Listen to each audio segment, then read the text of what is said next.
you hear me? My voice is very fucked today.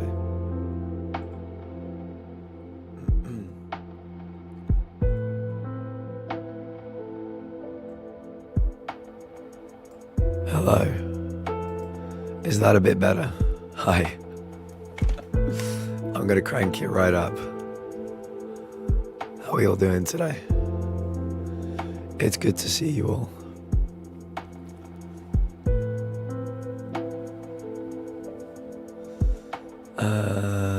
Sorry, but welcome. Odie, welcome. Wiz, welcome. Gearhead, welcome. Darth, welcome. AJ, welcome. Danny, welcome. Abby, welcome. Rez, welcome. Bunny, welcome. Magoop, welcome. Okami, welcome. How are we all doing today? I hope you're all doing really well. I was watching my friend play Astrobot last night, and she was trying to get the final bots. And I've been ill since Saturday, and I was screaming, cheering her on, and my voice is gone now. It is gone. It is dead. How are you all doing? The plan today is to play some Bioshock 7, Biohazard, Madhouse difficulty. That is the plan. And then later, we're going to be live reacting to a brand new games showcase. The showcase is called New Game Plus. And there are going to be 45 games showcased for us all to watch or to pass judgment on. It's going to be very good indeed. So that is going to be starting about 2 hours, 47 minutes from now. How are you guys doing? Enough about me. How are you doing? This is happening on Friday. Do not forget, this is tomorrow.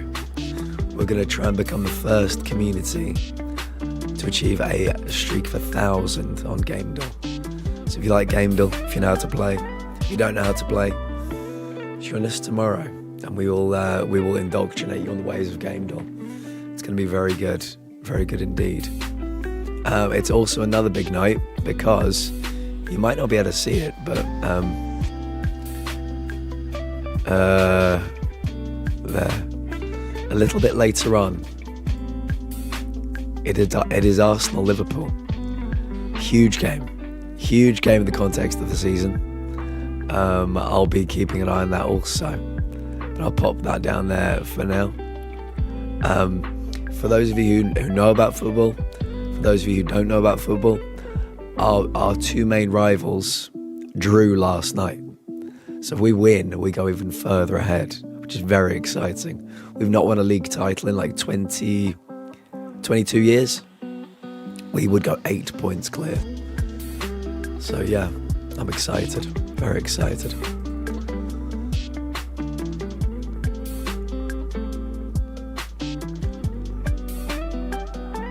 Okay, let's take a look at these. I see that AJ says, are we still doing the ass, boob, penis thing? AJ, I won't lie. We played it last night and nobody played. Like 2 people did it. And I was like, oh, okay, so we're over that then. So we'll have to leave that for a very long time because I gave 3 new words. Nobody was interested. So it was kind of interesting. But yeah, we can bring it back in the future for sure. What was I going to do? I was going to do something. Oh yes, question of the day. I think this was inspired by our friend Socks a few days ago who said they've done it. But I was in Hector's chat today, and Hector started talking about chatter blinds also.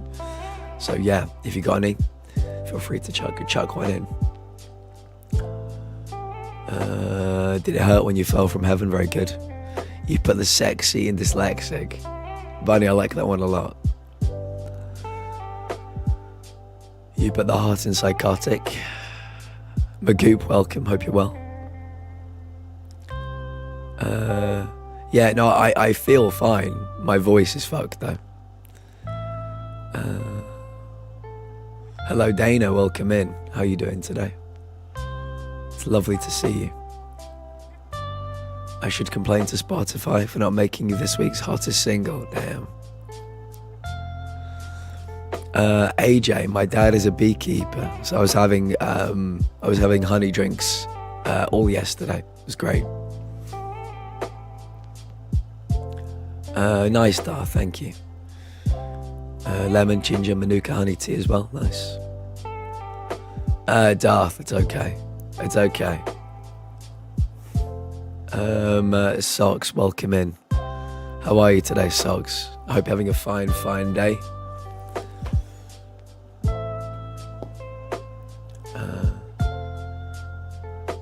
I am Pixie Bell on YouTube. Might be a bot.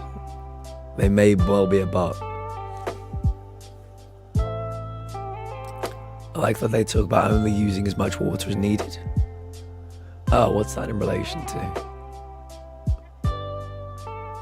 I can't find the comment that's in relation to. Alpaca. I bought my sister some for Christmas. The silver lining of colds is what scratchy voices sound like. That's like the only good thing though. Socks, a few people were swooning last night. A few people were swooning. It was great. I need this voice permanently, I think. You don't look hollow, far from it. Goes well with praising the sun. I don't get that one, buddy. But yes, let me say it again. Welcome in, everybody, welcome in. I would say that I feel fine. Like, I feel fine. I was watching Giggles play Astrobot last night, and I was screaming at the top of my lungs as they were trying to get the final bot. And so I did this to my voice. I did this is self-inflicted. But yes, tonight we're going to be playing some Madhouse difficulty Resi 7. And we're going to be watching the brand new game showcase, New Game Plus. If you like things like the Game of the Year Awards, if you like things like Gamescom, if you like things like Summer Games Fest, this is the first of its kind. It's going to be running every year. It's created by some YouTubers that I follow, and they're going to be showcasing 45 games tonight. They're going to be showcasing 45 games. So, it's going to be starting in about, I think 3 hours time, like 2 hours 45. So if you'd like to see some brand new games, yeah, stay here. We're going to watch the whole thing, live react to it. I'm very excited indeed.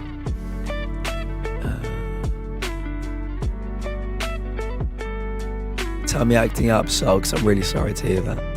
I'm really sorry to hear that. That does not sound fun at all.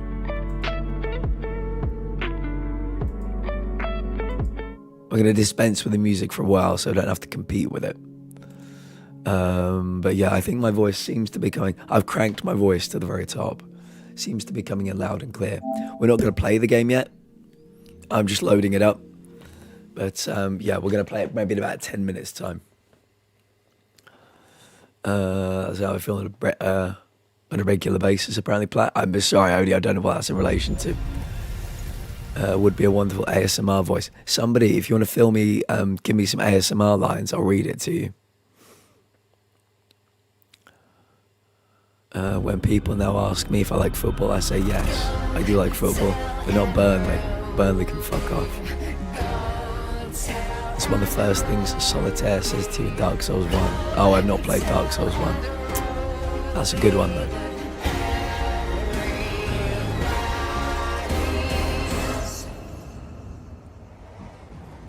Happy birthday to Kamal. Happy birthday. So I knew he was hitting on me, nice. I'm almost finished with Code Veronica. I'm so sad. What is next, Socks? What is next on your Resi journey? I almost got Astro Bots because it's on sale. My friend is worth it. That's it for game to avoid spoilers, but we'll come back for showcase. Appreciate you, Socks. Are you Google? Because you auto-complete me. In regards to the voice thing.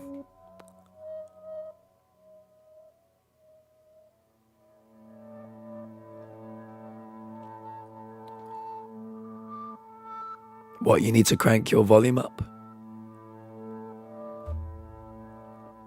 It's Resi 4 DLC with Ada cosplay. Oh, really? Very nice, Socks. I'll have to be there for the Ada cosplay. One of my favorite games, that and Hollow Knight, are probably my two favorite all-timers. Very nice. Hollow Knight looks very beautiful. Very, very, very beautiful. I don't know that I could play it. Our lovely friend Socks, who's right here, and definitely deserves your follow, did they're now doing Pantheons. They did a full run through of Hollow Knight as well. Yeah, they're like Souls games. So yeah, give Socks a follow. On a Sunday. Nice, Socks. I will do my best to be there. Yeah, that's Socks. Go follow them, they're amazing. That's what Viagra does to you. Oh, Odie's self-promoting their voice. I got you. I had no idea what you were talking about. But yeah, people like your voice. It's a good voice, Odie. It's a good voice.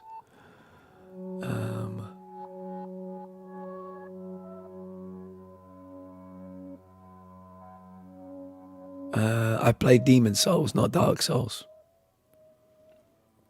Sorry I've been to MIA. We have some horrible virus we've caught. Luckily, Laurie seems to be the only one that's not really affected. My friend, you can be here anytime you want to be here. We don't take the register. There you go, Odie. Odie's got you. Abby, dead to rights. We love it when you're here, but life comes first. That's the most important thing. Life comes first. Do whatever you need to do. We'll always be here for you. 2 years, 4 months, 23 days. It's a long old time. And I wouldn't want it any other way. You're not allowed to leave. Should we quickly check what the capture looks like? It seems to be a bit squashed. I noticed this earlier. I'm not sure why it's become squashed.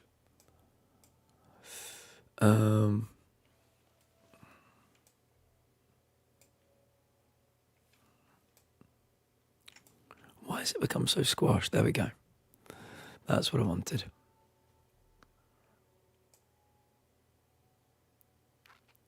That's what I wanted. Just want to make sure it's ready for later.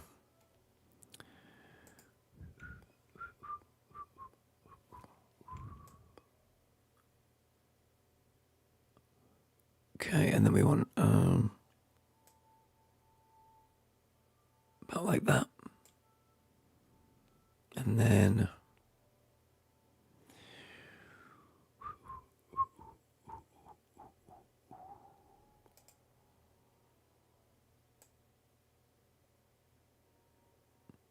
that's looking a bit more like it. A little bit more like it, I think. There we go. Yeah. Yeah, looking good. Ready for later. Right. There we go. Oh, wrong one. Okay.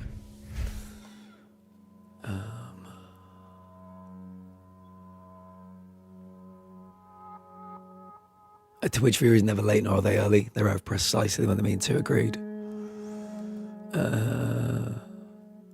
Love it. It has its flaws for sure, but it's more so a product of its time. Very nice. One day I'll play it, probably the remake. I secretly live in chat. I heard something rustling when I was getting the stream ready. I heard something running through the crawl space of the stream. It must have been you. Good. I'll follow then. CV is one of my favorites. Good, Res. Socks is one of my favorite people. They're in my recommended streamers down below as well. So yeah, everybody should follow them. Squished is squished. Are you playing Resident Evil 7? I am. I am Matthew Frost on YouTube. How are you doing today? I appreciate it. Code Veronica has definitely cemented itself in my top faves, along with 1 remake, 2 remake, and 5. Very good. Very good. Yeah, I still need to play a few of them. I still need to play 1 and 6. And all the non-numbered ones as well. Right. Shall we begin? Princess. Oh my goodness. Princess with the love bomb. Princess chucking some love at me. Oh my goodness. Princess, what do you think of my voice? Oh no, it's What do you think of my voice today, Princess? me as a thick woman. There's nothing thin about me. Okay, that includes my single songle dingle dong. 10 out of 10. So if I call you a good girl with this voice, lurking towards boys, no worries, Socks. We will see when we see. Yeah, Socks, 2 hours 34 or something for the event. We'd love to see you. I'd still listen to you read ingredients. I appreciate that. How is your day going, Princess? I have some stupid family drama starting too. Tell my mum I'm not going to Granny's funeral.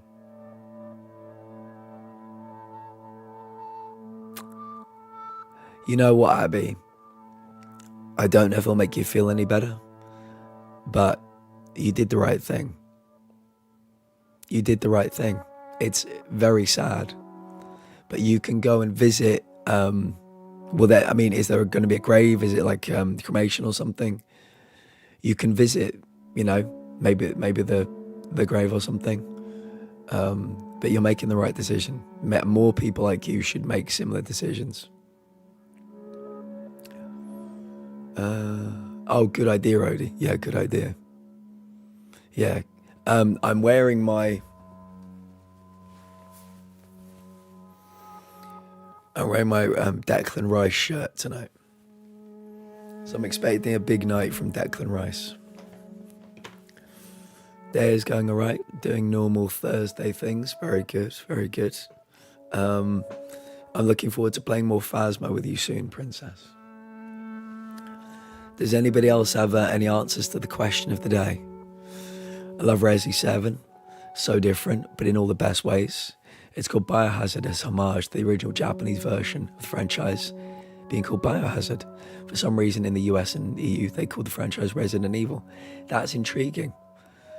Very intriguing. This is our second playthrough. I would say my top 3 Resi games are 7, 8, and 4. 4 Remake is number 1 for me. But I liked 7 and 8 a lot. We're playing on Madhouse difficulty this time. Yeah, we've made some good progress, but I think we need to find some health, from what I remember. Yeah, it sucks. It's one of those things where you only get one chance to do that kind of thing, But, your grandpa's still here. Your grandpa's still here, and you've got to keep him going for as long as he can, There's no viewing. She'll be cremated. Very hard decision to make. I love my family. Yeah. Abby, thank you. Thank you on behalf of your grandpa. I had cancer, Abby. I had cancer. You know this. Your grandpa has cancer. Not enough people do what you are doing right now. Not enough people do that. I'm grateful to you on behalf of your granddad. Your mum said you will FaceTime me. That's beautiful. That's very nice. Fatal Frame, Project Zero. Oh, really? Odie, I didn't know that either. Question of the day. Want to be Minecraft without the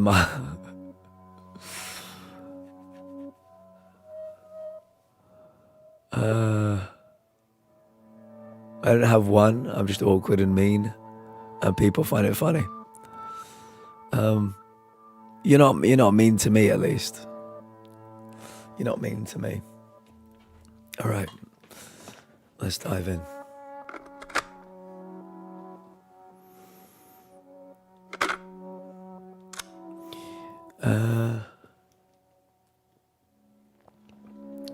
Hello, I want to say ting on YouTube, but I'm not going to say the rest of it. How are you doing today?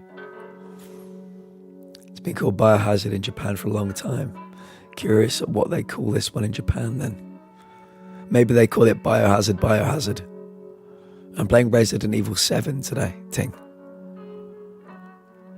AJ, I got it, don't worry. My brain translated it, don't worry. I liked it.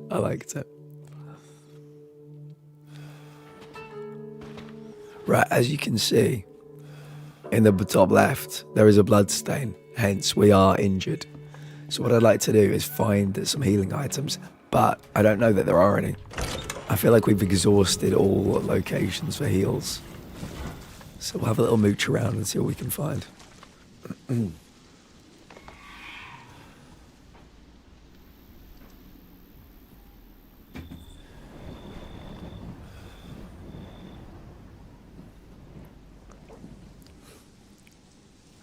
I really hope it's called Biohazard. Family told my sister she was going to hell.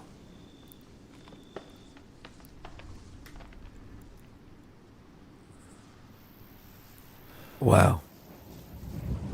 Oh, Abby. God, I'm so sorry. I'm honestly so sorry. Abby, do me a favor. This week, me, you, your sister, and your sister's wife, we're gonna play Phasmo. I'm genuinely so sorry to hear that. She deserves a lot more.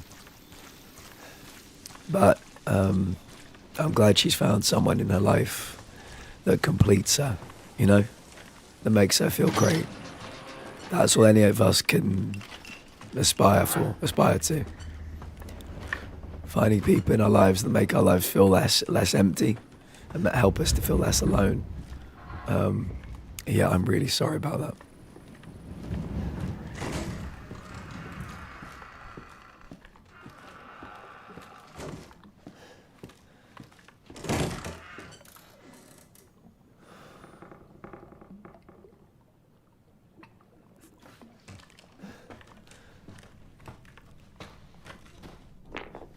I need healing. Anything I can use here? No.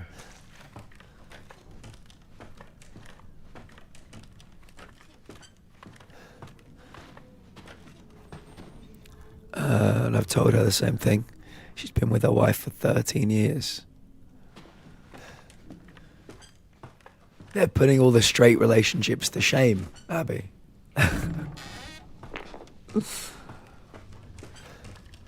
I'm very happy for them. Yeah, I'd love to play Phasmo with you two. Or you three. A separating agent. It's the one type. Oh, ho. This might be what we need.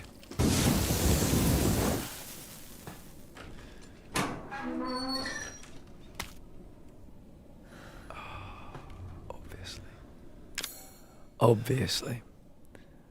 What can I get rid of? Maybe... I think we're quite close to the save point. Let me go down here. Try to remember how to run in this game. Now, has anybody had any good food today? We've not talked about food yet. I feel like it's time.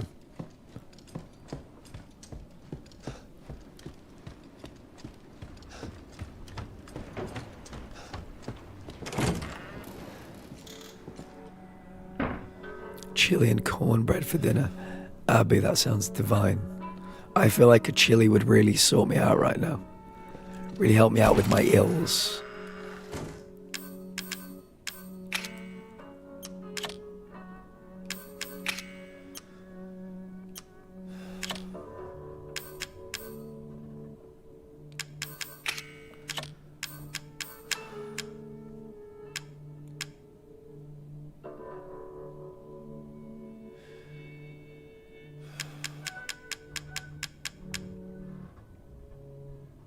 Ooh, Akami. Are there options? Maybe you can tell us the options, we can help you. I love helping people decide what they want to eat. It's one of my favorite things.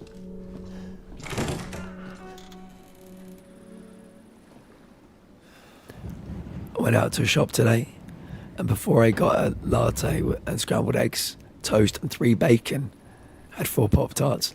Mate, I love the basic, like, cooked breakfasts, like bacon with beans or bacon toast and beans. You know, it doesn't need to be a full English. But some egg, toast, and beans. As long as it's a fried egg with a runny yolk, I'll destroy it. That sounds really nice.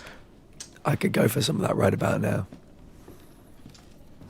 Food. I've had a quick lunch and a fried egg sandwich. Very good. Have we had the food command, by the way? We may need the food command or it'll be bad luck. Yeah, my 20 people from the UK here. What is your favourite? Before we begin, you must all be Thank you. warned. What is your favourite fry-up? Nothing here is vegetarian. Would you like a fry-up? I heard Akami and thought we were deciding what to play. I was like, Akami is an amazing game. I've not played it, but I'd like to. It looks really good. It looks really good. For me, bacon, beans, fried egg are staples. Toast or fried bread if you want to elevate it slightly. But rather than the humble sausage, I like chipolatas to give it a bit of crunch. They take it to the next level. Jambalaya, Rez, you like jambalaya? We have a jambalaya lover in the community. Right, let me see what we've got here. How many herbs do I have? 2. So if we can make you, we can make you.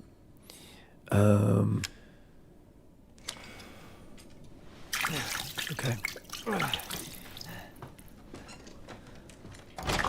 Where are we going next? I'm trying to remember. Just gonna make sure I didn't miss anything. You started talking about food. Laurie went to play with her new kitchen toy. Really?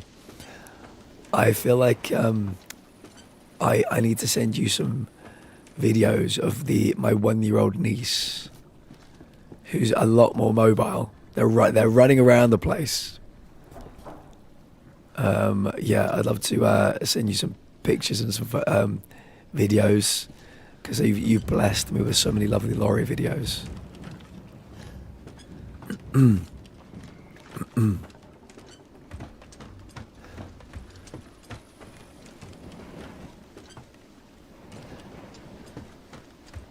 you imagine the amount of alligators in here? There are probably so many gators down here waiting to fucking murder me.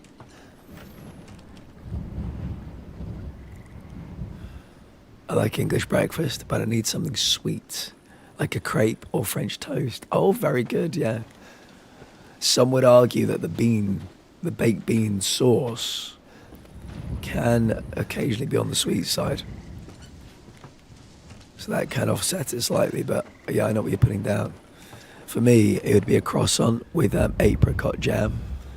The croissant would ideally still be like warm, you know, from being like freshly baked. I'd put some butter in it, I'd put some apricot jam in it, and then I'd smash that. Absolutely. Yeah, be like, it's a wonderful combination. I went to New Orleans once, or New Orleans. Jambalaya was the best thing I've ever put in my mouth, really. I'm Cajun, love it, make my own mostly. Lots of sausage and chicken. Rez, I feel like you and Giggles had this conversation once. Giggles is the known in-house jambalaya maker. I won't say where they're from, but they're from in and around that kind of area. Yeah. I'm always being threatened with jambalaya, and I'd love to try some. I really would. Okay.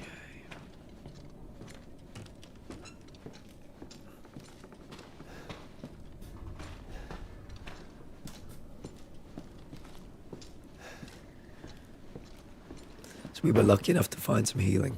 That was good.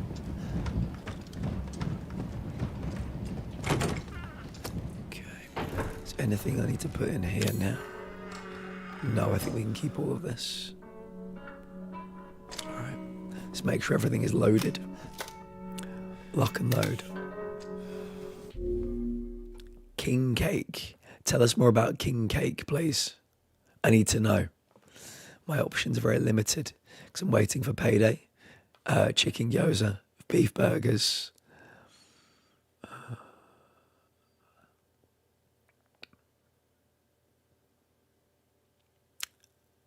A sandwich, a burger.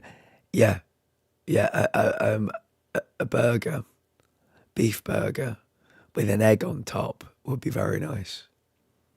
And fries if I do have them, yeah. Beignet. Tell me about beignets.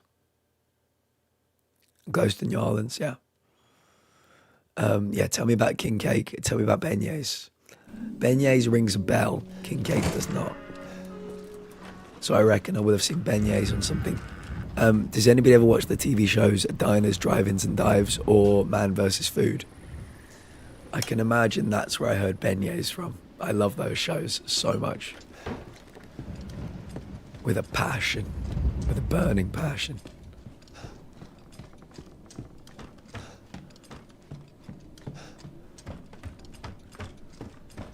How the fuck do you leave this place?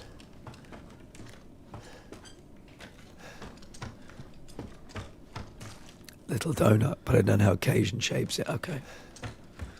I will have little donuts, big donuts, any kind of donut. What is everybody's favorite kind of donut in chat?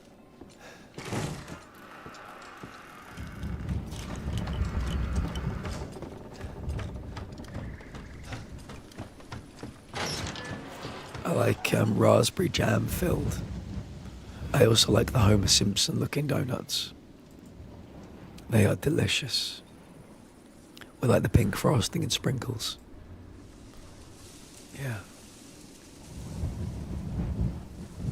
If anybody is new here, my voice does not normally sound like this.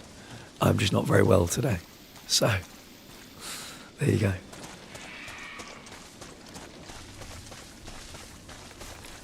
Does anybody in chat find Resident Evil games scary? I'd be curious to know.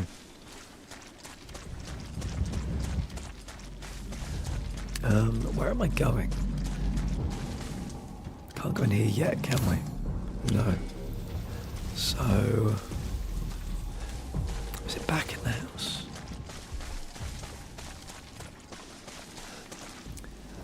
Your voice is great. Rather you not be sick, but still. Princess, you flirt. I appreciate you. You've got a lovely voice too. Okay. I think there's a new door we can open. Lies slander. By you, never by me. Okay. I find it scary when playing, not when watching. Good. Oh.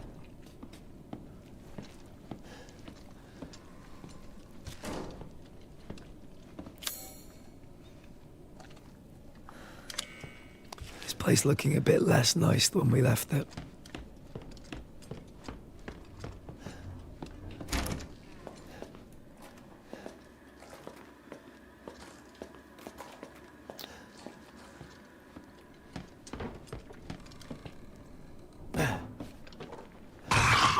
Oh. What was that? Hello. Wow, nothing. That did absolutely nothing. Crazy.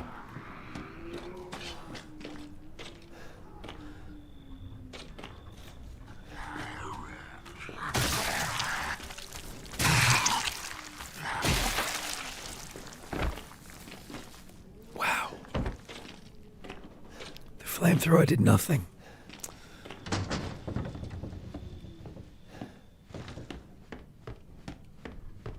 Okay, so nothing back that way.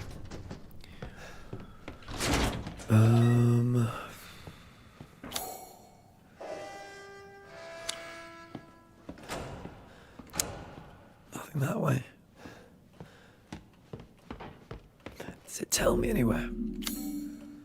Find the serum ingredients. Get the serum ingredient from Lucas Find the deputy's body in the dissection room. Okay. We know where we're going now.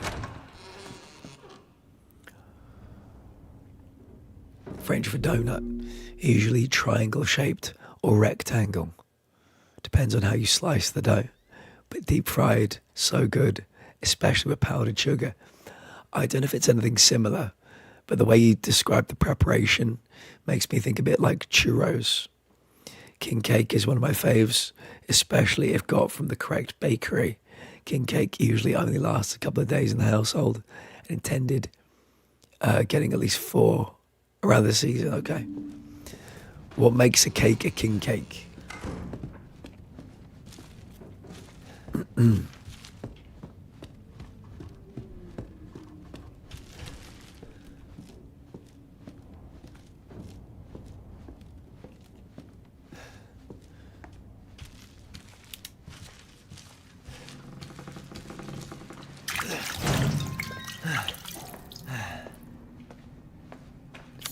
Which way is the dissection room?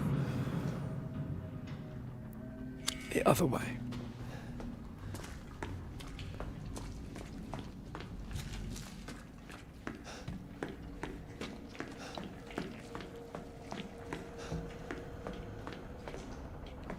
Hi, Grandma.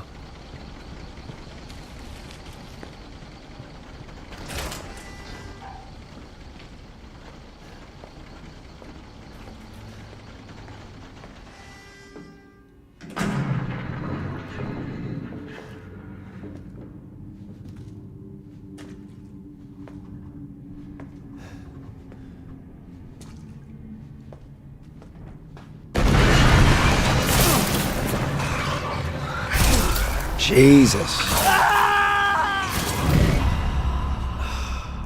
Wow, okay. Okay.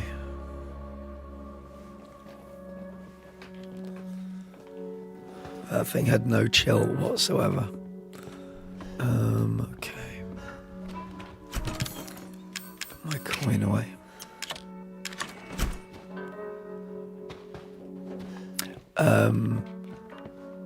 I was moided, is what happened.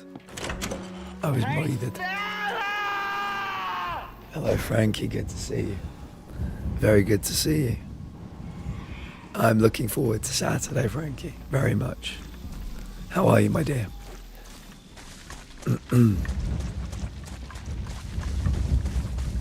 So, Husky, I've had some compliments, Frankie. I've had some compliments. Still feel sick. My friend, what is the plan? You've been sick for a while.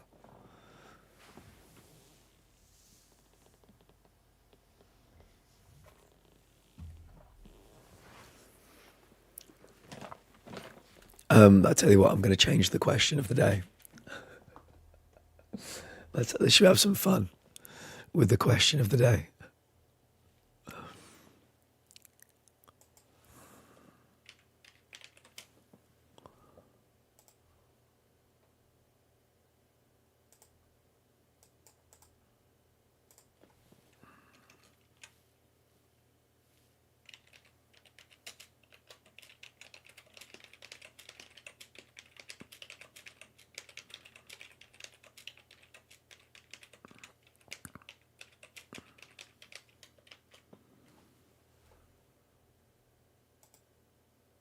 There we go.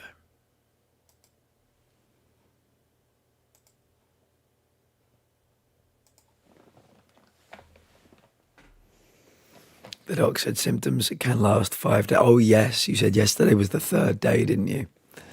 Yeah, I hope you are resting up. I really hope you are. Take care of yourself.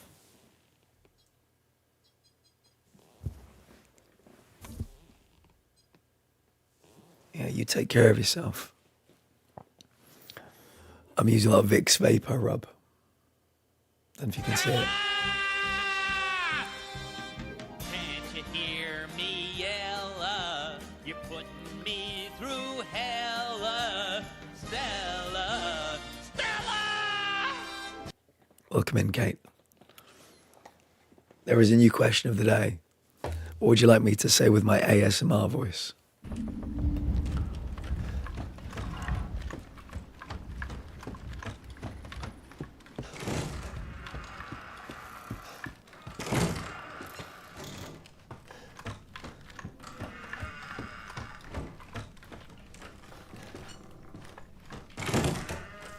Right, we come here.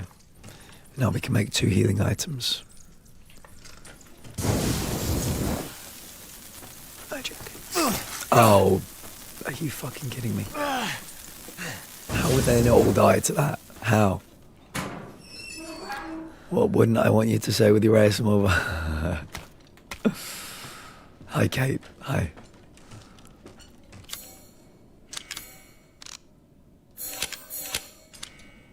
Right, let's use one. And then we need to go to the dissection room. Yeah, oh, I feel fine. I don't sound fine, but I feel fine. I actually think it's whatever I have, I think it's gone. But the voice is healing. I was doing a lot of screaming last night, watching somebody play Astrobot.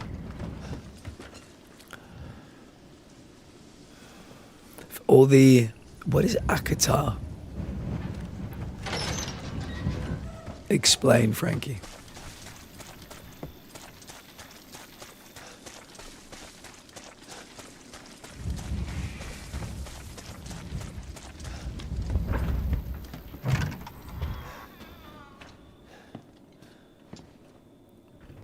Oh, a court of thorns and roses. I would never have known.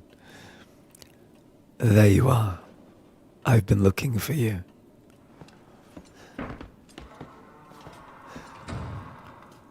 This way.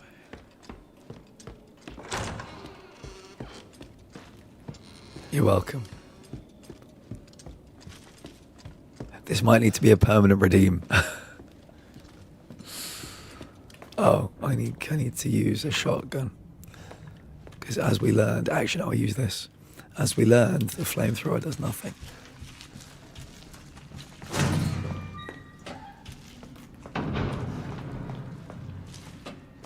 Actually no, I'm gonna go shotgun.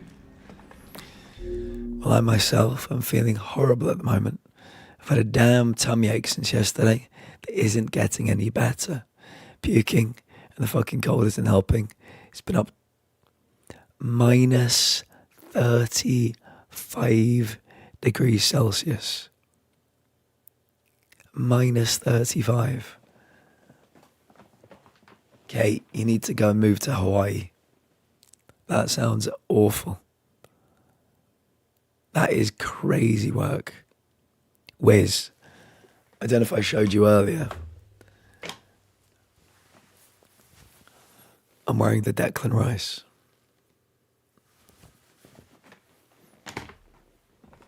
It's a solid win today. It is a solid win today.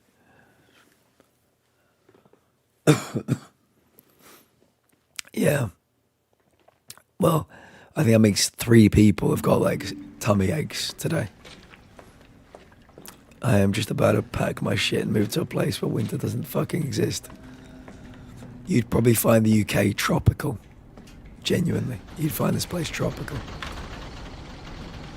Right, where's this fucker?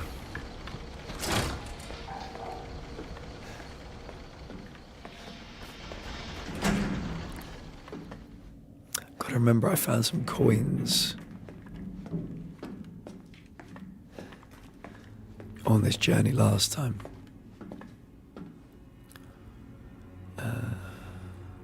Check out this clip. Thank you. I died. Princess, you did great. I'm sure you did really great.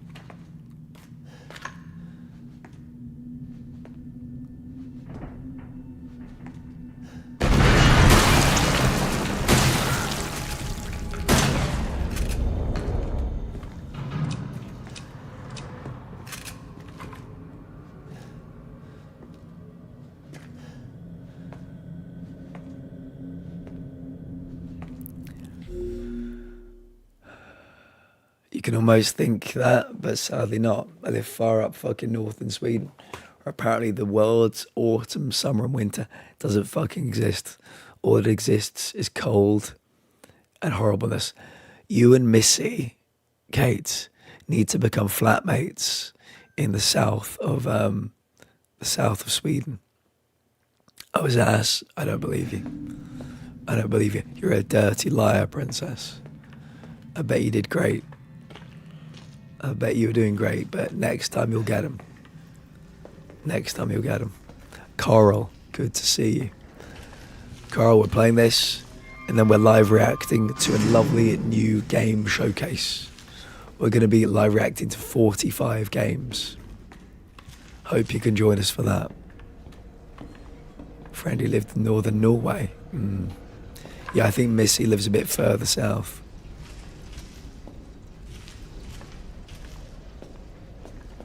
Something, I can hear something.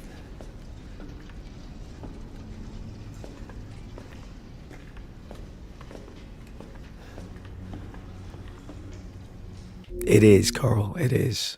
The lovely Luke Stevens.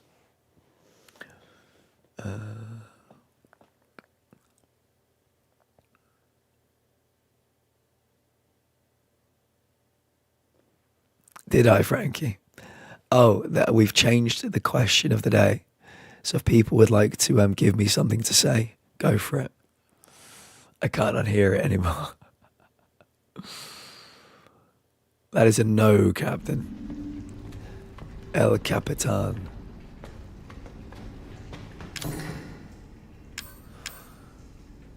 Oh. Did I miss something? I think I did.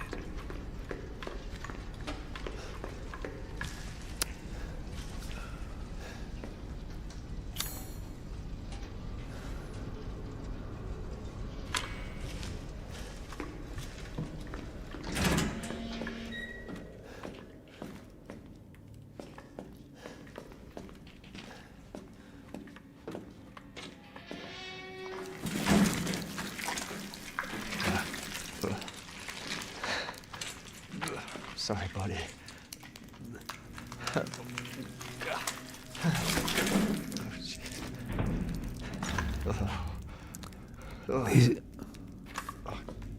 These aren't the That droids. pretty little thing will help you find the 2 key cards you're gonna need to join the party we're having over here. You gotta earn your way.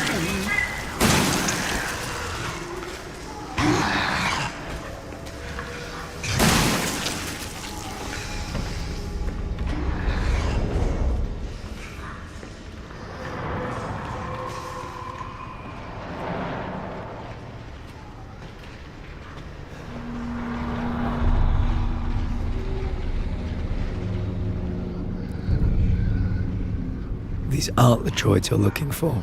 And frankly, I'd appreciate it if you'd stop calling. I've got a bad feeling about this. When I hear that line, Carl, I think about Bolo saying it from the Mighty Boosh. I've got a bad feeling about this.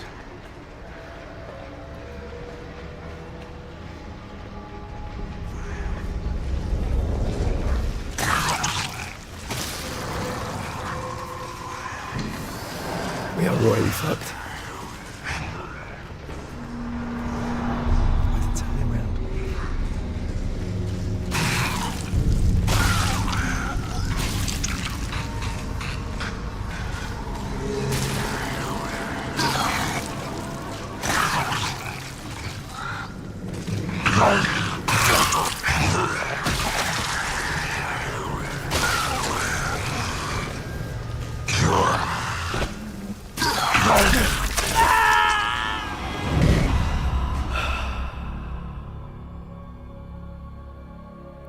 I saw them live in Brighton.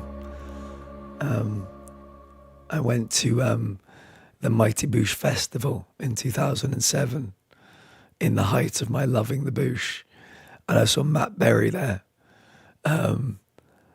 doing a reading, and Matt Holness was there as Garth Marenghi and Merriman Weir reading from his latest horror novel. It was amazing.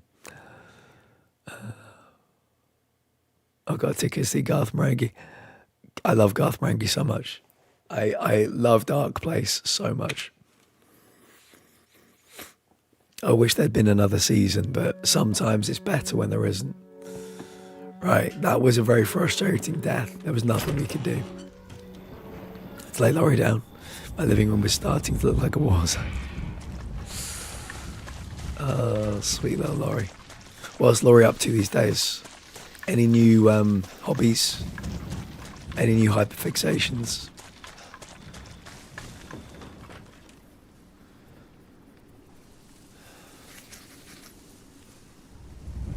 Yeah, I think you're right. I think it was better that way.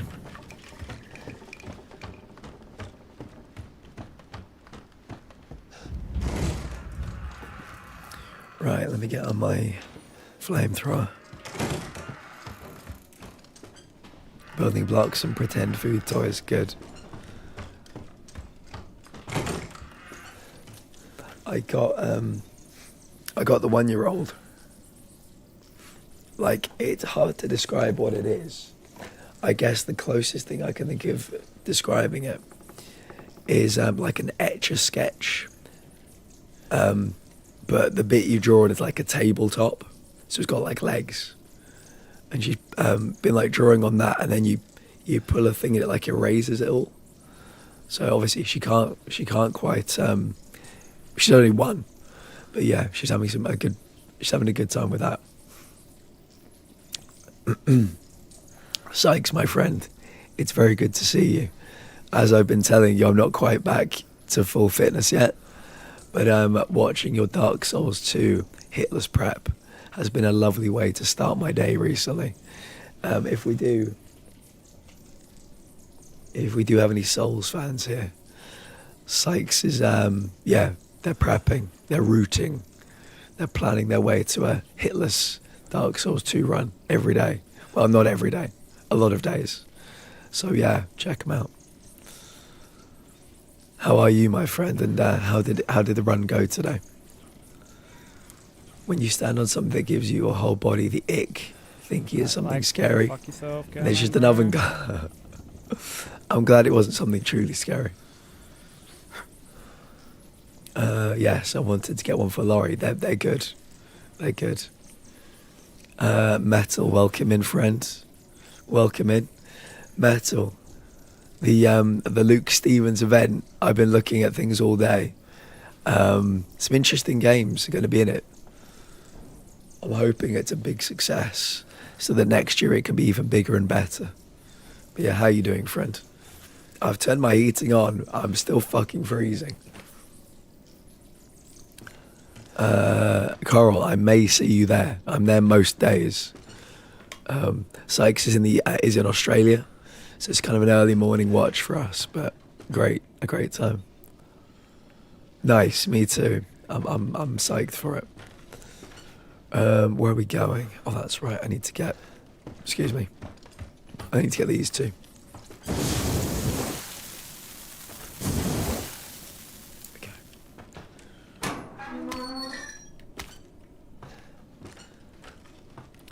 Okay.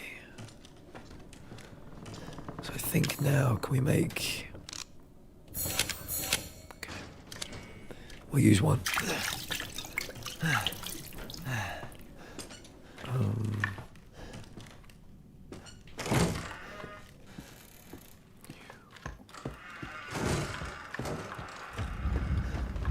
Yeah, I hope the runs went well today, Sykes.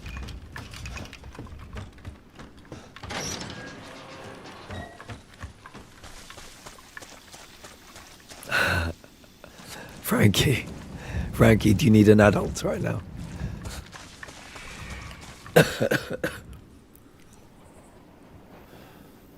Oh, did I miss?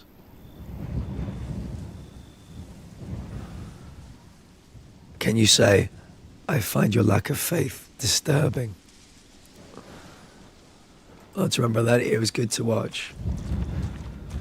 Yeah, I'm not quite back, as I said, to my best yet, but it's been a lovely way to start my day as I lay in bed, just resting.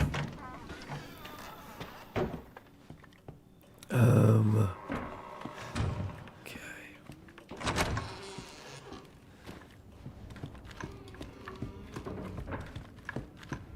So I've got to try and get some more headshots this time.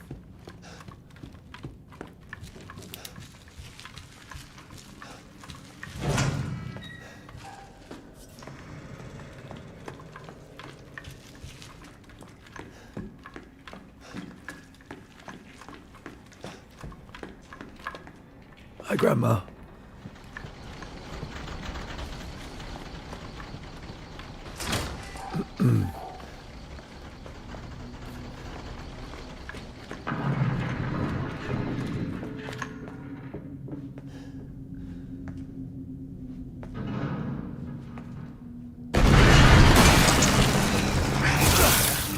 Fucking jump. Fucking jump.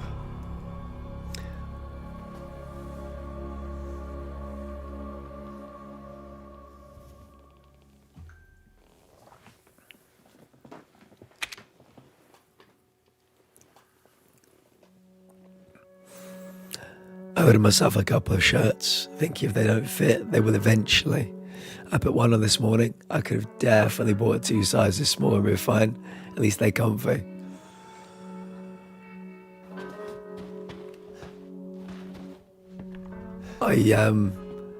Yeah, thank you for putting those photos in, Abby.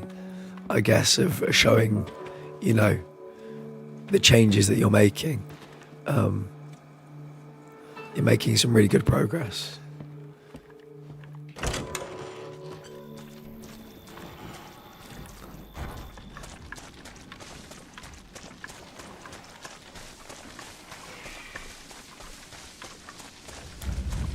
I appreciate your commitment to streaming. Make sure you're taking care of yourself. I am, friend. I've been having hot drinks with honey most of the day. How are you doing? I'm glad you're not doing jury duty, miss. Feels like you've dodged a bullet there in a nice way. Yeah, the thing is, I feel absolutely fine. My voice obviously doesn't sound fine, but I feel fine. I'm happy you did, Abby. I'm glad you felt safe enough to do so. Those kind of journeys are very personal, and so sometimes I think many people might not know what to say, you know. But I want you to know that you're doing something because you want to do it, and I'm very proud of your drive and determination. You're doing really well. Really well. Right, can we now make that again and that again? We can. Probably need the shotgun out now. This jumpy boy is annoying.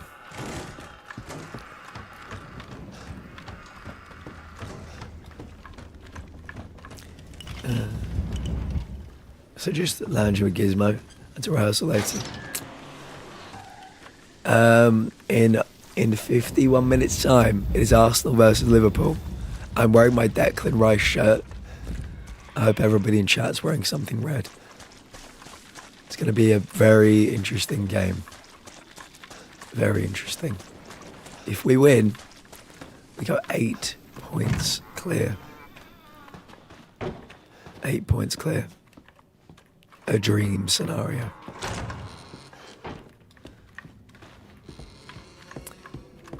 Okay. Yes. Akami, I'm very happy to hear that. Very happy.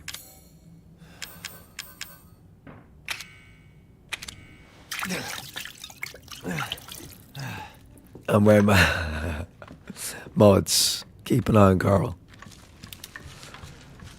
Keep an eye on Carl.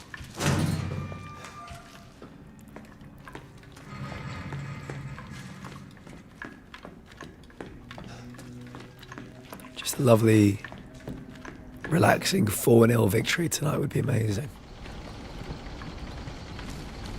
We do have some Liverpool fans in the community. So if Farrell does pop in. So many do. They're a very divisive team. I don't judge all fans by the actions of a few.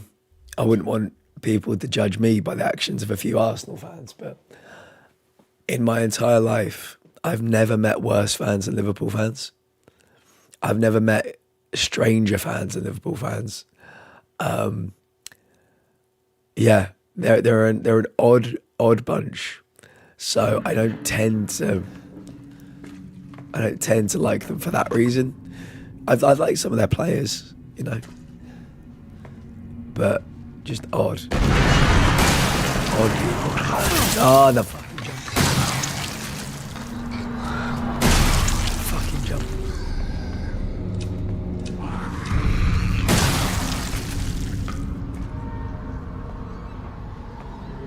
That fucking jump! He is a bitch. Now I've used all my ammo.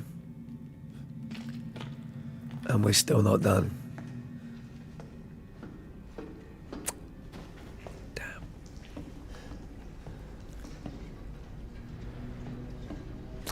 Yeah. That's a better reason than mine.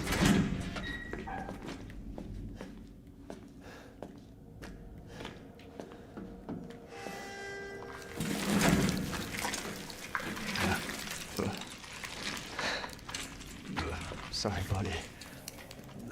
Supposedly we're interested in Mark Gahey.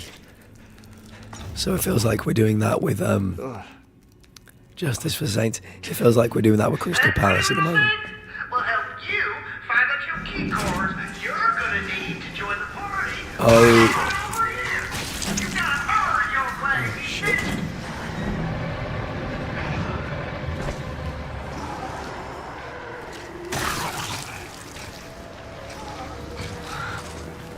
Why do I keep pulling my fucking shots?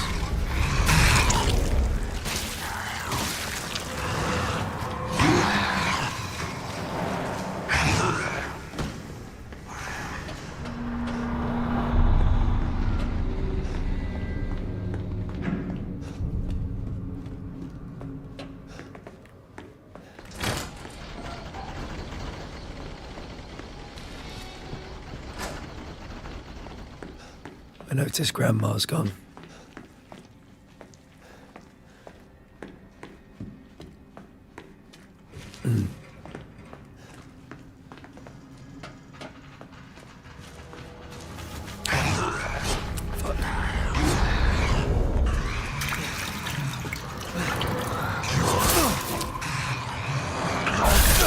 The jumping.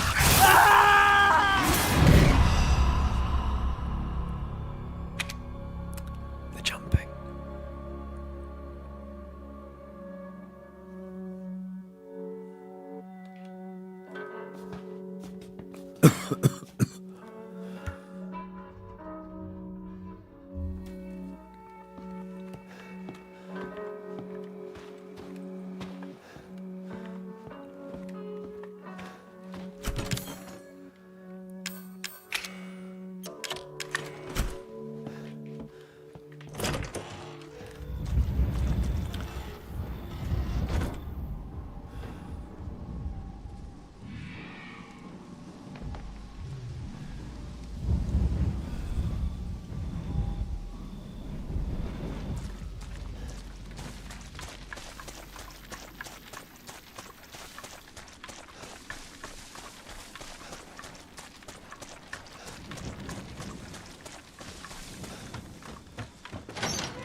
Thank you.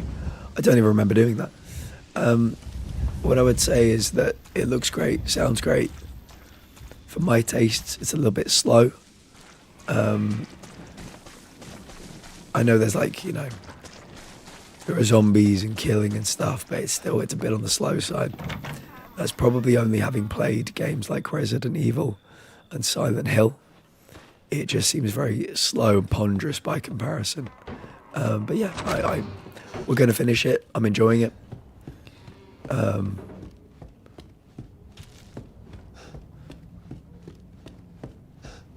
It's a very well made game. If I wasn't dead inside, Carl, I'd probably be enjoying the you know, the human element a bit more, but I'm dead inside. Oh yeah, we'll finish it. We'll finish the other one as well. The sequel.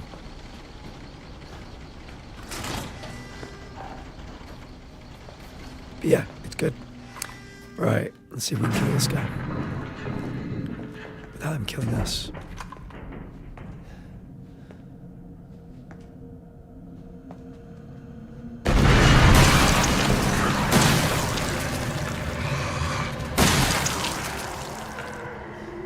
Good. Very good.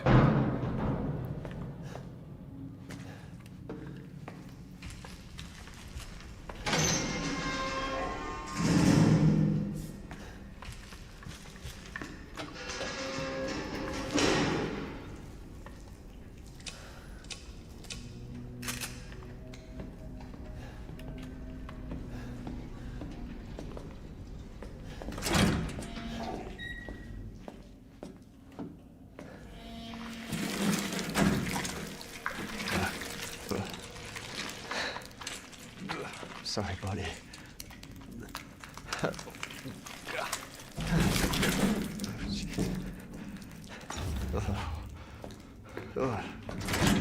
pretty little thing will help you find a few key cards you're gonna need for the party we're having over here. You gotta earn your way, Oh, I can't get fucking past them. Oh God, fucking damn it. Let's get the fuck out of my way.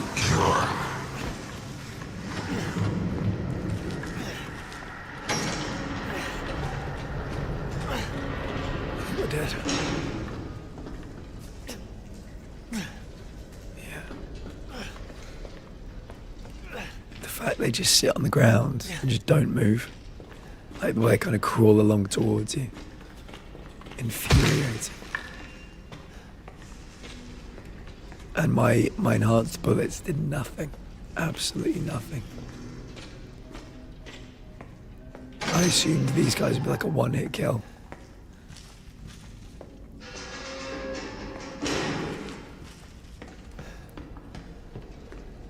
Wait a minute. Maybe next time I do that, I go around here and I drop in.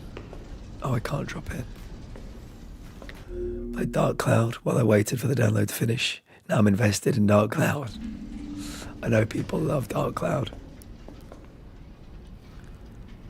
Oh, Carl, that's probably it.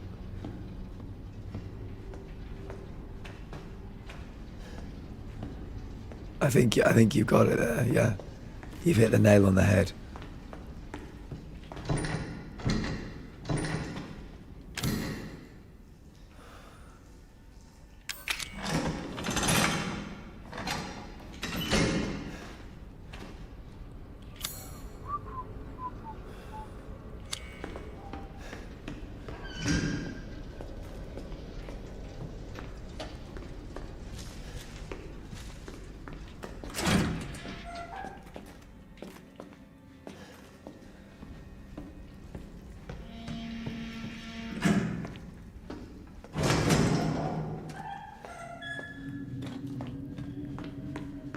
I would love to survive. To be able to open the other door, the other snake door. Because it might be healing there, if I'm lucky.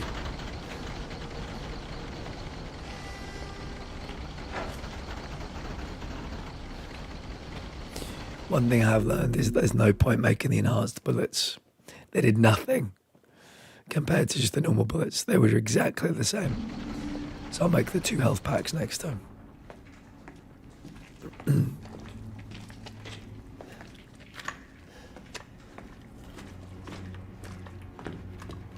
So we go this way, then we turn right and there's an enemy here.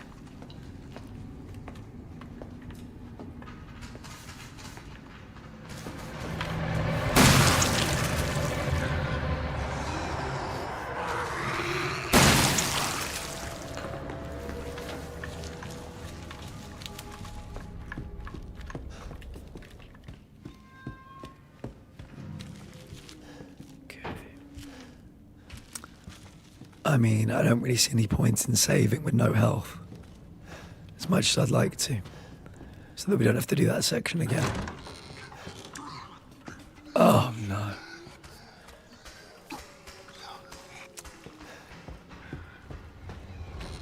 This is bad.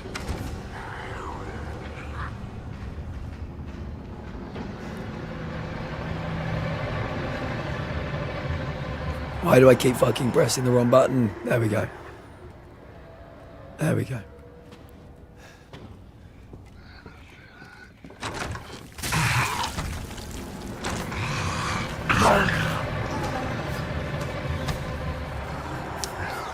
Dude keeps closing the door on me. Dude.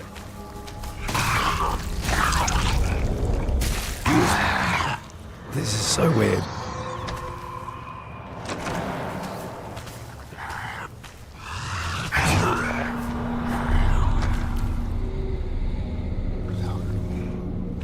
Go that way.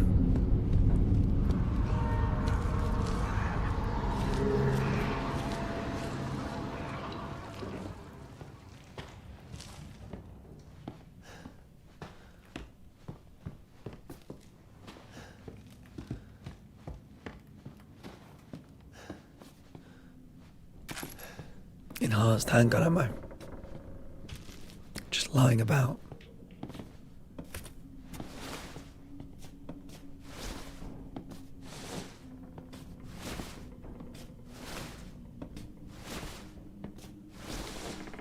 There we go.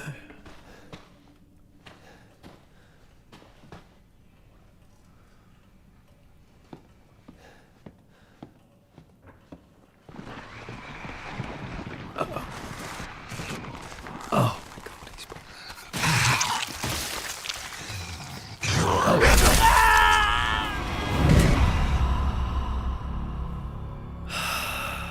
Both sides. This is tough. This is tough. But what we've learned is I'm not going to bother making enhanced bullets because unless it's a perfect headshot, I don't think they're going to do anything. And I can't guarantee I'll do perfect headshots. Okay,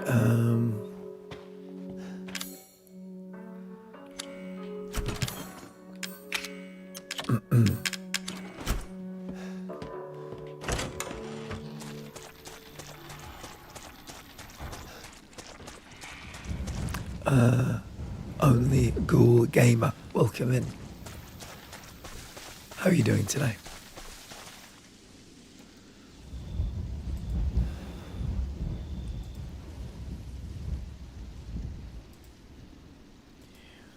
I played Dark Cloud 2 back on PS2 and that game was so great. Or so good. Oh shit, two-pronged attack on you. Yeah. They got me. They got me. They're really, really strong enemies. So two of them felt a bit, you know, unnecessary. Blast, thanks. How are you doing? I'm doing well. I'm doing well.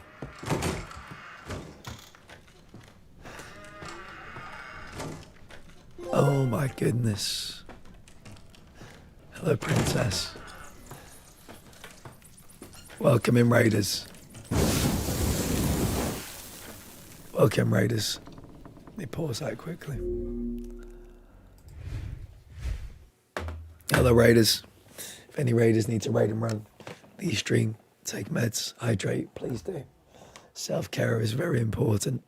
We are a community of people with chronic health issues. And yeah, I've got a fucked up voice today. So you're welcome. How was DBD, Princess?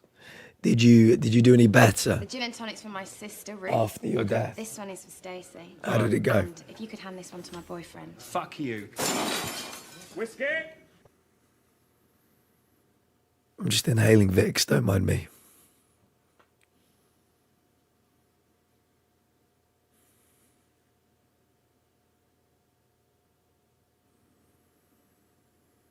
That's nice. That's nice. We made coffee, cookies, cake, and a little bit of spice. Yeah, it's really good. It's very like mentholy. It's making me feel a little bit high, I'm not gonna lie. Yeah, it's good. Hydrate.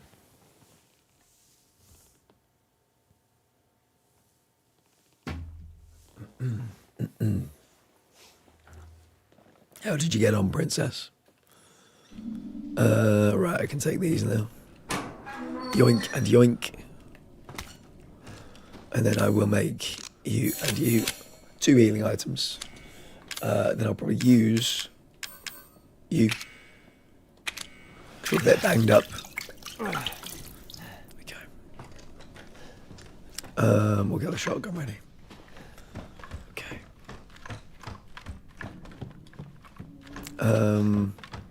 It's not the way. This is the way.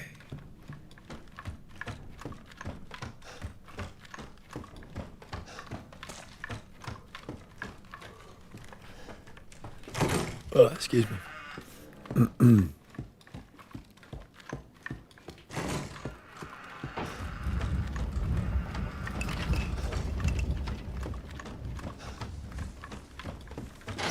How did the killing go today, Princess?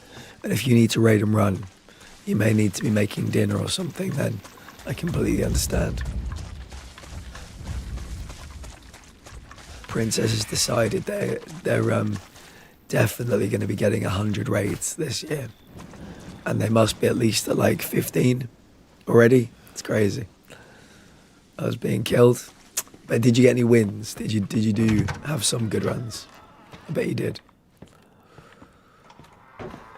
Princess already has an army to cook for. A big old army. Wiz, any news on the Arsenal team that's going to play tonight? I kind of hope Eze gets to play. He's been, I think, on the bench for 4 straight games. I'm looking forward to it. To seeing him stretch his legs. A few more won't hurt. You know what? I like your logic.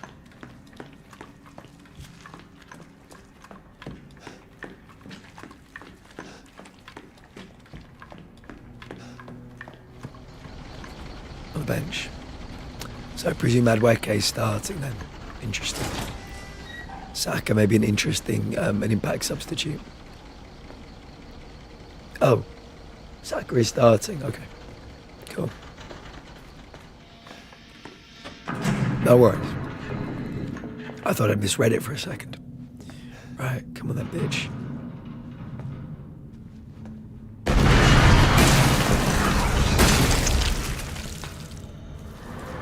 That was good.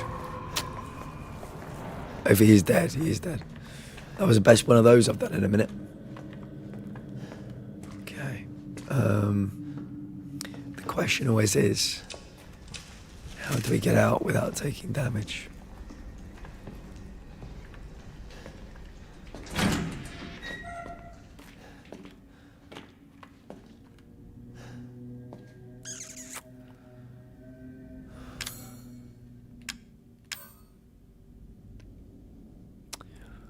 Have any grenades for my grenade launcher? Do we think grenade launcher could be a good idea next time coming through, just so we can get back to base without taking any damage? Maybe these things need to be killed with the grenade launcher. There's not much red goo to make grenades. Oh my goodness, it's another one. Speaking of Arsenal, welcome in. Menace. We're ready to go, Menace. We're ready to go. I got it on. I'm wearing my Declan Rice shirt. Raya, Timber, Saliba, Gabriel, Hincapié, Zubimendi, Rice, Odegaard, Saka, Trossard, Gyökeres. Full on, thank you.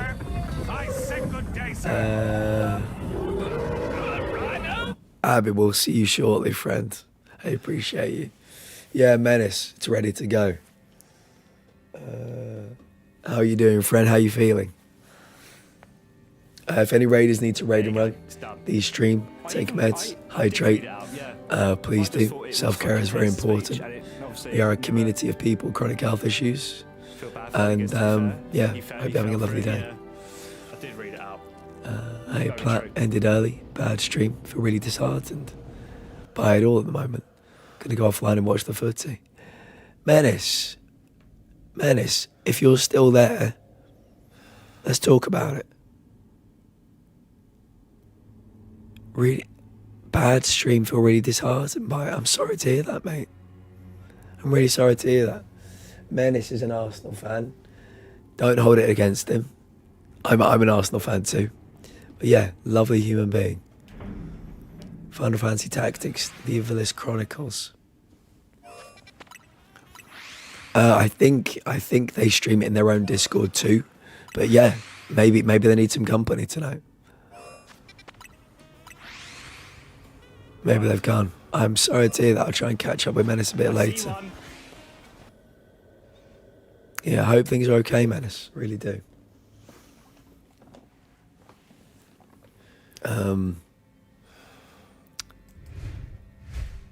Yeah, but thank you for the raid. Like I said, if any raiders need to raid and run, completely understand. We're playing Madhouse difficulty on Resident Evil 7. It's getting trickier now. It's getting trickier. What I could do is get this ready. Maybe just pop that up there for now.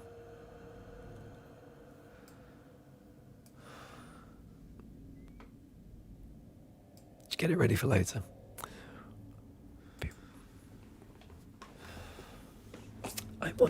I'm genuinely curious what happened.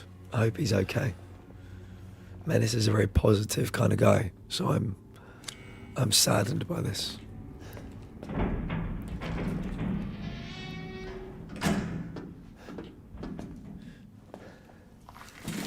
Ooh.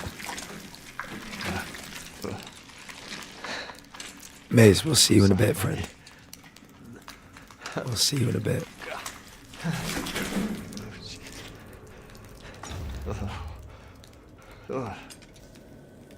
That pretty little thing will help you find the few key cards you're gonna need to join the party we're having over here. You gotta earn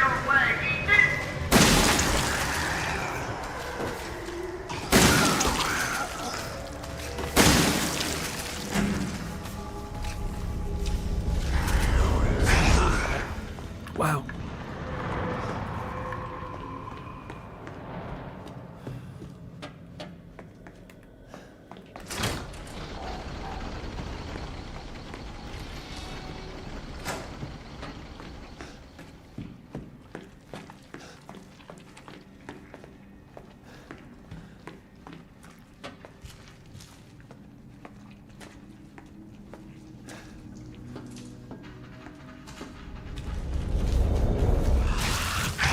No.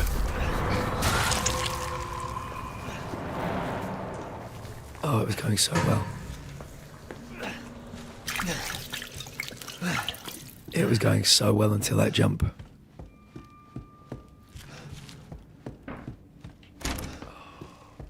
Until that jump, we'd done everything without taking any damage. I was going to save, but now I've got no health packs left, I don't think. Shit. You're really far into the game. I couldn't get this far. I think I mentioned it before, but I rage quit. I remember you saying, yeah.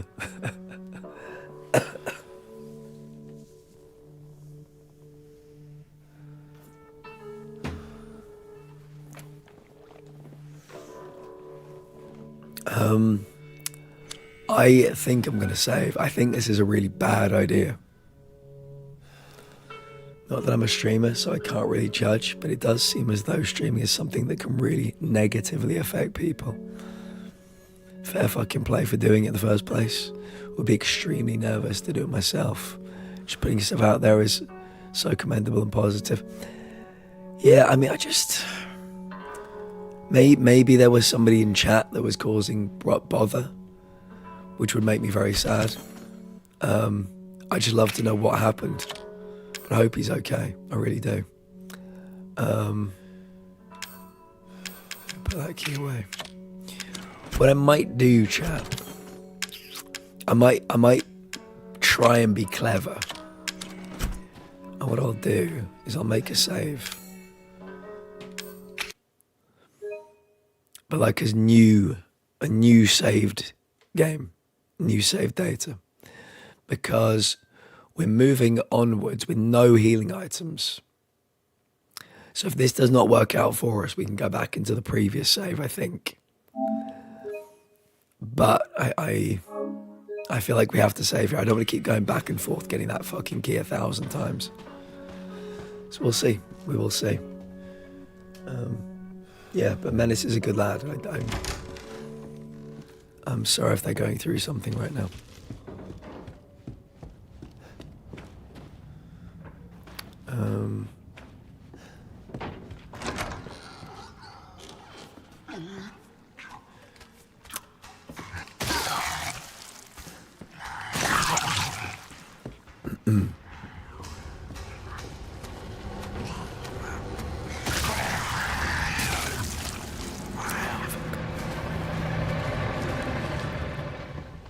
Does the help that Ethan is slow as molasses?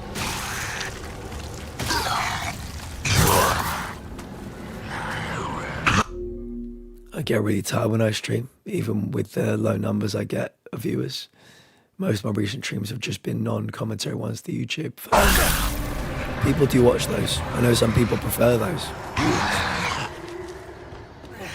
Yeah, there's a big thing about, I think they're just called Let's Plays, where you just talk to the viewer rather than talk with your chat. So there's a big market for those kind of streams. We're not going to survive this. We'll call this a freebie. This run. Oh, you bastard.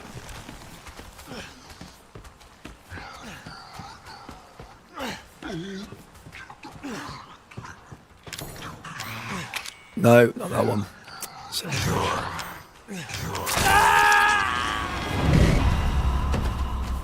fact that you have to go through your inventory to find the key, to then use the key, and you can be attacked while doing it is not my favorite. But yeah, I picked the arm instead of the key, which was not ideal. Not ideal.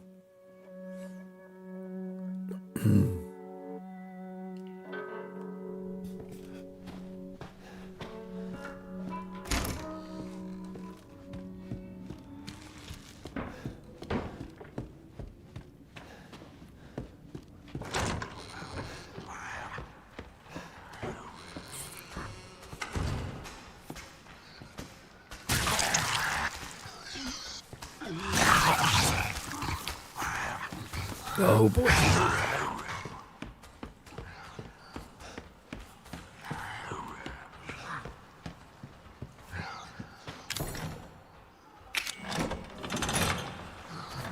Anytime now. Anytime now. I'm hoping that stays locked.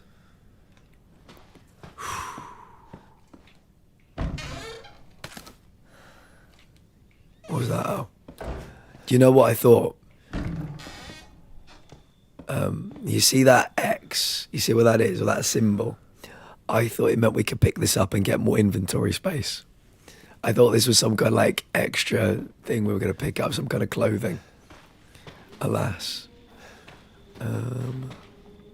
Same time as all other clocks. Okay. I got you. I got you, baby. Oh, sorry, Grandma. Oh, she follows you around the room, doesn't she? Yes. Yeah, she does. She's got her eye on me.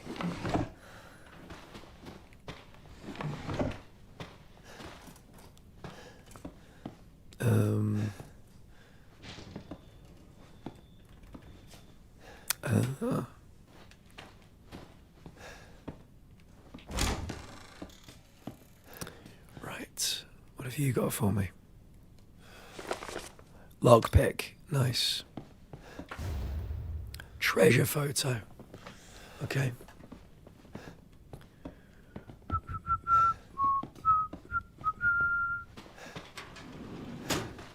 Nothing in there. Chem fluid. Well, well, well. We got some chem fluid. I presume that means we've got to go into the rest of the house. And we've got to find some clocks. When we find a clock, we change this clock to the same time. Were you using the PlayStation Stars thing? I did cash my points, yeah. I never had many of them, but I did cash them in. I used it.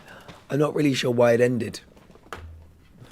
Truth be told, it seemed like a fun little thing, but I couldn't tell you why it ended.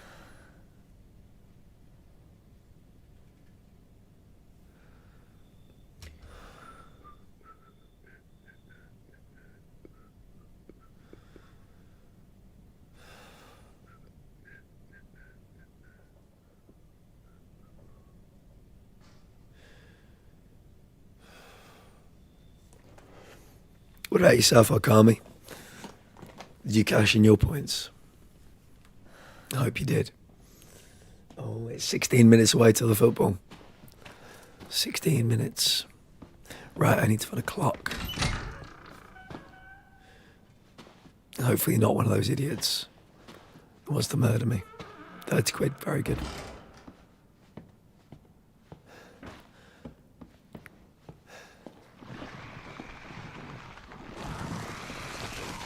Oh, okay. Okay. I understand.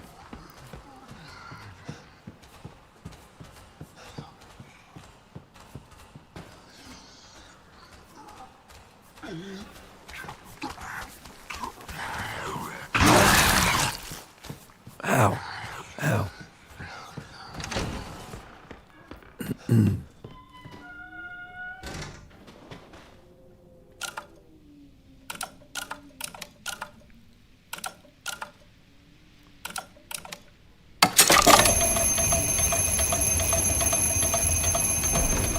Bingo.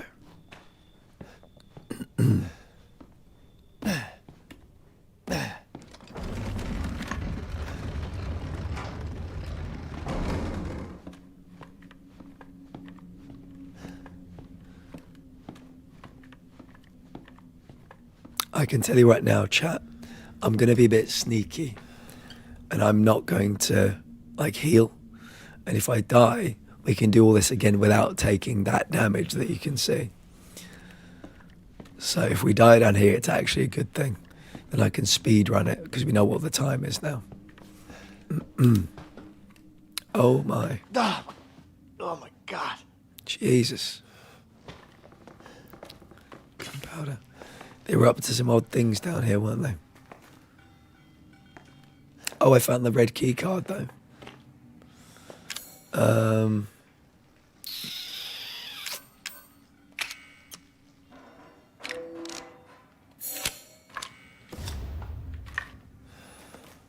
I know people say Assassin's Creed Shadows is crap, but I still wanted it, so I got it for $4.99 because it was half price. My voucher covered the rest of the cost. Okami, the way I describe it is it just wasn't for me. It just wasn't for me. I think there's an interesting story though. Just wasn't for me. I hope you can enjoy it. Well, have you played it yet, or when was this that you got it? Remind me. But I hope you get I hope you get a lovely experience from it.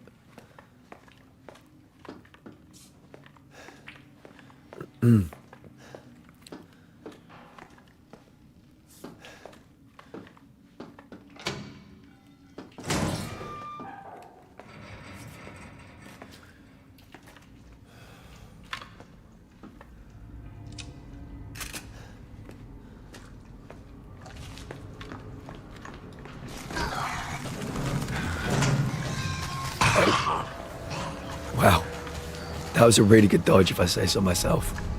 That was a really good dodge. Oh, normally they don't come up the stairs. Normally they give up at that point.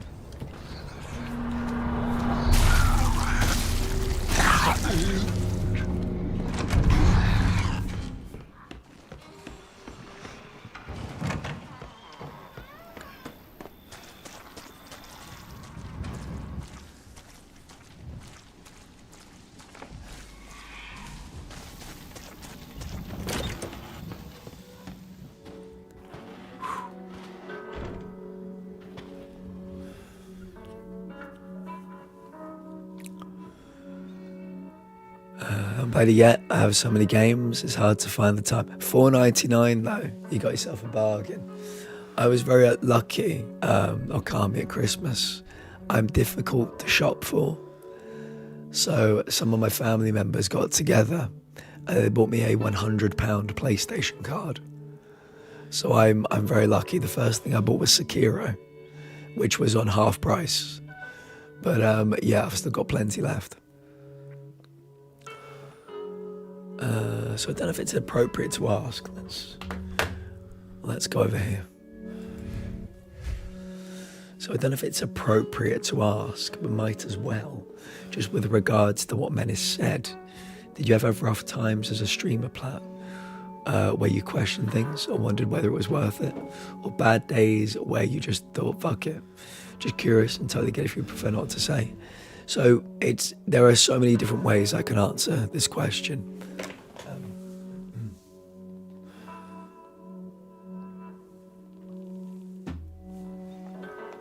What you have to understand is that during the COVID pandemic, I had nobody and nothing. Family, sure, but we all need more social interaction than our family can give us, different kinds of interaction. So yeah, was it uni? COVID became a thing. And right at the very beginning, I was one of the very first people contacted because I'm immunosuppressed. And they were like, basically hide away. So I started streaming because I had nobody to talk to, nobody to, engage with, share my hobbies with, share opinions with. So obviously I want to continue growing as a streamer. This is better than that. The amount of people I have that I talk to every day is better than what I had at the beginning. Nobody. So streaming is and always be therapeutic for me. There will always be a benefit to it. I can't speak for everybody, but there will. I don't know what downsides Menace is experiencing, but all I wanted was to have friends I could talk to every day, and that's what I do. So I don't necessarily know that there have been rough times because I'm getting exactly what I wanted out of streaming. People watch me play games, and that's great. I fell out with somebody once, and it caused 25 people. This was about 2 years ago, 2.5 years ago. I fell out with somebody once. It was my fault, and it caused 25 people to unfollow me. And these weren't just any old 25 people. They were the core. The core. Both parties did something wrong. But yeah, I think I was the worst of the two. And so my whole entire community was gutted about 2.5 years ago. It might be where you rarely see people with follow ages over 2.5 years here, because this is in some ways felt like phase 2. But yeah, I love streaming. I love hanging out with you guys. So yeah, I haven't really had rough times. I don't really ask whether it's worth it, because it gives me something every day. Yeah, no, like I said, every streamer always wants more. They never want to get to where I am and think, well, this is fine. There are opportunities that would be afforded to me if the community did get bigger. Some of those opportunities really interest me in terms of the health, stream team. But yeah, I'm very happy indeed.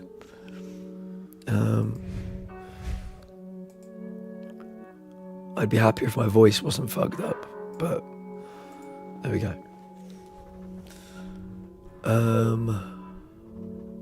Okay. So I think what I've decided is, like I said, I'm not going to save. So we can do what we've just done again without taking any damage.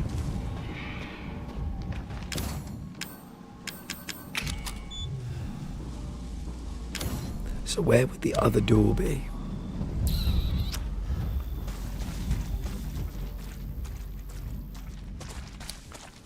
Let's find out.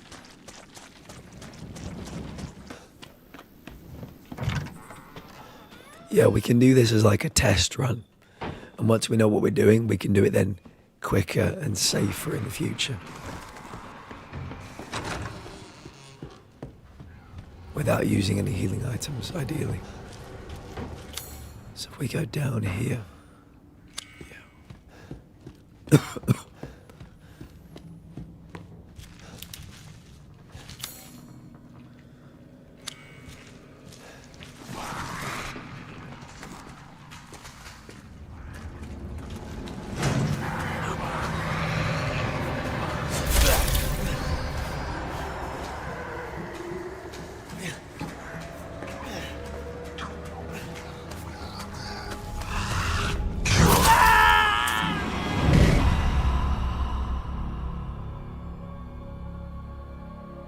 I'm happy to hear it, Akami. I am. I'm looking forward to when we start playing new games. I always find the winter period difficult because I have to think about what do people want to watch me play that isn't new, That's often tricky.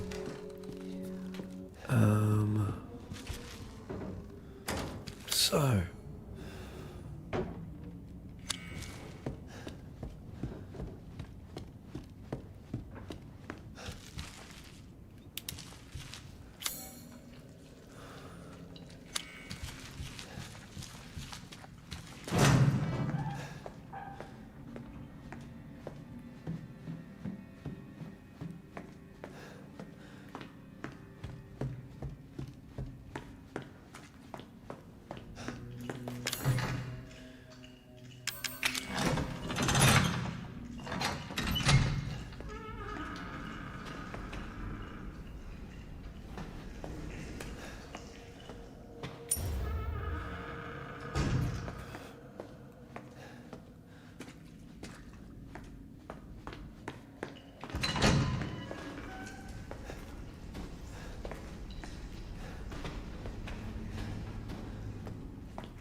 Bloodborne. Yeah. How could we forget Bloodborne?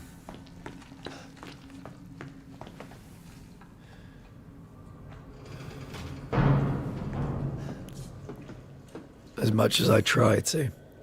How could we forget?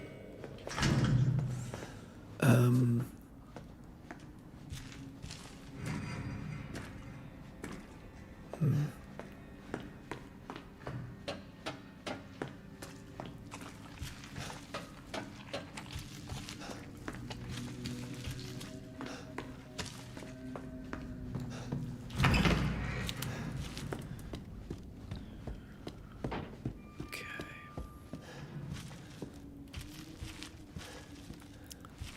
Let me put that coin away.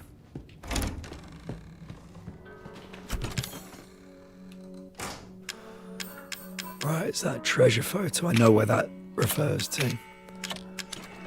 We'll go and see if we can find that treasure now.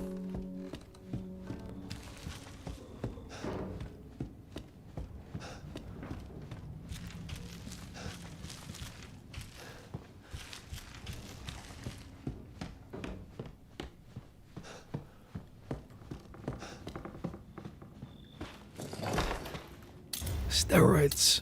Yum, yum, yum, yum, yum. Get in my belly.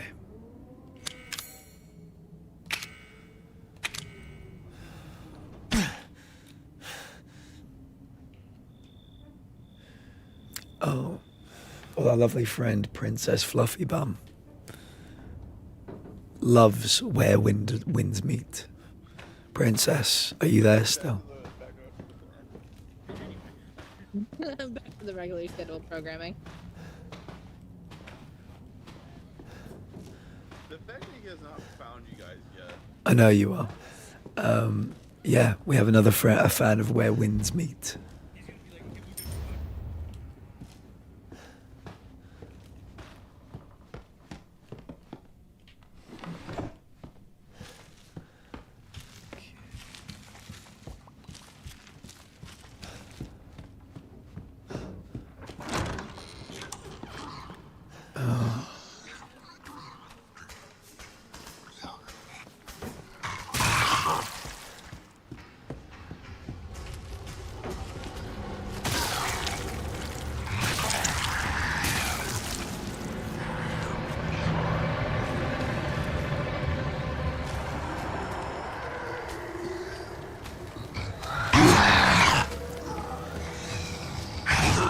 Not what I wanted to do, but we're pivoting. We're changing our plans.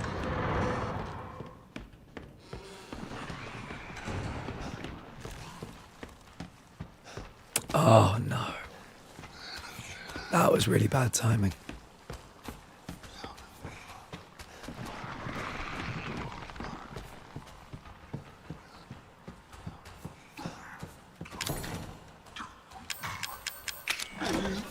Be quick, you bastard. Be quick. Be quick. Oh.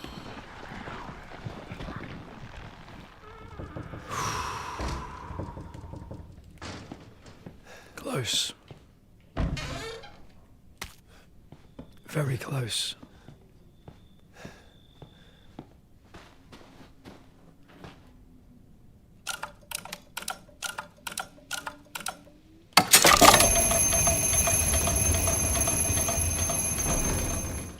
Hey, Grandma.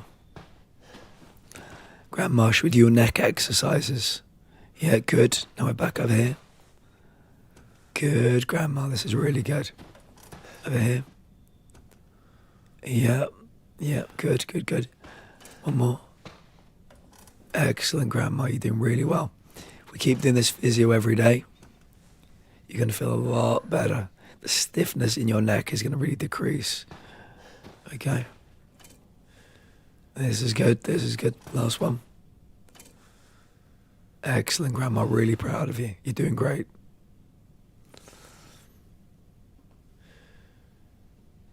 Chair aerobics. Yep. Got to take care of Grandma, you know.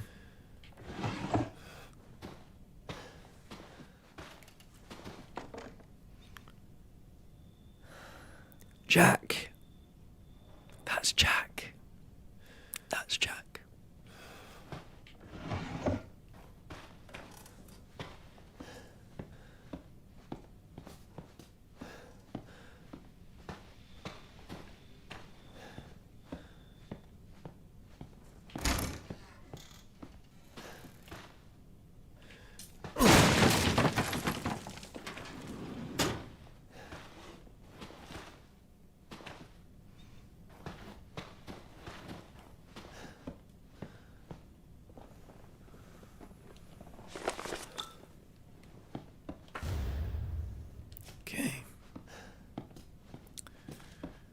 Looking good.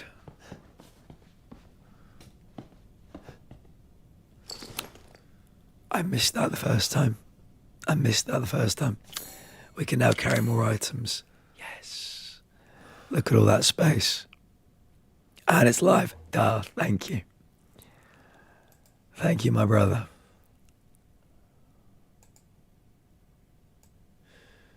There it is.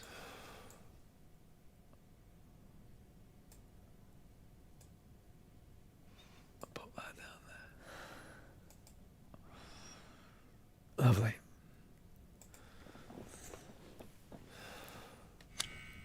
Right then. I feel like we went past something we could use a lockpick on, but I don't remember what it was.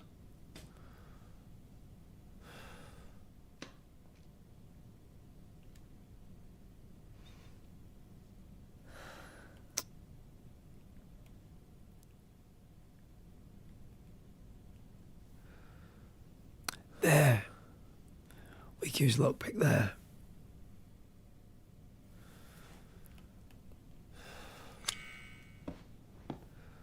The old house. Ella. Welcome in, Ella. Welcome in, Raiders. It's lovely to see you, Ella. How are you doing today? I hope you're doing really well. I'm fine. I had a bit of a cold. My voice is a bit fucked up. Apart from that, I'm fine. I'm absolutely fine. The gin Thank you for and tonic for my coming. sister Ruth. Okay. This one is for If Stacey. any Raiders need to raid and run, If you could hand this the on to my stream, boyfriend. take meds, hydrate. Please do. Self-care is very important. We are a community of people with chronic health issues, and I appreciate you being here, Ella. We're going to be watching in 56 minutes. We're going to be watching a game showcase. They're going to be showing 45 new games, and yeah, I'm excited. We're going to be live reacting to all the new announcements, so I hope you can join us for that.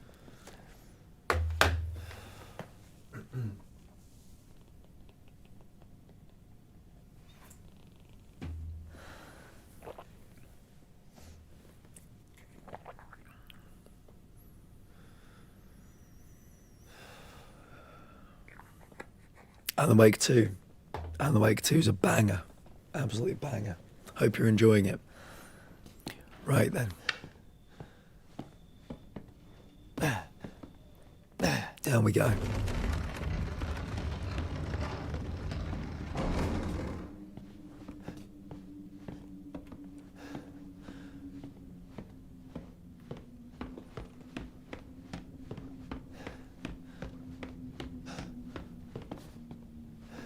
Why do I get the feeling there'll be one of those bobbleheads in here? I bet you there's a bobblehead in here. Oh my god. Chapter 4. Good. Yeah, it's a very beautiful game. And there's a mechanic in it that's one of my favorite mechanics of all time.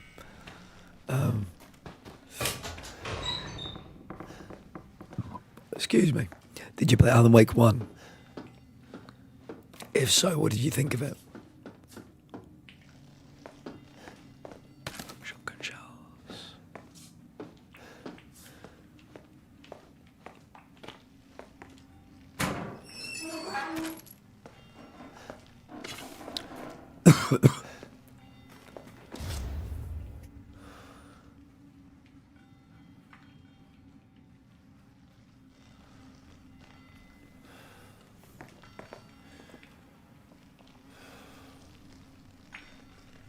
Good. Yeah, I did too. I would agree with you on that. Right, I think we've got everything we need from here.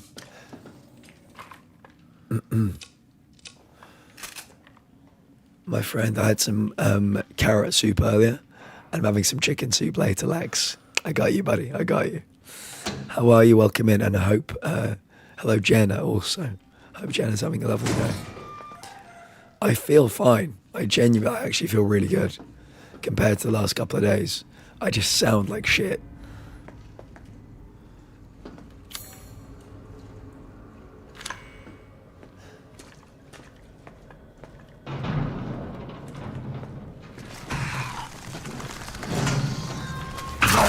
No.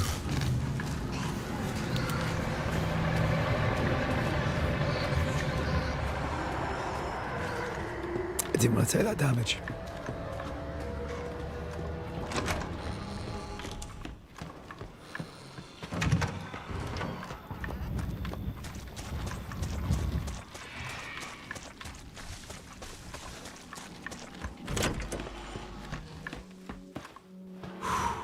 Made it.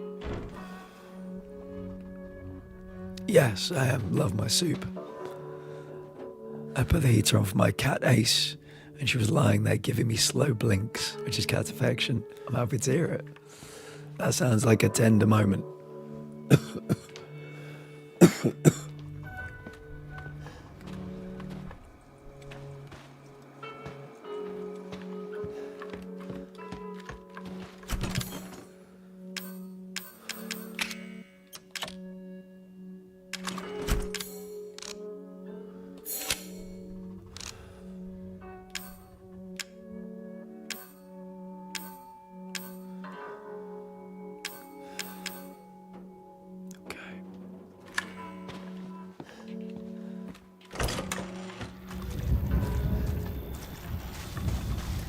Let's go and pick this lock.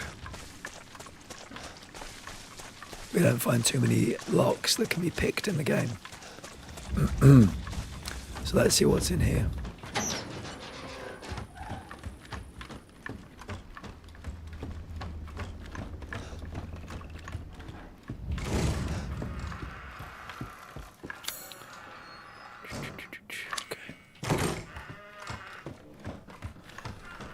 I hope it's something good.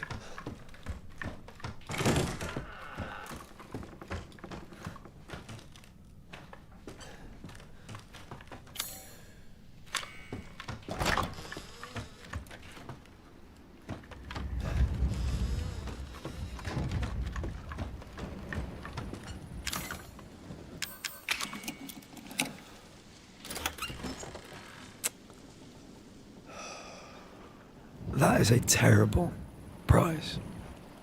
That is a god-awful price. Jeez Louise.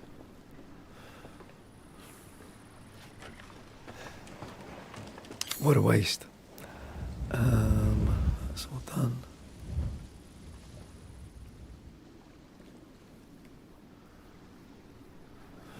So where do we go? We've got one key card. Where do we go to get the second key card? That's the question.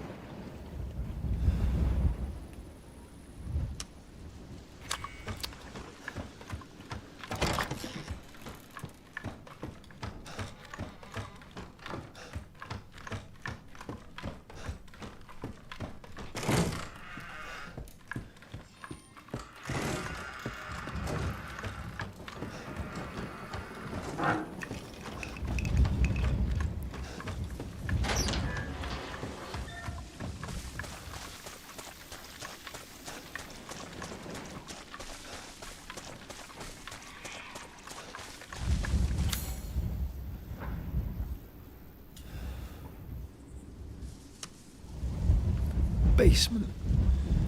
We've done. First floor. We've done. Second floor. Kids' room.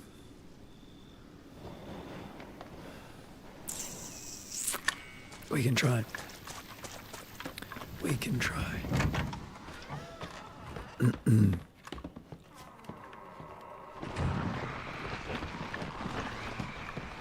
Shit.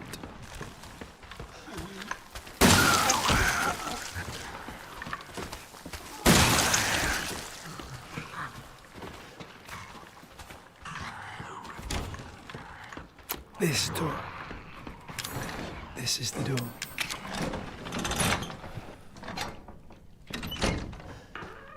Yes.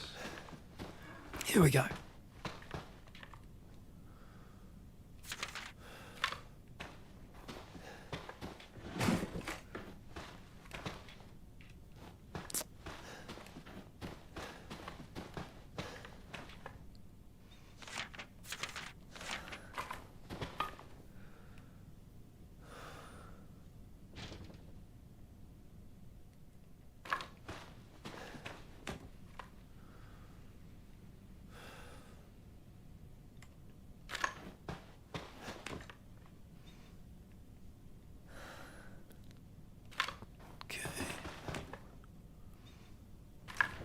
lots of lots of engineering trophies.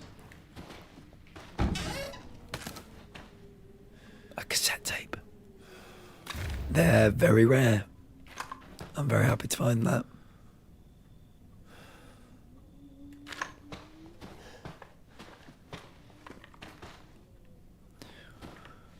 What am I missing?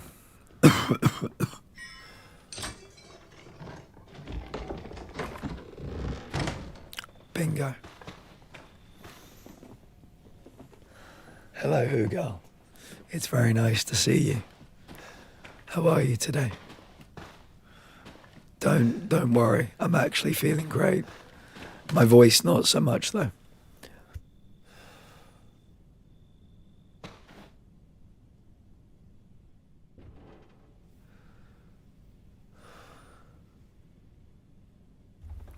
I hope the world is treating you well. Wow, my voice is doing all kinds of things right now. Organising figures, so stuff was all over the place. Well, I hope you're getting on top of it. I think that's everything. Yeah, I think that's everything. Okay, what's up here? We did find a cassette tape though. That was good. Happy birthday VHS.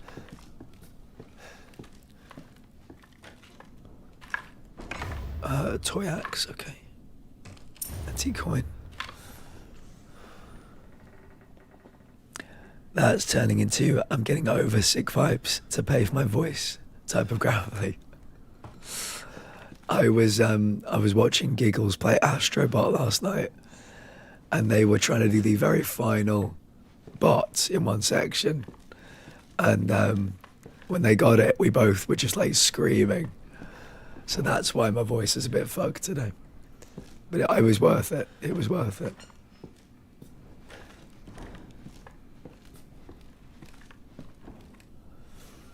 I once lost my voice for about a month. Virus. Really? A Kami? Wow. I'm sorry to hear that, friend. That must have been terrifying. Absolutely terrifying.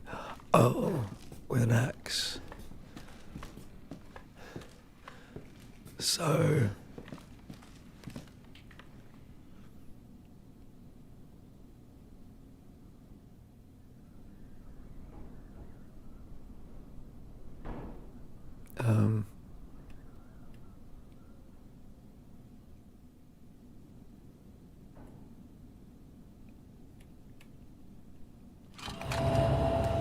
Bingo. Hugo, we actually are watching an event tonight. I'd love you to join us for it. It's like another game showcase. Geek Blue.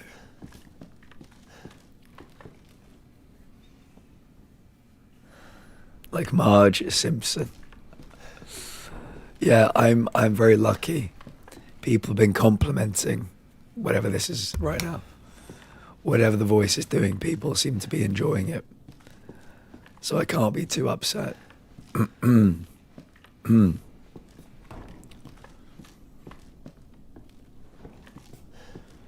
got to give the people what they want. Carrying quite a few things. I don't think there's anything more in here. I'm going to leave the VHS.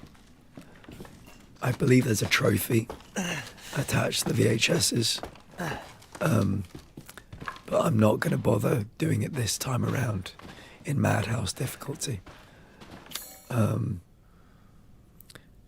Right, so if I come out of here... Yeah.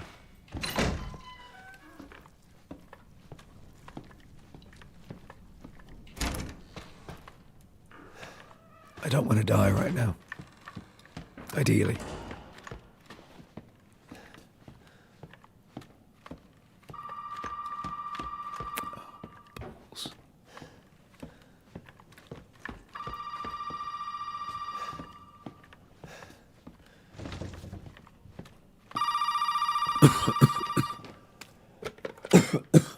Hey, buddy. Remember, those 2 key cards will get you into the party.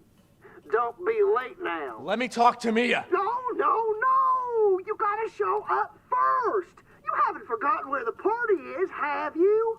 You can get in from the courtyard. So come on, man! Everybody's waiting for you!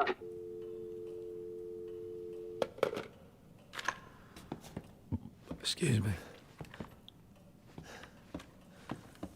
Okay. Oh, I loved my GameCube Okami. More frustrating than... Actually, wait a minute. Let me save. Let me save first. That would be an error if I didn't.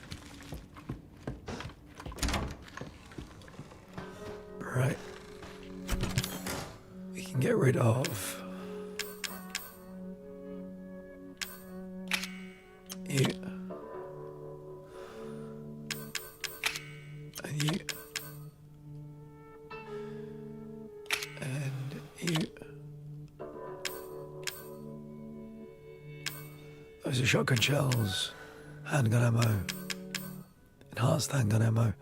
I'm going to put these away. I'm going to save them for if we need them later. Okay. More frustrating than terrifying. Phoned in sick the first day. Administrator called me back a few hours later, but I guess someone didn't take the message right. By then my voice was about gone, so she knew there was no way I was coming in. Sonic Mega Collection. I think I've got the like the Mega Drive Mega Collection, which I think probably has all the same games. But yeah, very good.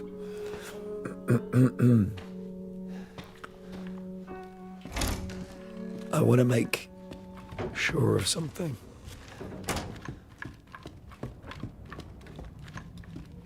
Am I able to walk around here freely?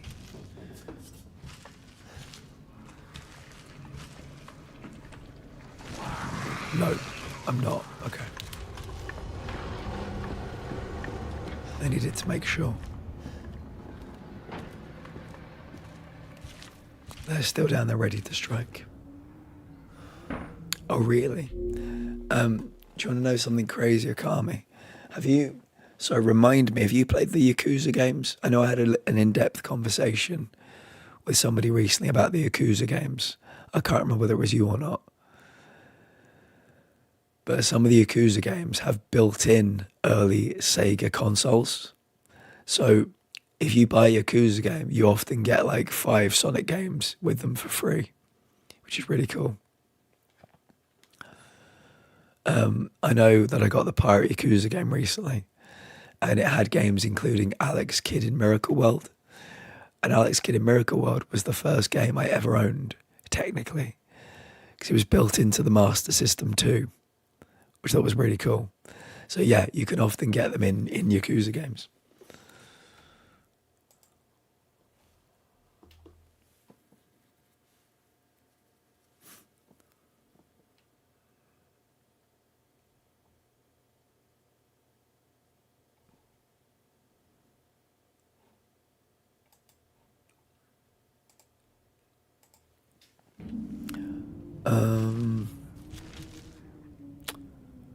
Which is the way out? Is it this way?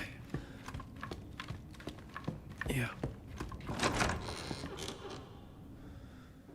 Yes. I remember. Oh, fuck.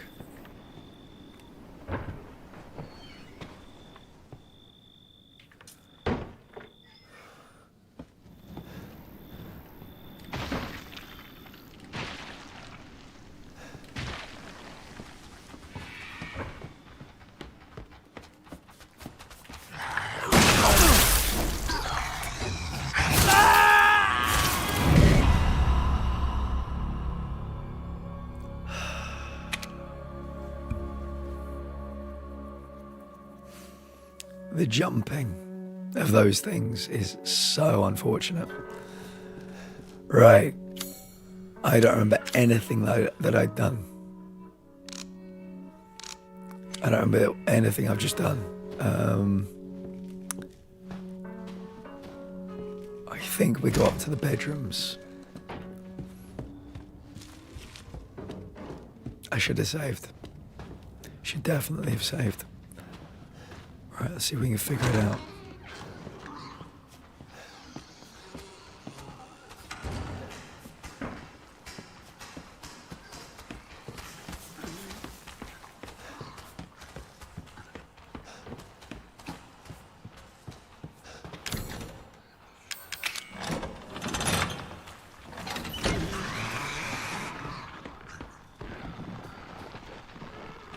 Good. Right then. Take you. Close you.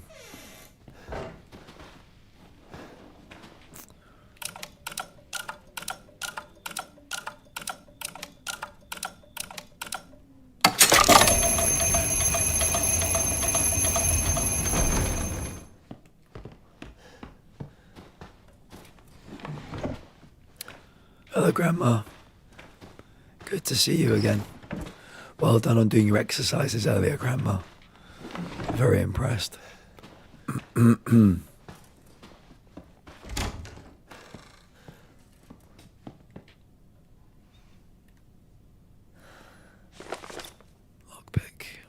Oh, good, we got a lockpick back though.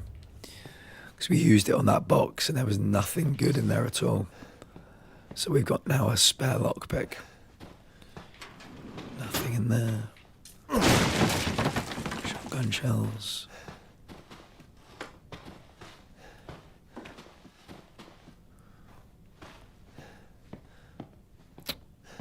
Okay.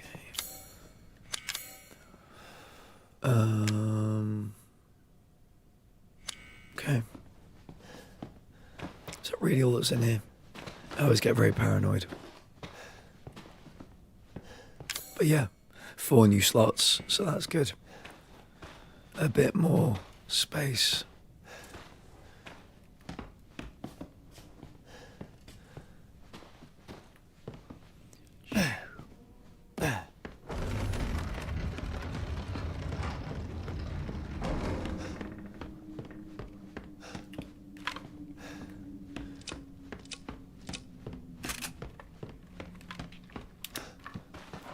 Right, we're in here again. Oh my god.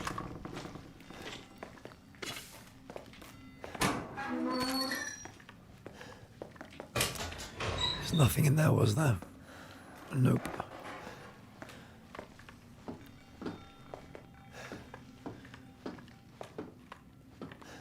There's one more thing. Shells, good. Good, good, good. And now we need to get back out of here without taking damage, ideally.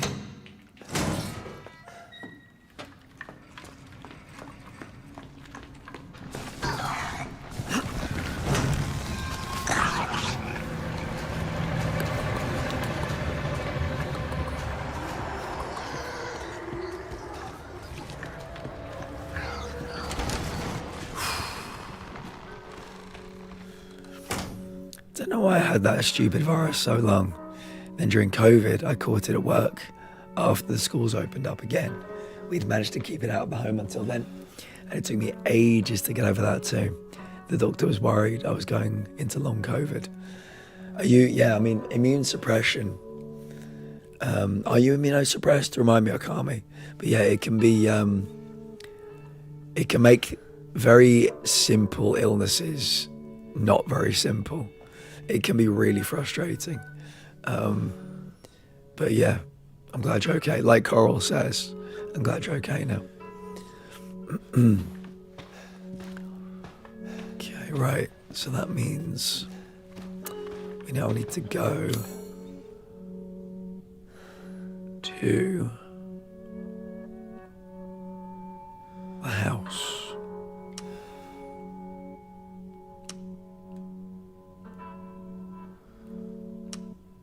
And go here to the kids' room. So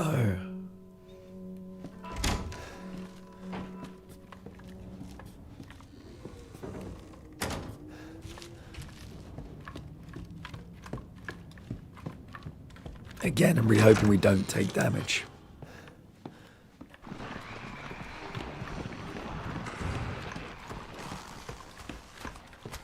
Oh, you always in the wrong place.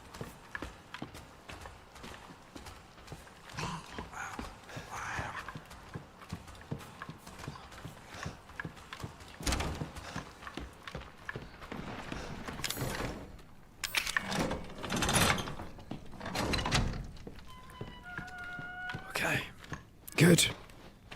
No damage. No damage.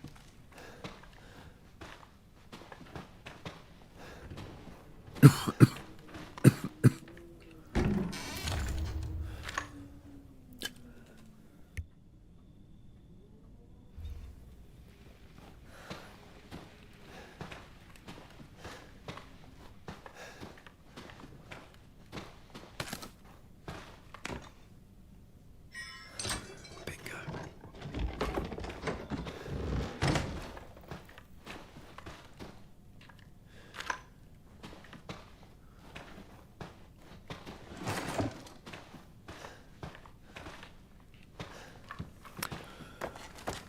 Okay, up. It's so weird that I seem to struggle to shake off things like that. I had a chest X-ray done once, and they found scarring on my lungs. Really? I mean, maybe. I mean, you might be immunosuppressed as well. It's possible.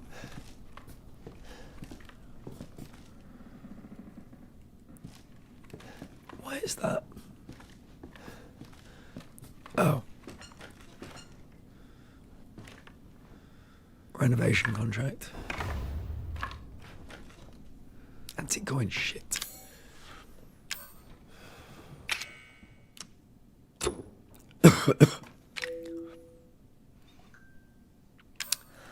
What can I get rid of? The gin and tonic's for my sister, Ruth. Okay. This Thank you, one is Coral. for Stacey. Hello. And if you could hand this one to my boyfriend. Before we begin, Fuck you you. must all be known. Whiskey? Nothing here. It's vegetarian. Bon appetit. Antique coin.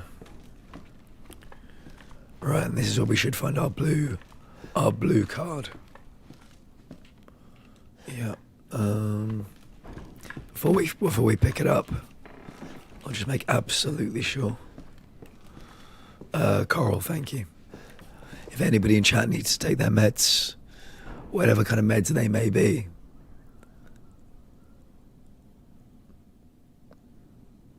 now would be a good time.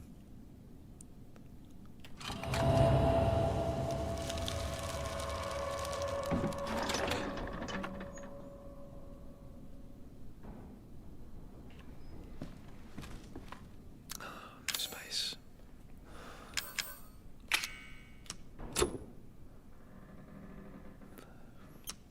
Why can't I drop the kid's axe? I meant to put it somewhere. Is the kid's axe meant to go somewhere? I wonder. It's a sobering thought, which they'd have needed because they were all pissed to the bollocks on rum. Pissed to the box on rum. Why can I not get rid of the axe? Why am I carrying this goddamn axe?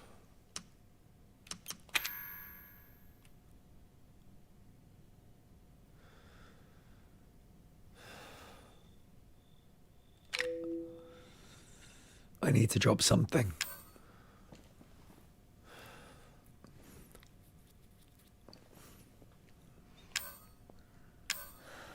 Oh my God.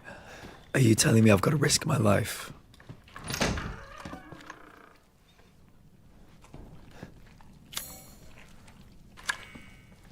Risk my health? Because I'm carrying too many things.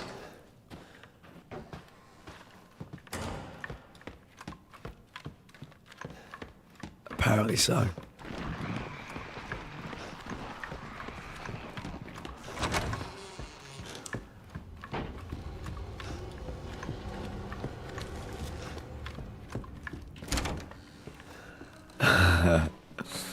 No, ours is better. Ours is comfortably better. Right, you. And you. And you.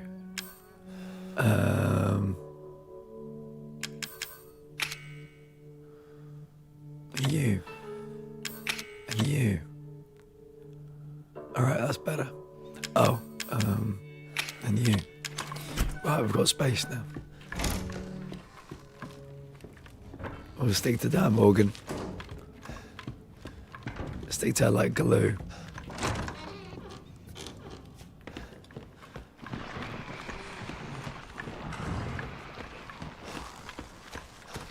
Oh no. Oh no.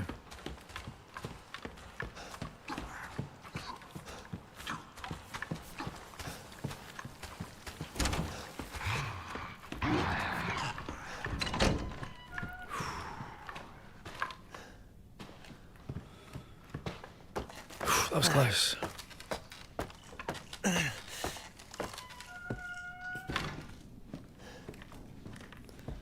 Right. Got you. Anything else? Yeah, that's judgment. Woman kneeling in front of a mob. Okay, nothing over there. Nothing over here. Double checking, so hopefully I'll never ever have to come back over again. There's nothing there. There's the Christmas tree, obviously. Even the bakers had a Christmas tree. Once upon a time.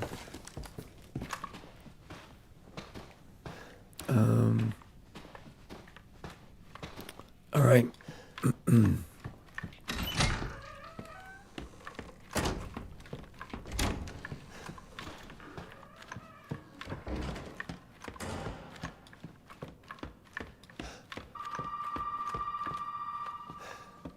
I think I'd kill myself if I couldn't have crisps.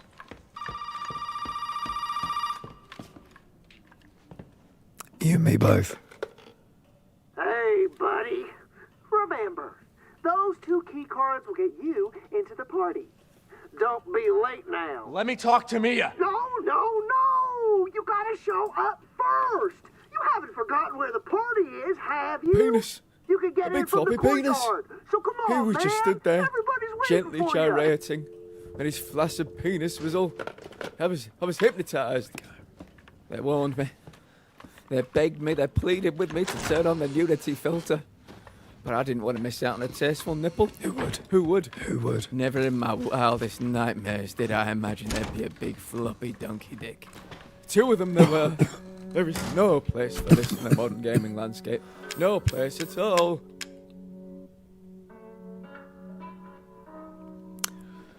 It says we've got 3 antique coins. I feel like we found more than 3 antique coins today. Let me quickly just check. We have died a lot though. So let me quickly check a couple of places where there might be one that we didn't pick up. Or that we picked up and then died.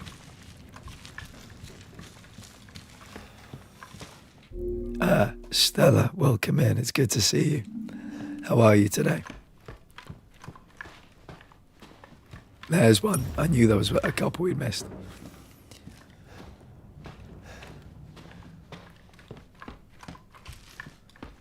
Happy New Year, Stella.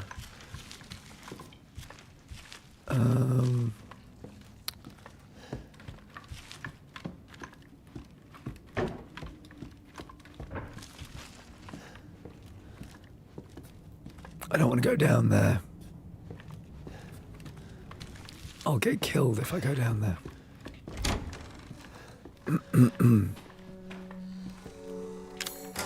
Right, we've got both key cards. Is this a good time to save? Yeah, why not? Why not? Cassette tape.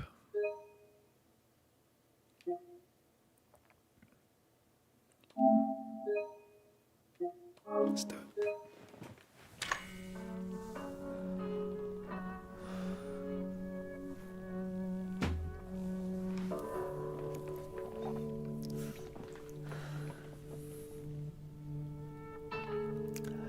I appreciate that. I actually feel fine. My voice is the problem. I feel good. I hope you get well soon as well, friend. We're going to be in about 22 minutes. We're going to be watching a whole load of new game trailers for a game called for an event called New Game Plus. So we hope you can join us for that, Stella. Going to be 45 new games showcased in the event. This way.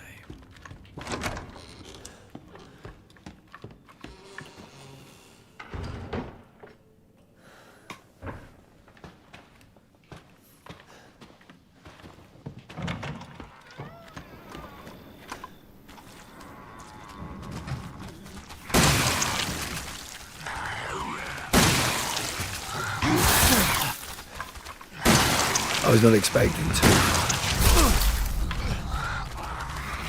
It's fine, I might as well kill me. I can't afford to take that much damage.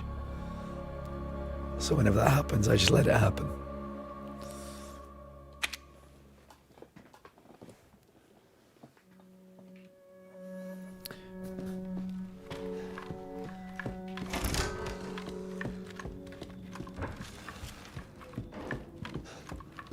Yeah. They're not great. I think I've really basically got to try and run. Just run for it.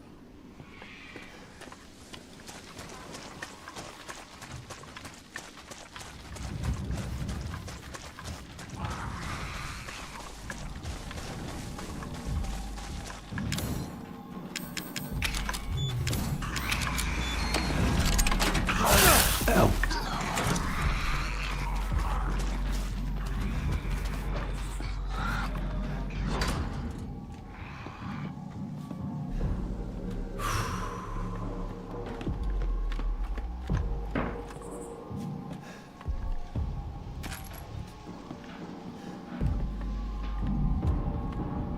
Let's play.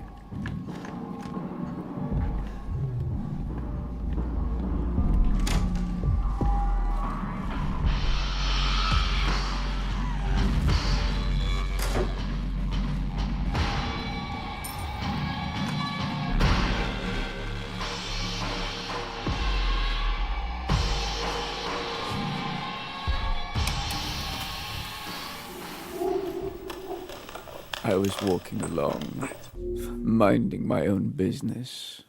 I turned to see thighs on top of thighs flying through the air towards me.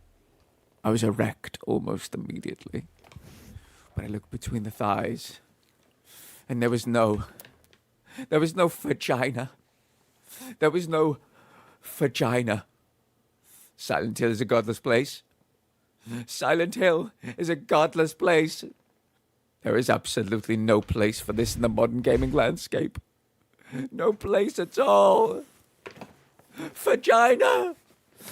I think, Carl, you preempted what I was going to do. I don't want to start a new section right now. So I think that Stella came in at the perfect time. Let me put on some music. Actually, shall we? Yeah, let's put on some music.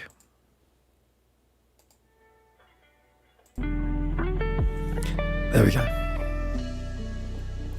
Yeah, we've got about 18 minutes until the event starts. So I think now is the perfect time to just chill. Yeah, I'm excited. I imagine we're going to see some new games, some already announced games. But we're going to do what we normally do. Actually, I'll make a pinned message for it. We'll do the yays and the nays, so people can tell me what they think of the games.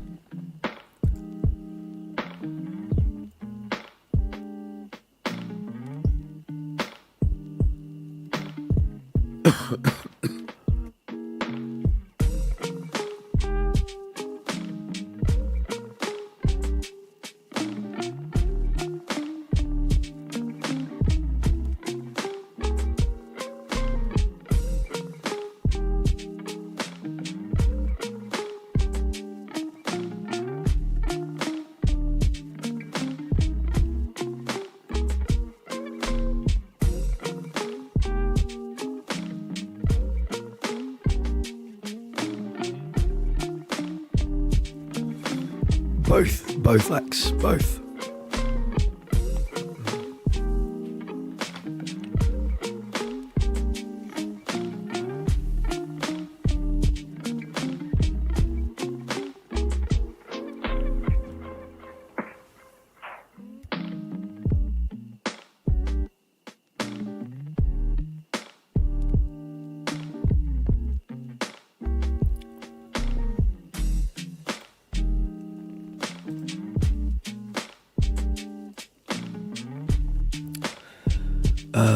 Yeah, that's right. I'm going to make a pinned message. Welcome in, Lax.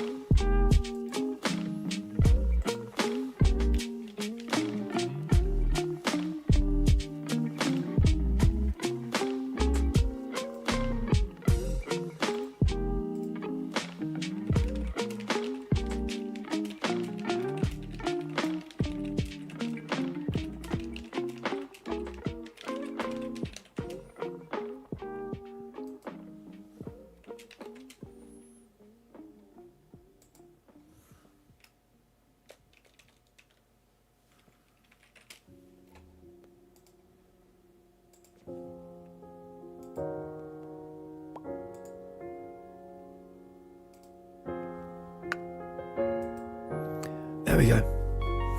You guys can vote on what you think of each game with yay or nay. I'll be asking for your thoughts throughout the show.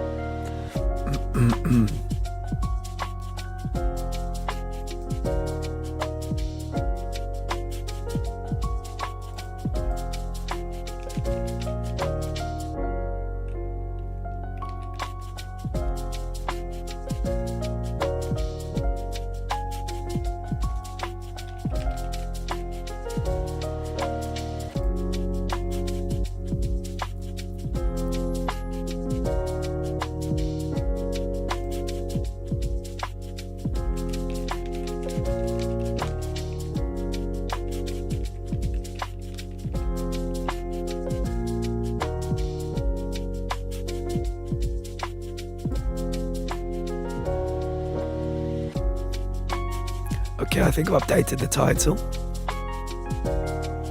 I've changed it to special events. Looking good.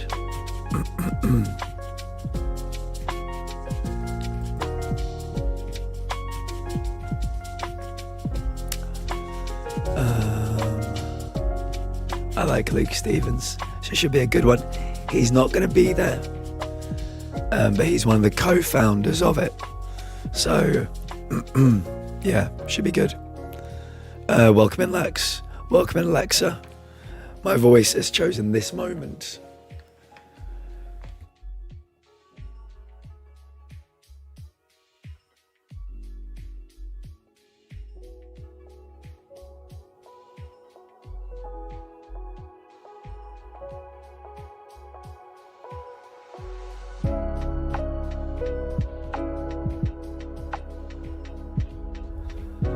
My voice has chosen this moment to start crapping out. So yeah, 45 games. Some AAA, some indie. Yeah, some brand new, some already announced. And we're going to live react to all of the new trailers and news. Alexa, welcome in. How are you doing today?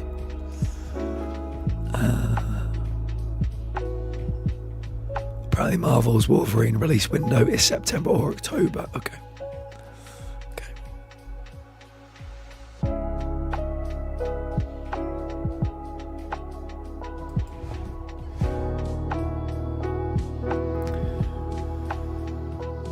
It's got not long to go till it begins. The countdown clock is right here behind me. But it's got about 13 minutes left. I can show you.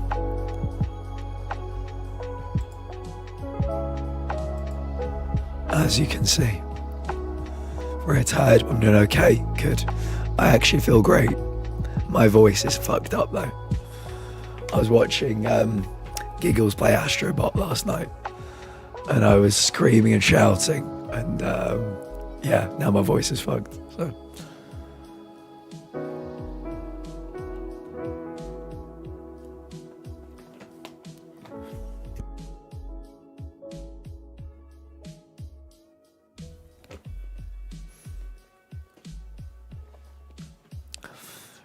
Presumably, these are some of the games that are going to be talked about.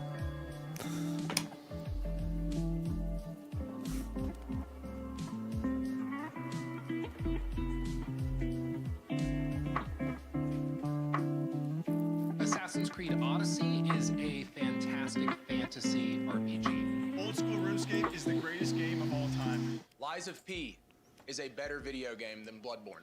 The RPG category is so broad to the point that it's meaningless. Can you guys hear this? Easier to be good at than Controller. The Horizon franchise is very mid. A battle royale would not have saved Halo Infinite. A battle royale would have saved Halo Infinite.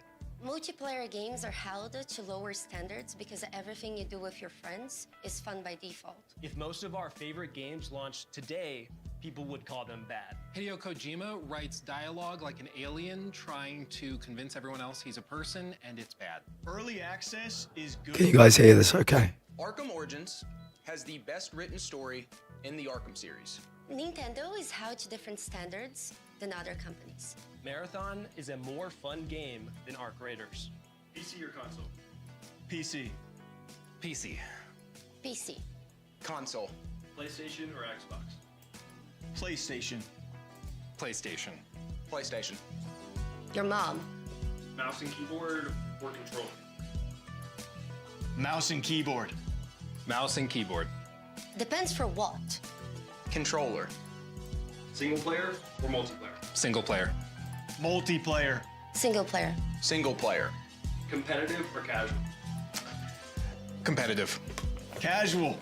Casual. How's that? Next. Call of Duty or Battlefield? Battlefield. You bastard. Battlefield. How does that sound? Counter-Strike or Valorant? Valorant. Counter-Strike. Counter-Strike. Apex or Fortnite? Apex. Fortnite. I can't gritty with Master Chief and Apex, so we'll go Fortnite. Whatever. Overwatch or Marvel Rivals? Marvel Rivals. You say neither or neither? I'm from Iowa. Either. Neither? No. You can say, if you pronounce it either way. He said Neither. Marvel Rivals. Ooh. That's a good one. Mmm. Like, release Overwatch? Arc Raiders or Escape from Tarkov? You do. Arc You do, Raiders. Intel, yes. Arc Raiders. Escape from Dukov. Grand Theft Auto or Red Dead Redemption? Red Dead Redemption. Red Dead Redemption. Red Dead Redemption, Arthur. Mmm. Red Dead. Elden Ring or Sekiro? Elden Ring. Elden Ring. I haven't played Sekiro, but I'm gonna go Elden Ring. Both. Dark Souls or Bloodborne? Bloodborne. Guys, what should I answer? Dark Souls. Dark Souls. No, I'm sorry, Bloodborne. Changed my mind. Would you choose which children you love more? Oh. Arcade shooters or tactical shooters? Tactical shooters. Tactical shooters. Arcade shooters. What? Battle Royale or Team Deathmatch? Battle Royale. Battle Royale. Battle Royale. Baldur's Gate 3 or Expedition 33? Baldur's Gate 3. BG3. Expedition 33. Baldur's Gate 3. Witcher 3 or Cyberpunk? The Witcher 3. The Witcher. Alice, I'm Game of all sorry. time, The Witcher 3. Yes. He says with his gravelly voice. Witcher. Skyrim or Fallout? Fallout. Oh my. I'm sorry, it's made its way to you, Alice. Fallout. Ooh. I feel fine, which is the really Morrowind. depressing thing. And Fallout New Vegas. Mass Effect or Dragon Age? Mass Effect. Dragon Age. Mass Effect. Oh. Mass Effect. Outworld or Pokemon? I'm glad you're here, though. Pal World. Power World. I don't want to get a cease and desist, so I'll say Pokemon. Power World. Depends. Vaporeon? Yeah. No, don't put that. I Don't feel put fine. I feel genuinely Mario fine. or Sonic? Super Mario. Super Mario Bros. Super Mario. Sonic. Destiny or Warframe? Warframe. Destiny 2. Lady Grim, welcome in. Diablo or Path of Exile? Path of Exile. Diablo. No, you can't do that to me. What the hell? Oh, man. Diablo is my childhood. Path of Exile is a lot better now. Ah. Breath of the Wild or Ocarina of Time? Breath of the Wild. Ooh. I have a long story about Ocarina of Time. Pass. Ocarina of Time. Roguelikes or Metroidvanias? Roguelikes. Roguelites. Metroidvanias. I love both. Roguelike? Metroidvanias? I'm going to refill my water before we begin. Hunting or multiple playthroughs? Multiple playthroughs. Well, okay, do you want to take a nap? Take a nap, Atlas. Multiple playthroughs? Take a nap. Achievement hunting. I'm going to get some Only water. play games for I'll be back. achievements are so low on my totem pole. What was this? Sorry. Achievement hunting or multiple playthroughs? Multiple playthroughs. All right, you're good. Sorry. Assassin's Creed Odyssey is a fantastic fantasy RPG. Old school RuneScape is the greatest game of all time. Lies of P is a better video game than Bloodborne. The RPG category is so broad to the point that it's meaningless. Mouse and keyboard is easier to be good at than controller. The Horizon franchise is very mid. A battle royale would not have saved Halo Infinite. A battle royale would have saved Halo Infinite. Multiplayer games are held to lower standards because everything you do with your friends is fun by default. If most of our favorite games launched today, people would call them bad. Hideo Kojima writes dialogue like an alien trying to convince everyone else he's a person, and it's bad. Early access is good for video games. Arkham Origins has the best written story in the Arkham series. Nintendo is held to different standards than other companies. Marathon is a more fun game than Arc Raiders. PC or console? PC. PC. PC. Console. PlayStation or Xbox? PlayStation. PlayStation. PlayStation. Your mom. Mouse and keyboard or controller? Mouse and keyboard. Mouse and keyboard. Depends for what. Controller. Single player or multiplayer? Single player. Multiplayer. Single player. Single player. Competitive or casual? Competitive. Casual. Casual. Next. Call of Duty or Battlefield? Battlefield. You bastard. Battlefield. Call of Duty. Ugh. Counter-Strike or Valorant? Valorant. Counter-Strike. Counter-Strike. Apex or Fortnite? Apex. Fortnite. I can't gritty with Master Chief and Apex. I find them so all annoying, we'll except go one. Fortnite. Luke. Whatever. Overwatch or That guy. He's my guy. He's my guy. I watch him every day on YouTube. You say neither or neither? I'm from Iowa. Either. Neither? No, you could say if you pronounce it either way. He said either. Neither. Marvel Pretty Rivals. big son. Ooh. That's a good one. Mmm. Like, release Overwatch? Arc Raiders or Escape from Tarkov? Arc Raiders. Arc Raiders. Arc Raiders. Escape from Dukov.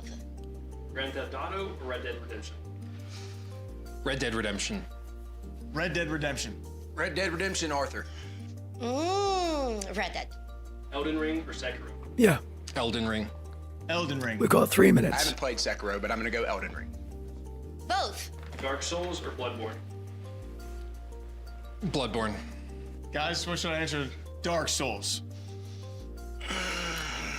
All right, I think I'm ready. I've got Dark water. Souls. I've No, put sorry, some mix Bloodborne. on. We're ready to go.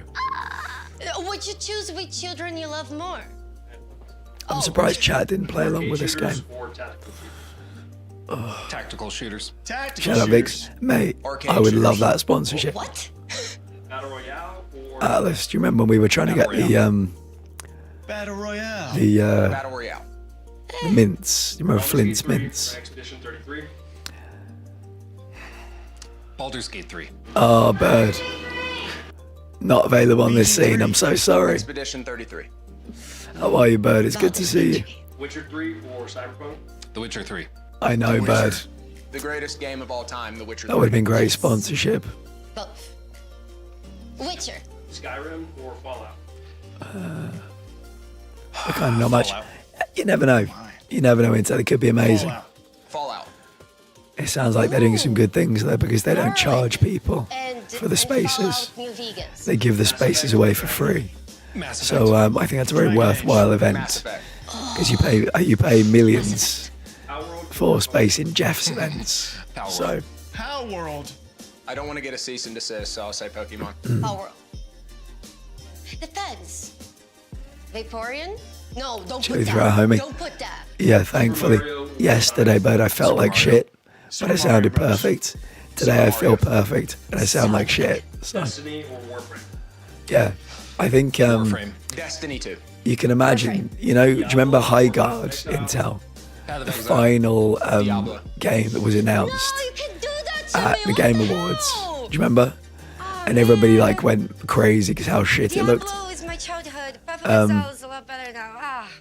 I feel like there were so many good games I have a long story that about just don't have the money to get on the Game of the Year awards or the Summer Games Fest. So yeah, we might find something today we've never experienced before. Metroidvanias. I love both. We might see something today we never would have seen otherwise. So I'm excited. Moody, I have no clue why. I heard that myself. Multiple playthroughs. Bonkers, mate. Absolute bonkers. Moody. Achievement hunting. I'm keeping a close eye, mate. Games for achievements are so low on my totem pole. What was this? Sorry.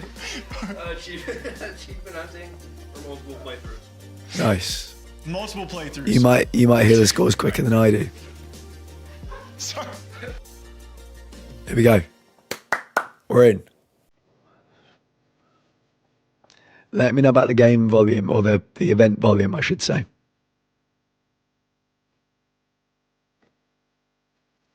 I was about to say, I thought it was silent for a minute.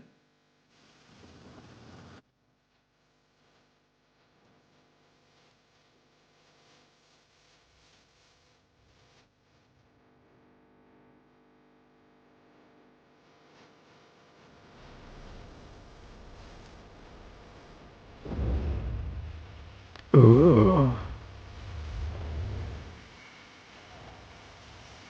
Gotcha, welcome. Carly, welcome. Perfect time. We're just getting started with the event. Sounds good. It can go up. The volume can go up. You let me know. Yeah, gotcha. You're bang on time, baby. Bang on time. How you doing? Carly, how you doing? 45 new games are going to be showcased right now. And please check the pinned message. After every game, I'll ask you what you think, and you'll vote yay if you like it, nay if you don't like it. All right? We do this every time. I'm very glad Intel's here. You've got time to find the yay and the nay emotes if you need to. They're universal emotes.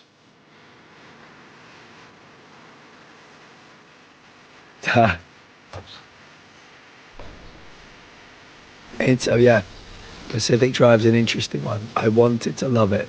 It's too difficult. It is too difficult. Oh, Carly, I'm on the other side. I've had it for the last 5 days. Today's the first day I feel good, but my voice got fucked. I actually feel great.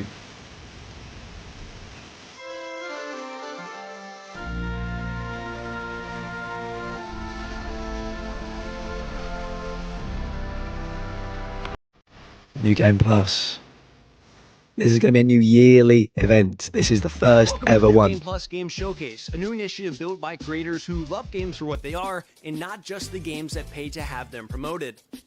First up, I'm Hunter. I'm normally behind the camera across gaming and esports events, and I work on social accounts for a ton of different games.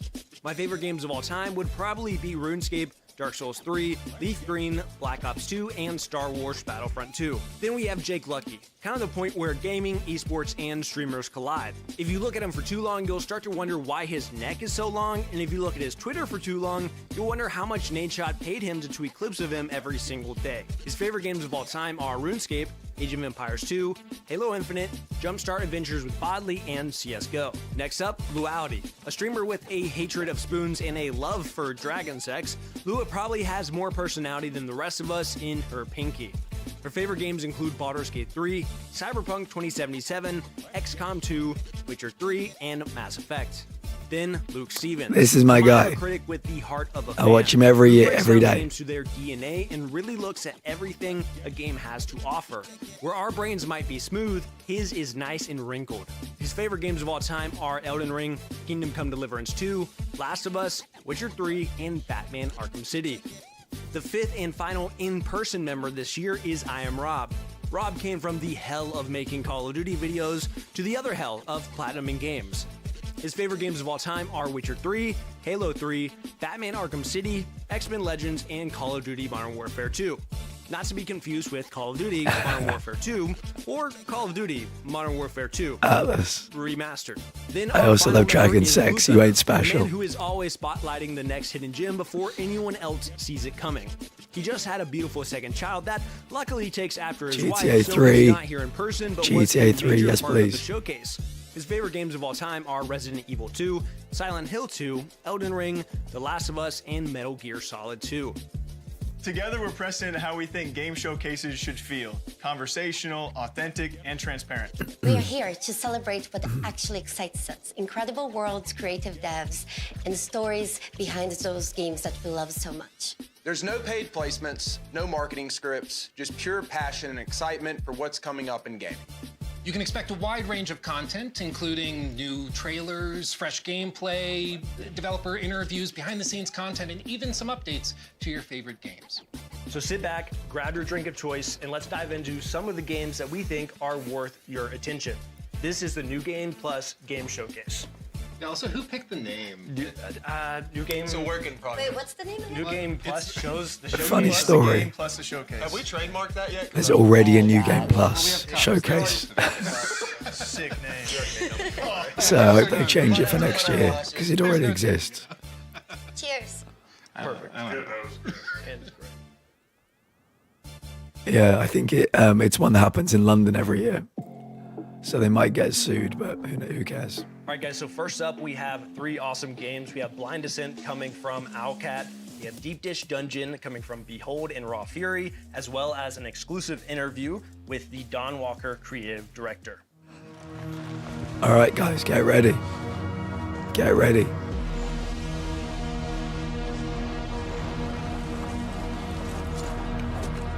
Interesting.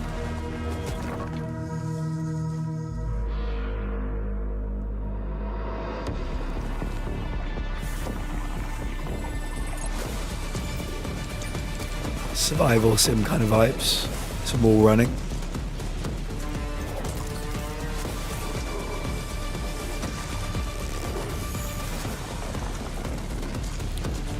Okay, maybe not survival sim vibes. Blind Descent. Grounded but freaky.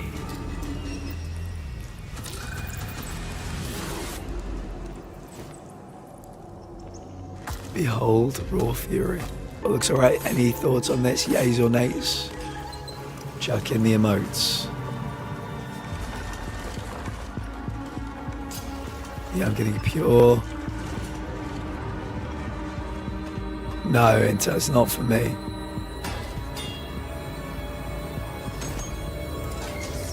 It's a nay for Intel. Blind Descent nay. Oh yay. Deep Dish Dungeon. Interesting name.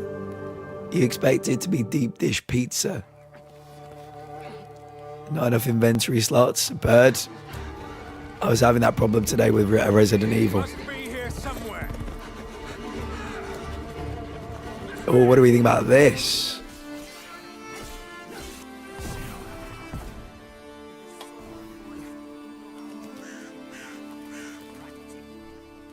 Dawn, A the blood of Dawnwalker is Dawnwalker. a special kind of being in our IP. It's neither fully a vampire nor a human. It's something in between. What this means Something is in basically between. that you, as a Dawnwalker, you A have Dawnwalker. underwent a How transformation. intriguing. You used to be human. How delicious. And now, during the nighttime, you do get all the A powers lot of yays and in chat. difficulties of A lot being of a vampire. yays. So you get the blood craving and so on. But during daytime, these powers are dormant, and you still have to eat. You have all the weaknesses of a human, right? But also the perks of being human. One of the things that is unique to humans in our IP is being able to use magic, so casting spells. The Dawnwalkers are not very commonplace in that IP. They are very, very rare, rarer than vampires. So you as a Dawnwalker are kind of special in this regard. I would say the short-term things that have immediate impact on the character development are you have to He feed, may just be a you know, quiet either animals person. or humans on blood suddenly, right? So you get these cravings, you get these like weird, eerie experiences that you didn't have as a human. Francis Yeah, and his I bumped it fleet up a of little bit anyway. vampires actually caught him on his low point when he was vulnerable. He has used specific traits of vampiric blood in order to cement his position in the valley. Because, you know, as you might imagine, having a bloodsucker as your lord might be a tough sell. However, if the alternative is getting sick and, you know, dying in thousands, actually it doesn't sound as such a horrible thing. I prefer it He that way. tries to kind of prefer it like distort the religious beliefs in order to install himself as a savior of the valley. We I'm do not sure, explore Lex, this maybe. in the game. You may have more knowledge you than I might do. see, like, for example, statues erected to Francis, new iconography shown in the local cathedral, for example, and in the castle and so on. There is this whole cult of personality he builds around himself.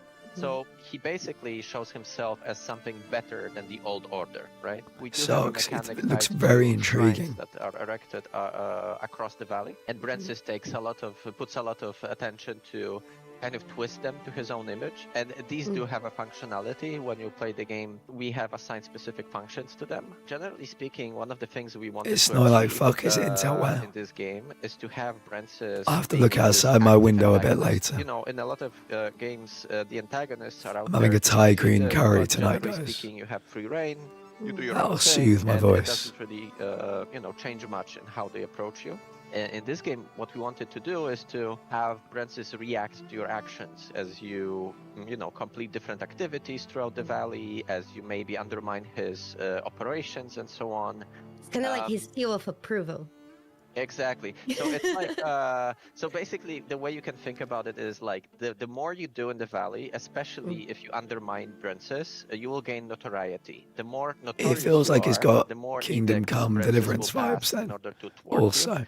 So for example, Notoriety. he might send out more soldiers to patrol roads and villages, right? He might, in some extreme cases, maybe even initiate a lockdown of the city to basically hamper your ways of traversing it, right?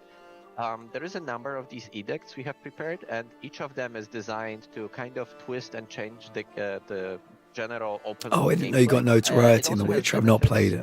There are factions in the valley that dislike Francis, so the more notoriety you gain, you know, the better standing with them you get, like they actually like that. There is a number of plot lines that you can follow if you want. You can also cut them off because we have added these systems where, for example, you might lose control over Cohen when he's a vampire if he was hungry. You might kill off some important NPCs, and then the plot line just cuts off basically. Or you Interesting. get some alternative version. I There like are some games where you ways can do to that. enter the castle in the open world. You can ignore these side plot lines. You can level up Cohen and decide to attack the castle on your own, right? Out of curiosity, is there romance in the game? Romance, yes, of course. We Oh! do have romance options, yes. We didn't delve deep into like with whom yet. Okay. And I'll leave that for the future to talk about. However, yes, you can expect to build relationships with characters. Like I said, there is like one main goal, very varying ways to get to it. So there's These basically different ways confirming you pick will that there's going to be impact, freaky what happens with vampire Bale sex Zamora in the game. end. And it's all up to you. Confirmed. And I think, I really recommend experimenting with this stuff and having That fun looks with cool. it. All right, guys, yay First or one, nay? Martian survival. Yay or nay for that co-op one? Adventure. Gives me Subnautica Seems like it was a vibes. big Like, hit. in the best way possible. I really like it, but like more with land exploration, which is really cool.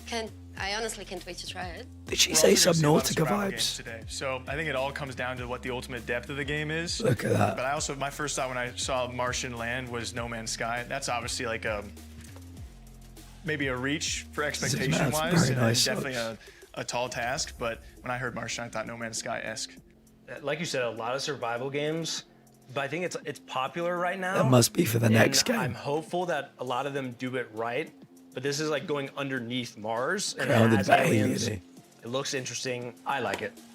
I'm intrigued about the variety of ecosystems and aliens and plants that they bring up. Well, like you said, it's popular right now because people like them. And so they share a lot of things mechanically, but for me, it's usually the vibe. And this one has a vibe. Yeah, it's a good vibe. That's why I wonder how that gameplay loop goes. Like, how far down can you go? What kind of biomes are you experiencing as you continue to go down? And like you said, with survivals, we see like a lot of the same loops. So how can they? Are there trees you can cut? Yeah, like again, we're gonna talk about it a lot, but if you can cut a tree down, I'm good for survival games. I'm like at that point. I'm the target. I'm the target audience. Well, the people in chat, do you like survival games? Dungeon crawling, a survival game, handcrafted dungeon. You If get so, what are your resources favorite to survival strengthen games? your party. You can party up with friends.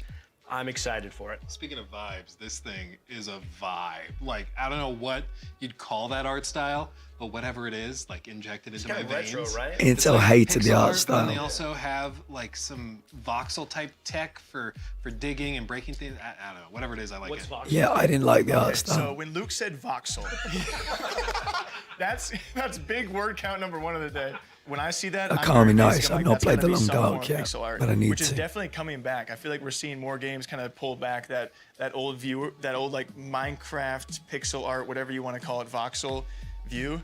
I will be honest with you guys. While you guys are talking about pixels, I'm thinking I hope I can kill my teammates in funny ways. So sure, we'll go for the pixels. Yeah, we were watching the trailer together, and the first thing she was saying was like, "Hey, how do I kill those I'm with?" I mean, I have to imagine it's a dungeon crawling game about cooking. She probably in a uses the dungeon. tarot cards Surely when she you're gonna plays be able to Phasma. accidentally poison yourselves. You Do you know? think That's you- not you sport. can get, It didn't appeal to me in the slightest. on purpose The to gameplay didn't murder appeal to me your- either in the slightest. I bet you're gonna have to find out.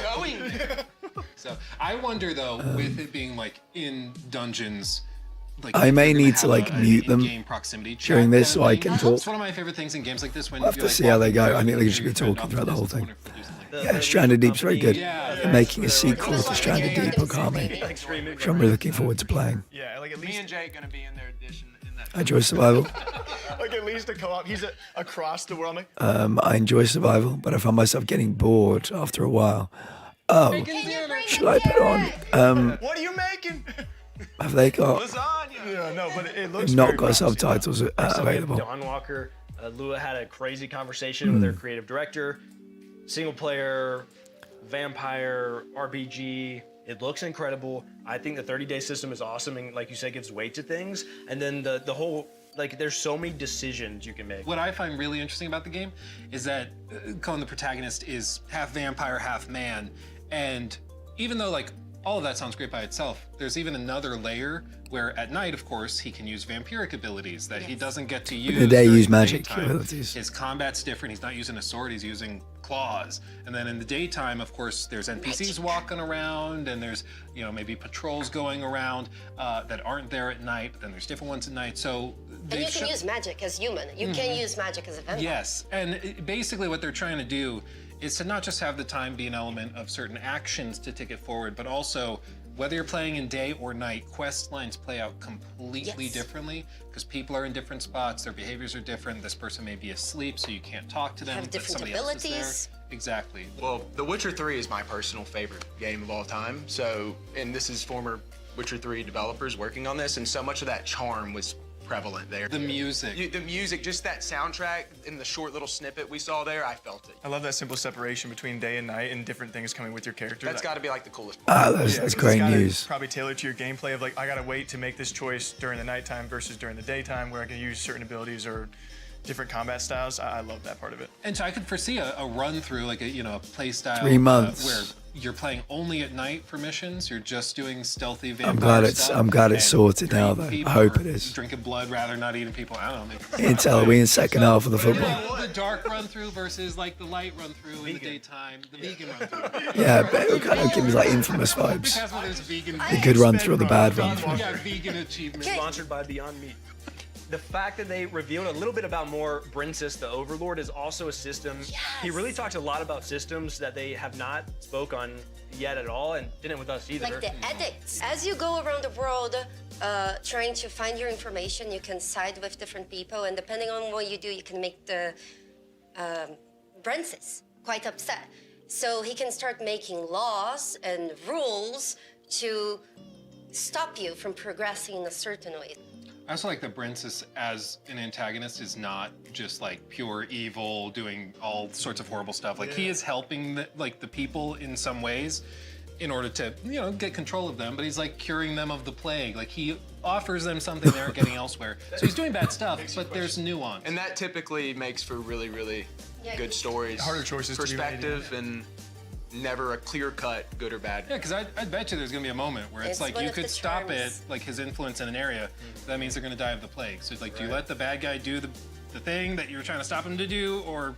And it's also about perspective. These people were ruled Yeah, by a I think what we're gonna very have to do tyrannical leader before. is I'm gonna have to talk over even these though people. I'm gonna Brinsis have to is a mute them at vampire certain to points them, throughout this because I'll never get he to may as talk. well be a savior. They're gonna be right? chatting the entire fucking time.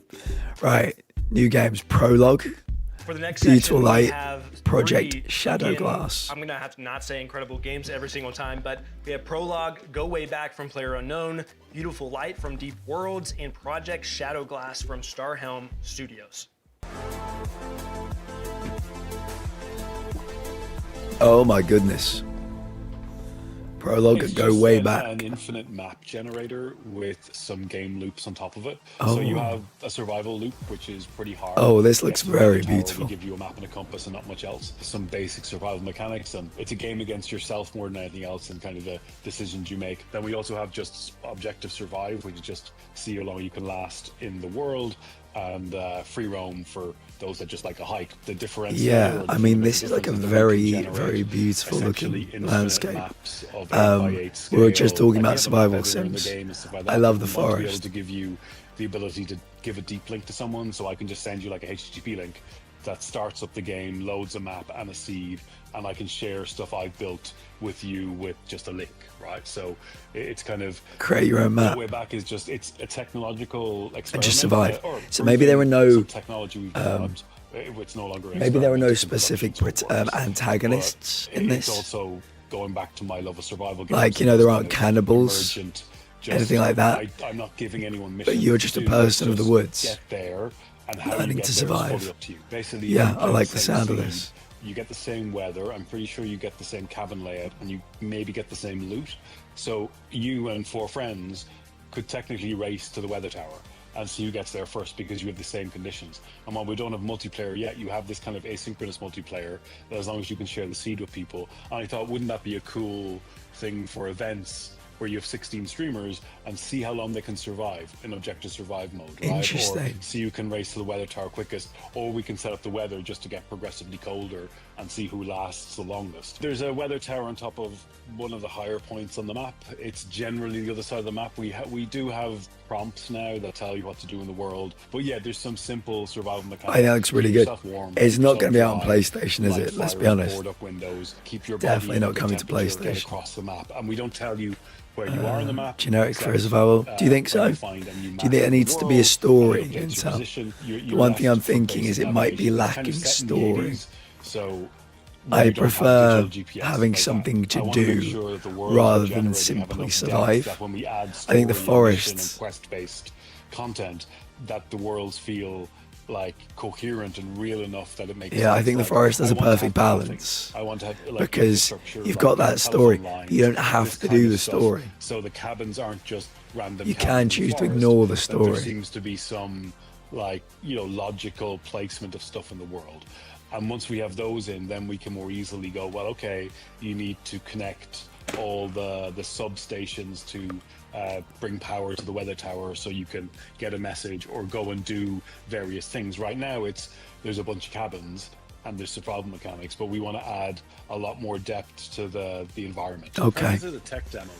They want to add release a depth. free tech demo of the engine we're building, and that's what Preface is. And the kind of poetic thing is that my last game will be Preface, because it'll just be a visualization of what's possible with our engine at that time. And it's more like Minecraft Survival, that it's an example of what you can do with the engine, and it'll be open source and free for everyone, so you can do whatever you want. So having this kind of digital space, like an internet in 3D, I don't see anyone working towards that.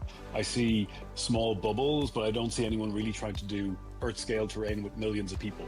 And that's kind of the bigger goal, and that's why we've broken it down into 3 games. The aim is that you should be able to do anything from 10 by 10 to 100 by 100 with 5v5 or 100v100 relatively easily and not have any problems. We will build maybe an Earth-scale terrain, maybe smaller, with hopefully a network layer that supports millions of people. That will be kind of a survival civilization MMO type game. But again, that's just one layer of the world. Like, I want you to be able to just jump around the world and see what's happening, because you should be able to, like, I think if you want to interact with the world, there should be a layer of survival you have to do, or a layer of gameplay in order to kind of leave your impression on the world.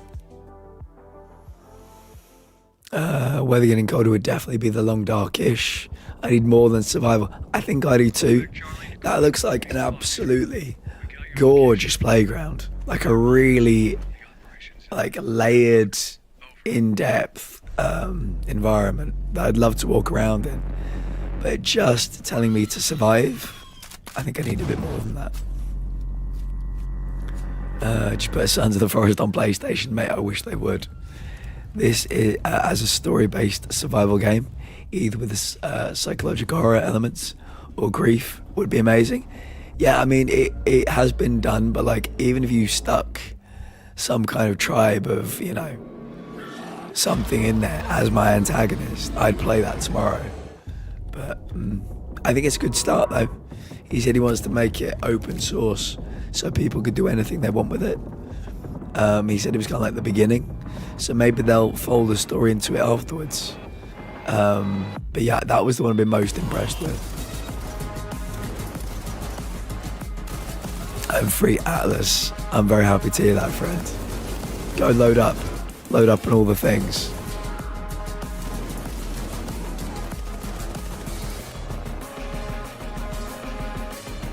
They should no animals, no hunting.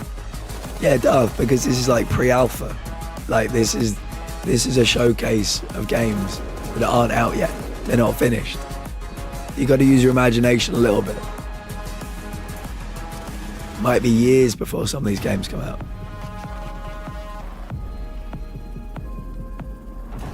Intel says if there's a single player, I'm in. Enter. Secure. Extract. I mean, it looked, whatever it was, it looked intriguing. I'm out, fair. In a world Fair. where pixels were once only 2D. Starhelm Studios presents. They're 3D. Oh, extraction shooter, you think? Fair. Dev behind Project Shadowglass, a 3D pixelated RPG that's a love letter to classic immersive sims like Thief and System Shock. This video is a series of prototype rooms that I've been What do we working think on some about core this systems in. graphically? No art, no What do we think about the assets, aesthetic of this one generated game? by AI. This is all human-made, hand-placed, made by me and artists like me because we love what we do. Minecrafty. I mean, he said it was a love letter to things that have come before. I can see that. It's a love letter to things I don't enjoy the aesthetic of. Gacha likes it.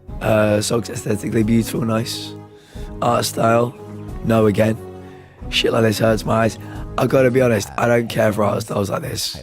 The kind of, it's not like blurry, but do you know what I mean? Like it does something to my mind. The music emanating from this orb is going into the left ear and the right ear, but as I Ooh, change the intriguing. size of the space, you can hear the character of the sounds change.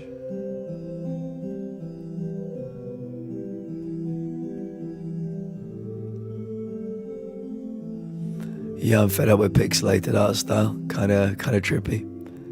Yeah, I know so many people who love it, but I don't know. I left that back in the 90s. Completely valid. I like the style. The gameplay is appealing. Yeah, it's kind of a no-no for me. I'm not quite sure what the purpose of the game is. I think he said this was basically a tech demo, so we're probably not going to get what the purpose of the game is. But yeah, I hope they do something nice with it. The Shadowglass Discord today, so if you have any ideas or Yeah, I think we all need to remember this is feel free to wishlist Project there are Shadowglass devs here that are putting their games into this because they can't afford to put them anywhere else. So some of these games are going to be so early, like 2 people teams, pre-alpha games. So yeah, I think these are going to be like tech demos occasionally. I think that kind of was. To start with, Prologue, go way back, another survival game that we're seeing, and we were talking, it's a bare bones survival game where there is no common enemy. Your enemy is the elements. Where you just have I to need try a and common survive enemy. And make it I need a common enemy. So if you guys don't know Brennan Green, he not only was behind the Battle Royale mode of H1Z1, which we I talked still a think long it's time very about, he beautiful. was also the creator of PUBG. So But, people have a lot of common faith enemy in will be him and nice. what he calls his 10-year plan. And he talks about his ultimate goal being he wants 1 million players 10 on a years. server. He wants the internet to be made 3D and for all of us to 10 actually years. truly be able to play together, which I know is a crazy transition from us talking about a survival game. Single-player survival game. Like we want to cover their survival game because I love survival games, and they're going to be branching out in this game for the next few years until they have multiplayer, until they have weapons, and they have PvP and animals to fight against. But it's also part of a much bigger story. Animals to fight against. Things to do, yeah. Did you hear that? That's got to be like one of the most ambitious projects out there right now. Yeah, it's crazy to What's so think funny about. about him is that he's like, yeah, I want like millions of players to be playing together on Oh, the really, gigantic Intel? map, but you know, not to undersell it. Shoot for the stars, brother. Shoot for the stars. Right. No one's done that yet. Next game we talked about was Beautiful Light by Deep Worlds SA. That's a PvPvE tactical extreme. Right, if you think about No Man's Sky, that's been out for 10 years. If that game is out for 10 years, think of all the things they would add. Like Dar said, animals to hunt, maybe common enemy, obviously multiplayer on a massive scale. So I'm going to keep my eye on that one. I'm very intrigued by that. Is it going to be on PlayStation? Probably not. But it's really, really cool in games like this, especially because it's like It's probably going to be a PC only there's thing, no but UI still. popping up being like, oh, I'll it's keep my eye on it. incoming. It's just no, you are in the moment, you're in the game. Listen around you, look at the thing on the character itself. I love that. So you can play as a monster, or as really? You can play both. or as the soldier. Is there controller support? I don't know. Great question. The reality she just threw up in her mouth. I have nothing against controllers, but I believe there's a right time for mouse and keyboard and a right time for keyboards. And he believes that the right time for a controller is when you're playing shooter games. It's obviously better than mouse and keyboard is better for that. But not for him. I would edit my own YouTube videos with a controller. Yeah, he said that earlier. That's how passionate. Which is a patently insane thing to say. Yeah, then we have Project Shadowglass. Voxel art. I really enjoyed the This is Starhelm Studios. I'm going to look for The Long It's Dark on immersive PlayStation sim, now and see how much it is. We've all seen it. I think it went viral from that AI post. There was like an AI post that looked just like it, and then he was like, I'm making a game like this. It's not AI. I looked up the video because he has a YouTube channel where you can actually see kind of behind the scenes. And when that clip of the AI generated art went viral, he saw it and thought like, I didn't think anybody wanted this. I was just like, it was a fun side project. And then it's free. People wanted it and thought It's it was free on awesome. PlayStation. And we put it out, but it's real. Well, we talked about it earlier. There's a desire for stuff like that. The more simplicity, kind of retro feel. It feels like the game is still like learning what it wants to be. Like he's working on the graphics, the basics, the music, and as like they have a bow and an arrow, and hopefully as they work on the project, they start feeling what it will grow to be, what kind of game it will develop itself into. Yeah, my understanding is right now it is just Project Shadowglass, and it's going to eventually become like a video game. But right now, it's just kind of proof of concept that the art works, the crazy math behind proof of it concept. works, and like it can grow to a game. But it's certainly very, very Well, I wish him nothing but success. Yeah, he seems like because it seems like I awesome just dude. love a good passion project. You can tell there's a lot of heart in that. And I feel like I initially, like everyone else, why I went so viral, I got attached to that same artwork, but then when he further explains and shows you some concepts that you weren't expecting out of a game with that artwork or that design, when he's showing that you said the R6 lean in there. And Oh yeah, that threw me off. The little bow it's like, behind. I whoa. was like, is that a Rainbow Six You threw that, Siege? you threw that in there, and then of course they got the wall grapple. I appreciate you, friend. Well. I mean, I'll see you soon. I remember seeing that clip that went viral. I remember seeing it. I was like, wow, that looks incredible. Like walking up to the castle. Right, Aphelion, The Expanse, Section, we Osiris have three Reborn, what I would consider Distant kind of Shore, sci-fi games, a little Britannia. bit, but we have Aphelion from Don't Nod, which we have an incredible look behind the scenes of the music with the composer themselves, as well as The Expanse Osiris Reborn from Owlcat. If you're familiar with The Expanse, super exciting. And I also can't Distant believe it's Shores 0-0 still Intel. I can't believe it.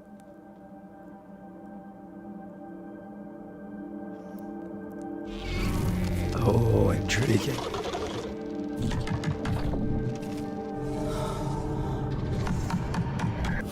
All right, chat, what do we think about this? My name is I like the art Nicola. style. I'm a film music composer, and I am the composer. I like for the art Aphelion style. video. It made me think of Luke Skywalker on Hoth. Saying that he loved the score of Like one person gets the snowy elements, looking like they were wearing a inviting me to come to the studio and to TIE fighter the team. outfit. It was very important for me to Yeah, understand Luke Skywalker simulator. how the music would be. I mean, I think So depends how on to genre for compose, me. How to write music that would be interactive. With I think this is modules mostly going to be and, telling us about the music. Separating the different elements, and at the same time, how could the music, how the structure of the music would be an evolving structure. It was very important for me first to have the story of Ariane and Thomas, like that the log line is the story, both of them. So there is a theme that conveys this emotional relationship between them. And then the frozen aspect of the music. I mean, for me, it was very important first to feel the cold in the music, to feel the wind, to feel the ice. It's an instrument that had been invented by the Bachet brothers in the mid-20th century. For me, it looks like an alien instrument. What when on you see earth? it, cannot even predict that it's a musical That instrument. is To play the trippy. instrument, you need to get your hands in water, and then rub crystal buttons that are in this metal structure could convey this frozen. That's and very this intriguing. score, and at the Using same time crystals to make having, music. This magical sense of in the score. Grand organ. Organs are pretty cool. Don't know what it did. The Banishers, Ghosts of the New Eden. Ghosts of, the New Eden. That was in my top 3 GOTYs last year. Really? Okay. Also play very soft. The Let organ me- has oh, a lot so of good. sounds. It could be very soft. It could They've be sold it. very aggressive. It could be Yeah, I probably need to like a large, gameplay trailer. intimate. Yeah, Then- Intel, I can then it see could that. be I was very thinking welcome, only about that game suddenly yesterday. Very I need to go back and say, get those adventurous platinums. and very sacred at the same time. So I'm very intrigued so by that this. the organ could I be think this- Socks is right could be though. this majestuous What kind of genre are we feeling talking to the about? score. Maybe a gameplay trailer would be helpful. They are making a 3rd game in the Deliver Us series, but the 3rd game has been self-funded, or sorry, crowd-funded. It's the first time for me to I've write not heard any news on it yet. score, and it's a lot of fun and a lot of passion.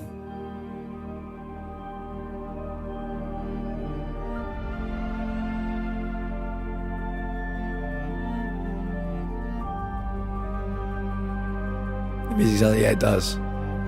Maybe they'll bring out a soundtrack at least. Yeah, I know that wasn't really about the gameplay, but I'm intrigued by that. I'm gonna wish list that right now. PlayStation 5. It can't be PS5 only, right? Normally it'd be PS5 and PC and Xbox and blah blah blah. But it only said PS5.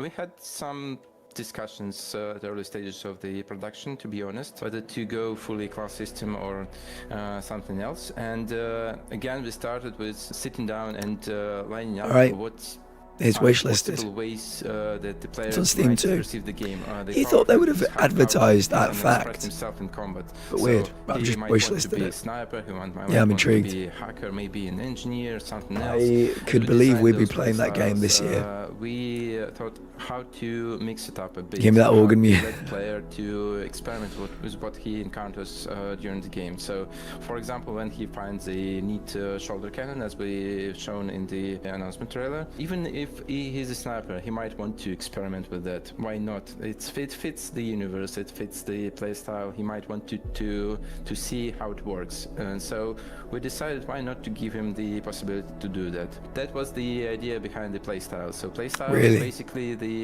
starting preset that kind of gently guides you towards the certain direction of your power fantasy of how you play the game. At some point, the player will need to commit to his choices. So again, it's an important part of the choices system. You know, if you just can switch everything on the fly, that kind of makes your choices less important.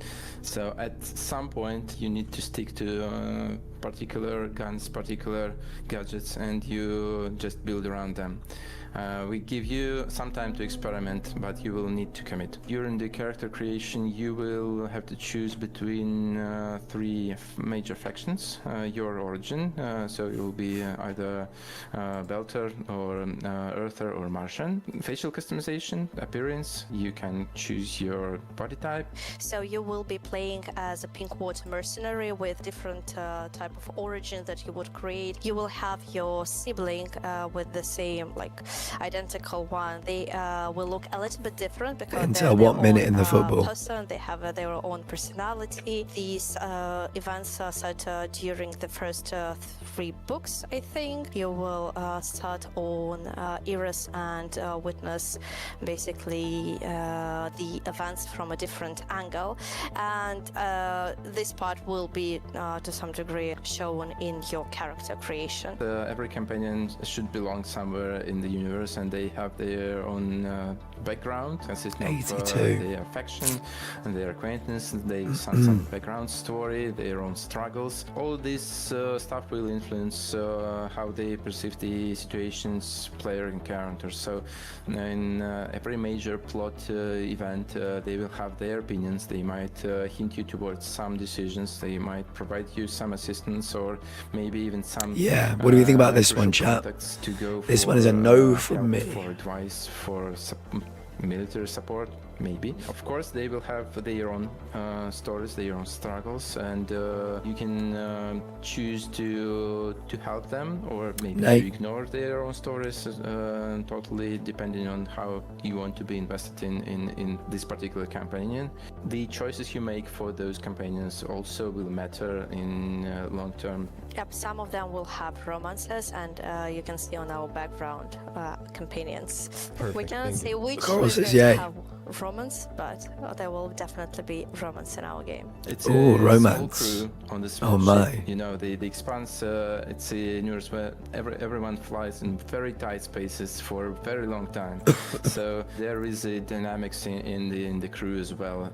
We have a few layers of the combat system. First of all, it's obviously the gunplay, a few classes of weapons that you can use, and mostly you do it from the covers. So it's a cover-based gunplay game. And the second layer of the combat system is that's your abilities. That they might be more like offensive ones, maybe something like a grenade or a shoulder cannon, or maybe something more defensive like a shield or maybe a protective drone. A lot of gadgets that you can choose from depending on your play style. And as Julia mentioned, there are some play styles that are mostly focused on. I kind of feel like they using need your to give some of these gadgets games and time using limits. your weapons. Third layer, These people still very need to be important, told, that's, you know, obviously your companions. move it along. They have Move it their along. impact on the combat. They have what we call combat opportunities. That's particular situations when you can order your companion to use an exploit in the arena, in the environment, to gain a certain advantage in combat.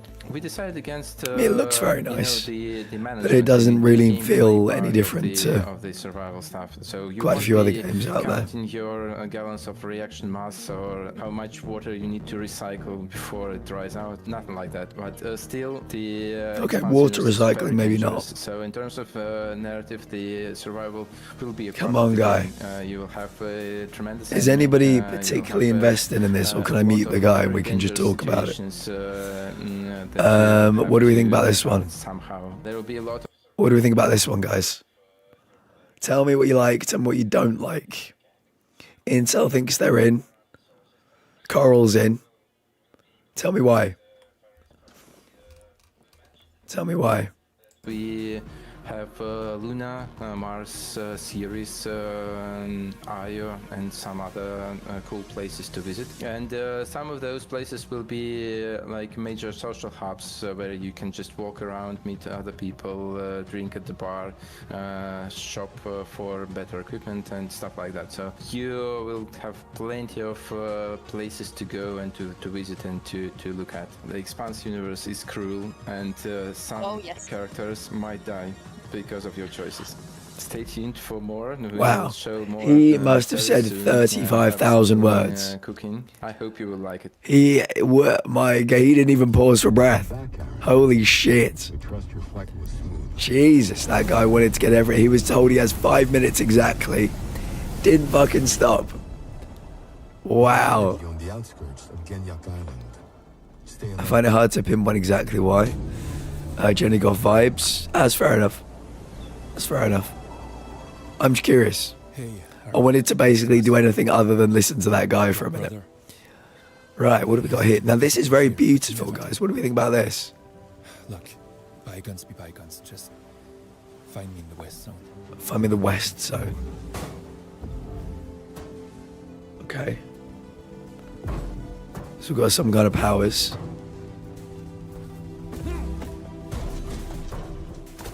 And there's a lighthouse. There's always a lighthouse. A distant shore. Oh, that's cool. Waiting to be explored. Is that wait? Is that one telekinesis? Do you move things with your mind, or is that I suppose maybe he's not moving them with his mind? He's moving them with whatever that glove is doing.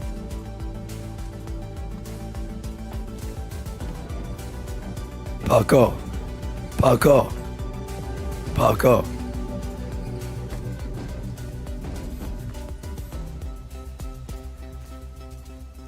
This feels like a Horizon Zero Dawn freerunner.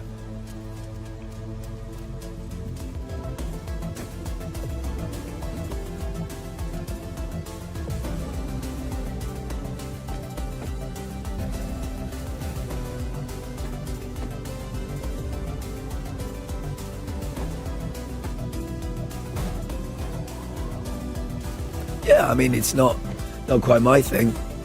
I guess there might be some people in the community into parkour. Does anybody enjoy parkouring in games? I can't parkour in games. I'll probably watch someone play. Yeah, it seems like a nice looking world, but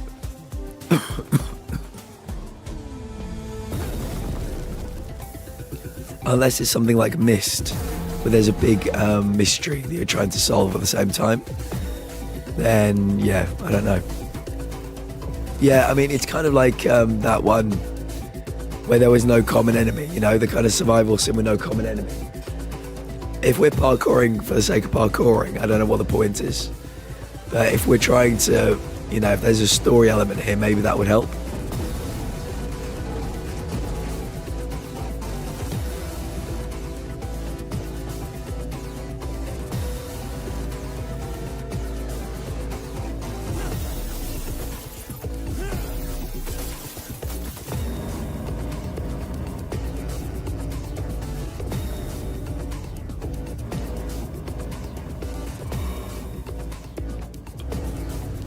Yes, we get it. You can bend things. We get it.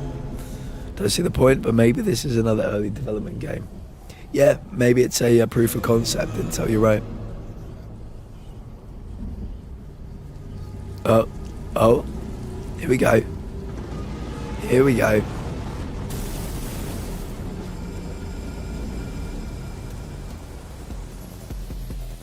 I think something else would have to be at play here, other than surviving environmental puzzles with our mind, for me to be interested.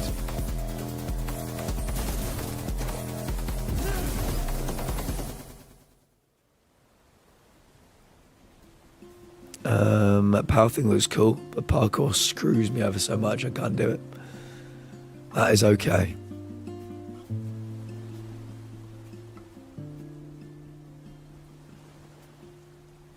It's okay, Kami. I won't force you to play it. I'll allow you not to. Oh, this looks amazing, yeah. But I need maybe a little bit more. What do we think about that one, guys? Yay or nay? Distant Shore, Britannia. What do we think? Let's start with Aphelion. My understanding is it's a dual protagonist game, so you'll actually be swapping back and forth as they sort of work together. And I'm sure there's parts where you're separated, parts where maybe you're together, working together. Very emotional story. There's so much potential for stories like that. The dual protagonists, seeing it converge in the end. You know it's going to be an emotional game, especially when they put so much emphasis in the music. I feel like music is a tool to catalyst emotions, so it's definitely something that... We were actually talking about that earlier today, music and video, and not just video games, and art in general, and media. Good music changes a changes game everything. From a game being a good game to a memorable game, a game that will stick with you in a long time. So. Well, and Donut has a pretty storied background when it comes to narrative games, whether it's like Life is Strange or like one of my old school favorites, Vampire. Like they try different stuff, weird stuff even sometimes, and so this is exciting to see them doing something They were different. using the super alien music instrument, so... Yeah. What was it called? Is that... A crystal bachette. Crystal Bachette. Oh, you're talking about the hand wedding one? Yeah. That was a weird thing. That was I want to try it, honestly. that was intriguing. How do you discover that technique of like, oh, that makes that? Yeah, you had to wet your hands as well. This is an award-winning composer Crazy. of the Summit of the Gods as well. So what I find I super would watch it being impressive is played, just- but I wouldn't play it I feel like people myself. sleep on music I wouldn't so much watch it in be games, played. And then you see behind the scenes of this entire, like, they're in a famous Oh, church. sorry, in do you Paris mean this playing one? organ. Aphelion. I would play Aphelion. If you meant the parkour one, I wouldn't watch that be Video played. games has some great music, like... It's one of those things, when it's working, you like a lot of time you don't think about it. You'd be great, and so you'd be great. Oh, you're thinking I'll play about it. Aphelion too, yeah. But then when it's I might even exceptional, stream like that one. Exhibition I was intrigued. Or like the Witcher vibes, you know, then you really remember it. But a lot of the games you play, you probably don't look up the soundtrack, even though the game is pretty good, you know? Ironically, my Spotify rap this year was like mostly video game scores. I think there's often correlation though whenever a developer does take the music very seriously in a game. It often reflects I'm sure in they're taking other parts it out. reflects in every other. I mean, think about it. All the games that have, like, you think about the games with the best scores ever, like you just said, The Witcher 3 or whatever. I mean, it correlates to everything else. Every other aspect of the game, they take it seriously. So. Another sci-fi game that is probably one of the most anticipated sci-fi games. Yeah, I for a didn't very long get time anything. This left is me The cold. Expanse: Osiris Reborn, which is from Owlcat as well. It is a third-person action RPG, obviously set in the Expanse universe. The Expanse is a book and a show, so they're taking inspiration from both, but at the same time, it doesn't require previous knowledge of either for you to be able to enjoy this.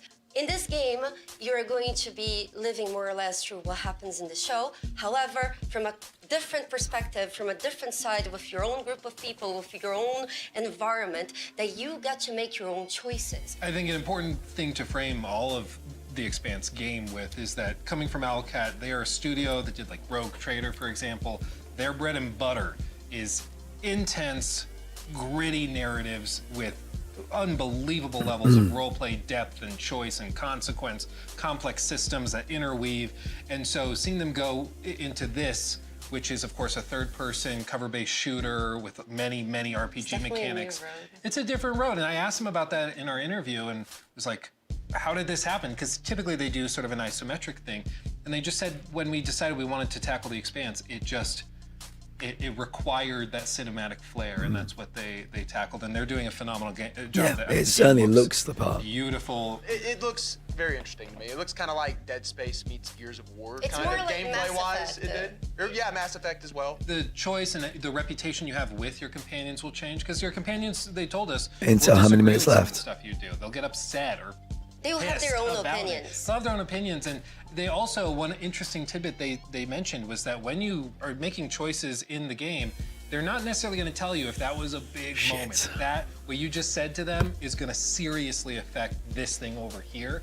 It will, but that's all behind the scenes. Their game was Distant Shore, Brittany. This is what went viral as almost a portal with magnets, and I think it looks like a lot of fun. Magnets. Such a unique concept. I could see it being big time. You know, Like, it's really, one of those it definitely- games like you didn't know you wanted, but then you see it, you're like, oh, that looks like it Who tickles doesn't a like part of my brain. magnets? Yeah. Like we've seen very versions of it before, but with everything it combines, because it makes everyone think of a different game when you see it. Because we've heard Half-Life, we've heard Portal. I thought Yeah, I don't know. It didn't give me enough. And other I thought puzzle Mirror's Edge a little bit with like the parkouring while moving stuff. See, it makes us think of so many different things at once. So I think. But it's yeah. Just watching some of that gameplay, I could see. If people who like Oh, Portal yeah, the boss- come out the in boss. numbers for it, Oh, yeah, it could be a big deal. Well, and I think it's also really cool that they have boss mechanics, because like you can tell it started with the idea of using magnets to like manipulate the environment, but then they're like, okay, well we could. raise Odie, the how many stakes, minutes take it up left? a notch with these boss fights that are.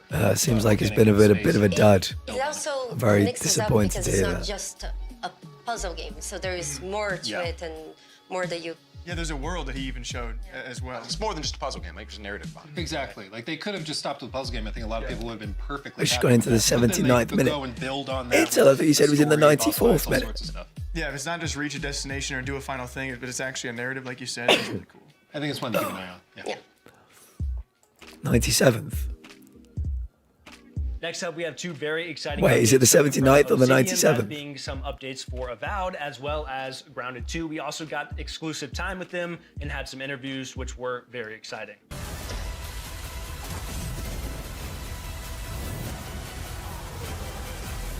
Odie, are you behind in the match?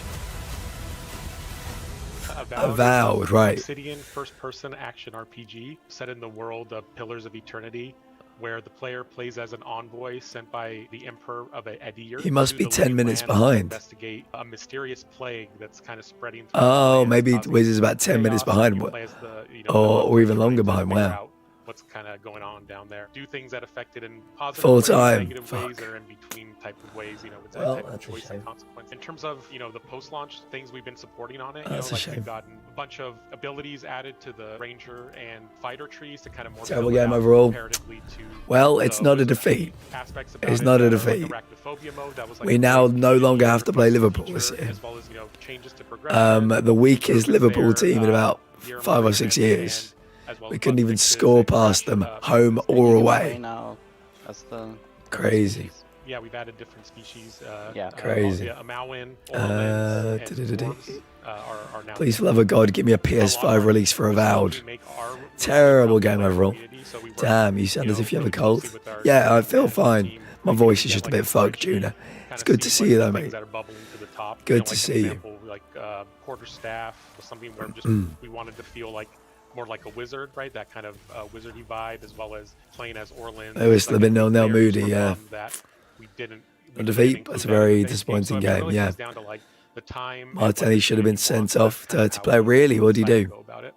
we notice like players really role play their characters in the game, so we always want to give them as many. Oh wow! options as we Okay, can this is a to very customize striking their look. features or character, you know, to kind of have this fantasy. Just to remind everybody, tomorrow as they journey we're doing through a the story. 6-hour We stream. just wanted to give 2 them minutes, as 2 many hours of Power possible Wash Sim options 2, as they can 2 hours of Gamedal, where we're going to try and hit character 1,000, they want to and make, 2 hours of and Jackbox. just make it So you are all very their welcome own. to join us for that Stuff tomorrow. like all the playable races, we discussed it early on in Avowed. It's something to both previous Pillars games had. It's a lot of work and a difficult thing to really nail down, especially in Avowed with its parkour systems and its combat mechanics and all the weapon types and stuff like that in the game. Our different races are different sizes, they're different shapes, they're a very unique game experience when you play as each one of them in a first-person game. No worries, sucks.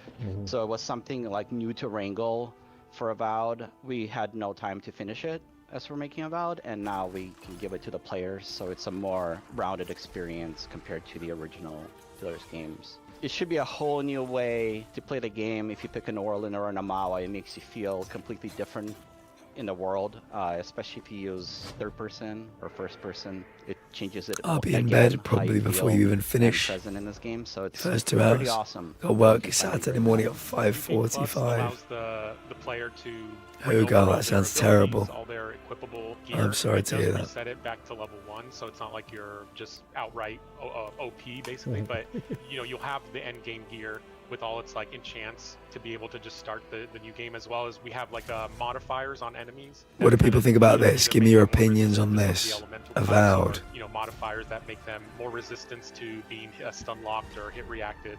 And that kind of gets sprinkled in kind of somewhat randomly throughout that New Game Plus experience to kind of get that added challenge, but also let the player still feel somewhat like they're accumulating their abilities over the course of multiple playthroughs. So. We notice players like to take photos of their envoys, but it's very difficult in the game. You have to get the camera just right to get a certain distance from the character, or capture the shot in a conversation when you see your character. So this allows you to really get into it and capture some awesome shots or some scary shots, depending cool. which way you're going. We're super excited to announce that Avowed's finally going to come out to PS5. Pre-orders PS5. today. PS5. You know, keep an eye out on our socials, and we'll announce when the store page is open. Yeah, it's going to be coming to PS5. Livy, welcome in. Oh, is this more grounded? Are we getting a grounded update right now? Sorry, grounded 2. A survival game. It is set in a gigantic city park. At least I got off work early in the day, so it's fine. Now after the shift, or for a week. Oh, girl. Sounds amazing. The size of a bus, and figuring out how to eat and get some water and fight those bugs and craft new materials and new weapons as you go and get. Yeah, Livy, doing great. How are you doing? You can sort of get into Never cared for Grounded. What has really I bet this is coming to PlayStation. A number of huge updates. I mean, Grounded 1 came to PlayStation. This is the first big That's what you mean. update that we have. We've been calling it the Winter Update. It's really about Winter. adding in this next big chunk to the park, and that comes with a lot of things that are very, very exciting. The Winter for us. Update, With okay. this Winter Update, which is the community garden, is attached right to that early picnic area. On the map, it's just to the east of it, behind the gigantic statue of Tully and Burgle. This was our opportunity to really start delving into a brand new biome. With brand new that biome. You've got Okay. a vegetable garden, you've got a greenhouse, and you've got a pumpkin patch. All of these introduce a lot of new and different types of artwork and places for the player to explore. And then, of course, then we need all the insects that go in these areas too. And so a ton of new insects that are in there. As I love to say, all of these insects, you can fight. Maybe they're docile and you can attack them. Oh, Olivia, I hope Some it are comes back aggressive in and will stock attack for you. And regardless, you fight them, learn their tactics, and then eventually turn them into fashionable attire and new weapons. Going to a Cool. new biome, a new area in the park allows us to fully lean into what makes the park unique from the backyard. And for us, that means that mixture of really organic structures as well as that man-made touch, that this was designed by humans at human level. Wasps are coming back, which are a lot of fun. Oh, to thank you. fight, but can be kind of annoying. Again, this is a survival game, so so excited about those things coming back. Black ants are also coming back too, and like with both of those, you get sets of armor and different weapons that you can. Livy, thank you. I actually feel fine. I was shouting a lot last night. Creatures that are coming in. I was shouting a lot last night at Astrobot, so I lost my voice. But other than that, I'm fine. It's pretty big. Again, this is the size of a large bus, probably. No for Akami. Right, guys. Yay or nay emote? Grounded 2 Winter Update. What do we think? I kind of thought there'd be some snow. I thought there'd be a bit of snow maybe. Or some of the trees would be losing their leaves. earwig, and we actually have 2 different types of earwig. There's sort of a ranged earwig and a melee earwig that tend to travel around together to thwart the player. I'm guessing that might be a bit too complex. Strategic opportunities. Again, you can turn those into armor. Of course, turn them into your base furnishings. You can turn them into weapons. And we think they'll offer some exciting and unique combat opportunities. We really want Grounded 1 players to be excited to see these creatures again, but also to be surprised and delighted by the changes. You know, just like we did in the picnic area, we've revamped the combat. So that means even looking at the old legacy creatures and going, okay, how do we make them a part of the system? How do we make them challenging in this new dance? How can we leverage our systems to make them more interesting? And so hopefully there's a couple of twists coming, even with the old favorites. Not a big bug fan. That will keep veteran. There's a few that I like, others not so much. That's allowed. A brand new buggy, the ladybug buggy. Ain't nothing wrong with that. Able to get and raise and hatch, and then ride around in the yard. And we're pretty excited about all that stuff. Like, I think all of it is coming together just really well. I think every single Grounded player from Grounded 1 at some point jumped on the ladybug and let it transport them around, and we often joke that was the original buggy prototype. And there's something so iconic about the ladybug and getting on it and wanting to ride it. Hey Melissa, felt like an inevitability. we've talked about it a few times this week, I think. I was unwell at the weekend. We don't want it to just be another now my voice has gone a bit. Horse, you know? Yeah, I'm fine. So it really boiled down to what can the ladybuggy bring to the table that the other ones weren't?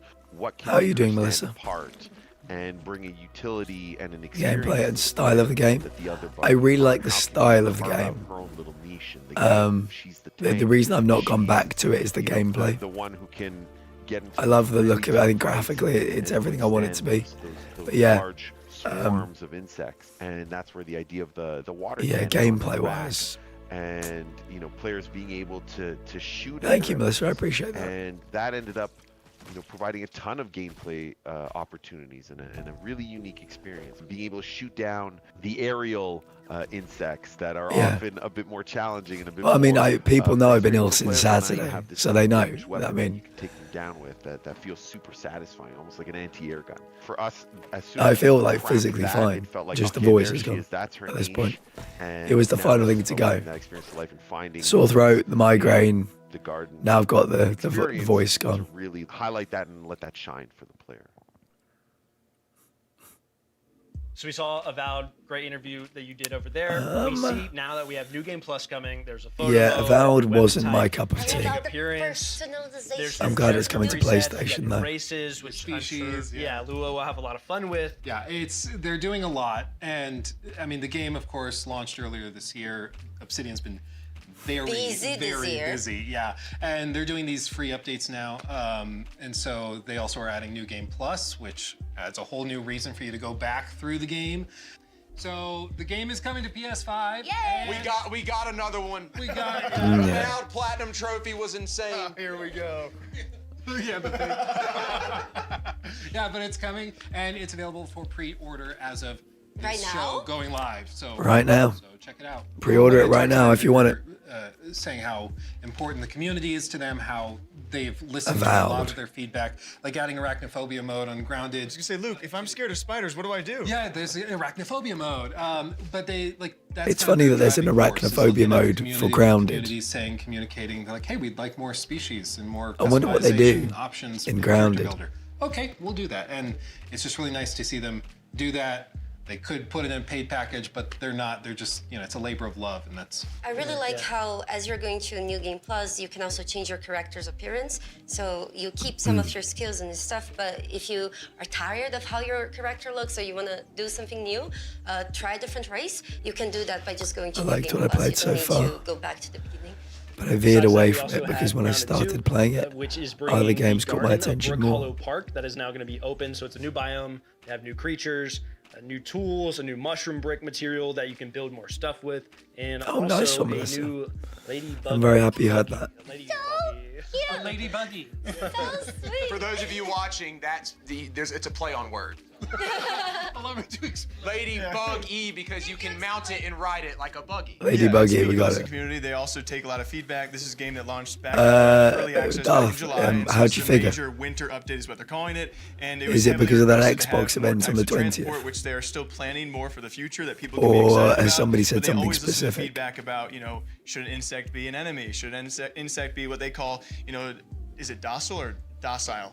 I'm from Iowa. Whatever you Tomato, prefer. tomato. Yeah. Different insects can be friendly, some can be enemies, and then of course they can also treat them now as transport as well. You looked at Luke when you asked. Well, yeah, I'm not looking at you.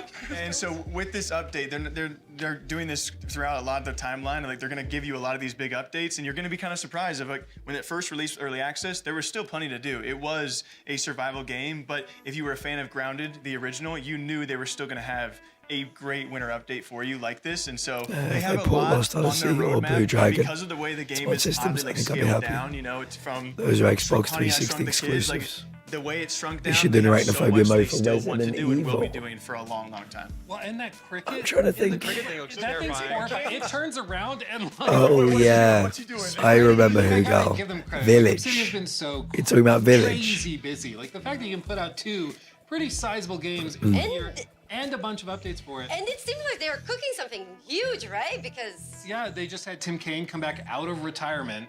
He's one of the creators of Fallout back in the day, and he didn't he also was some of the original creators of Vampire Bloodlines? I think he did. I work think on so, it, yeah. Yes. He's kind of a legend of the industry. He, in 2020, went and started doing consulting work with Obsidian, but he was, in his words, semi-retired. But he's actually gone back to Obsidian to work full-time in office, moved to the studio on some project that's unannounced, and he said, don't bother guessing, you will not guess it. So, new IP. New IP. Something crazy, who knows? But they are Or busy. he's trying to throw us off. It's hard to not see like hope, at least for Fallout stuff, Yeah. because TV you show. know the TV show being excellent and everyone itching for more Fallout. So One Fallout game every 10 years is not enough. Outward Next up, 2, we have Forsaken 3 Realms, fantasy RPG Dragon games that are Twin. looking very cool. As I Okay, would this say. might be the one we saw This early is with a gonna be flying Outward 2 dragon. from Nidot Studio, a follow-up to their Right, other get those survival yays and game, nays Outward, ready. Here obviously. come 3 more We have games. Baron's Call by Titan 3 more Rock, and trailers. we also have Dragon Twin by Draconic Interactive. Oh, okay. Right off the bat, probably not my kind of thing. Outward is an open world RPG which Outward provides you with, like, 2. a special super hero. Okay, does anybody play games like this?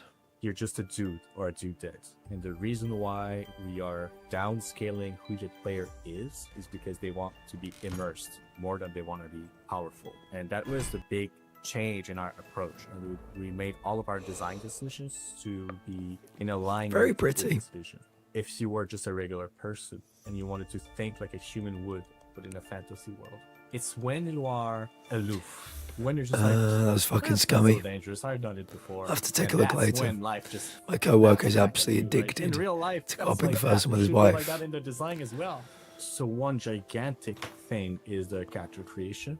In Outward 1, like we Was it Outward had 2? very ugly protagonists, and we didn't have a lot of options. You know, you had like 3 skin colors, a handful of faces, a handful of. What do people think about character design feels like really growing sections in computer games? How long do you spend designing your traits, you character? have a very granular I spend about system 38 to seconds. Modify and customize the character to your liking. One of the big thing is you choose one of 3 starting locations. So as a regular person, what Choosing one of justifies 3 starting throwing yourself into locations is adventure? intriguing. How do you become an adventurer? Well, we have 3 different quests, depending on which city you choose. I don't spend a long So if time you are in them in, at all. In Simeon's Bastion, Is the are dot holding sarcasm, my the friend? district. In Tramontane, Like maybe 3 hours. and There you go. minor, and you're trying to Yeah, I spend improve your seconds. quality of life. In I feel like it's not Hades, altogether you are necessary because, at like, work, you eventually spot a house, you may very well be possibly covering up what your alone, character looks you like. know? Or worse And yet, very you can never mundane see what your character looks situation, like. you're not special or Yeah. anything, but something special Avatar. happens to you. I think though You have Avatar to thankfully look added a up third the person. situation. We want a weather system. You can that see what you look like in is very Cyberpunk dynamic, in so now the we have menu. a year-long But yeah, calendar I agree. with seasons, and you just go through all that. So it's gonna be winter, and then it's spring, and then summer, and does change, like what kind of stuff can be found, what kind of armor you need to wear. Dual wielding is gigantic. So now you can combine anything that goes in one hand, and that opens up a lot of possibilities. In Outward 1, like you had your offhand could only have a set amount of things, and you had your main hand. Now you can just interchangeable. You can Skyrim. Spent ages making character, then in first person most of the time. Also wearing helmets, yeah. Lush, it's more build, yeah. it's more I like playing as I much prefer playing as a known protagonist like Nathan Drake rather than making my own character. I much prefer that. Makes me feel like a badass. Playing as Lara Croft, I feel like a badass. Playing as James Bond, I feel like a badass. Gary Neville's reacted to the Martin incident. What did he say? Are the attribute points, the core stats, so strength, agility, constitution, willpower. So was Bradley stretched off? You said he hurt his knee really badly. Was he stretched it off? They're all gonna have like different thresholds. So let's say you dodge attacks successfully a certain number of times, you unlock a node that will give you a passive trait and increase your agility. So very small incremental changes. We start with very simple things, and it expands us in more and more circles. So you won't be able from the very start to unlock all 3 skill trees just because you have the cash to do it. You will have to have experience. You will need to have practiced the life of danger and Ori to be able to understand, like get to the next level of the skill trees. Other than that, well, I think it's important to note that all 4 regions. This is your story. So it's really just you can play any way you choose to, and you can look like yourself. I never want that ever. Right, that was Outward 2, guys. What do we think of Outward 2? Taking a deep dive into our upcoming action RPG, Varen's Core. The world of Leda is entirely shrouded by darkness on one side, while scorched by endless sun on the other. Ooh, okay. These incredible Half map in light, areas are half known as map the in Forsaken dark. Realms, which, as you may have noticed, is the name of the universe we are meticulously crafting. Your first steps within the Forsaken Realms will take you to the Vale of Varen, a city on the brink of collapse, and the first of our narrative-focused adventures. You'll step into the boots of a lone mercenary, seeking to answer Varen's call for aid, and maybe earn some gold and glory along the way. Gold and glory. It's clear that Varen needs a hero, and every hero needs a way to slay the countless fantastical beasts they'll encounter. Varen's Call aims to cater to a wide range of playstyles. This makes me think of something like Demon Souls. Whether you prefer to be a nimble-footed archer, flinging fireballs between arrows, or face your foes Oh, maybe toe-to-toe not. as an axe-wielding whirlwind of death, the choice Whirlwind of Death. The game's classless system means you're never locked into playing a specific way. You have the ability to adapt, alter, or completely switch playstyles midway through your adventure. Unlock and spend perk points to obtain new skills and abilities, and level up your mercenary's core stats by gaining character experience. Hidden chests throughout the world will reward you with a range of weapons, armor, and unique trinkets, some providing unique effects to help you gain an edge in your next combat encounter. The local hamlet of South Vale acts as a hub, a safe space that provides various amenities for you to further develop your character. Use the forge to upgrade the weapons and armor you find throughout the world, and the dismantling bench to deconstruct items for materials. The spell crafting table can be used to increase the power of your magic. Everything from an area of effect freeze attack that stops the enemy in their tracks, to ripping up the ground from underneath their feet with destructive force. Use the trap making bench to upgrade and unlock new traps and gadgets. A nice complement to your arsenal. Yeah, it looks fun enough. Probably be a nay from me. But I can see people like things like Skyrim being all over this. Brew a multitude of mixtures. Valheim. I don't really fuck with it. Yeah, I've never played Valheim. But I know even in things like Kingdom Come Deliverance 2, there were tables to make potions and that kind of stuff. So yeah, I think this will do really well. Not my vibe. Overpriced magic spell you always had your eyes on, and upgraded that new Polybuster barrel to the volatile variant that has even more boom. You're ready to get back into the fight, but maybe you want to Love Skyrim, more like Kingdom Come Deliverance 2 than Skyrim. You're supposed to be the hero and save the city, but heroes need breaks too. Besides, there's a whole world to explore, and quirky characters from all walks of life need your help with their problems. Oh, I bet they've got a million problems for you to deal with. You might find yourself involved in a murder mystery, helping a local peacekeeper catch the criminal behind the death of her beloved friend. Or maybe you're on a mission to rid Varin of the Gnomi scourge that plagues the city. All because a crazy guy in an outhouse called you a hero? I know the truth! Lots of lovely little gnomes. Maybe we should stick to the main task at hand after all. Reminds me of Power Wash. Varin's Call is soon to release First on game you PC need to with climb a really tough mountain and fight some hard enemies in the game. To do a ritual just to have a potential to use magic. If Jesus. sounds like your kind of adventure, consider heading over to Steam and sounds adding it to rough. your wish list to stay up to date with I guess more Vix. Until then, we'll see you mercenaries soon. Varen's cool. Yeah, I mean, it looked okay. It looked a bit dated. It didn't look anything comparable. I saw the Martinelli thing. I was expecting it to be worse, but he's still a bell end.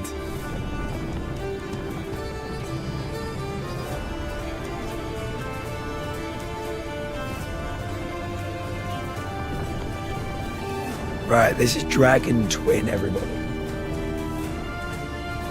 This is Dragon Twin. Oh, wait a second. Let me do this. Create your dragon, take to the skies, ride into battle, and command armies.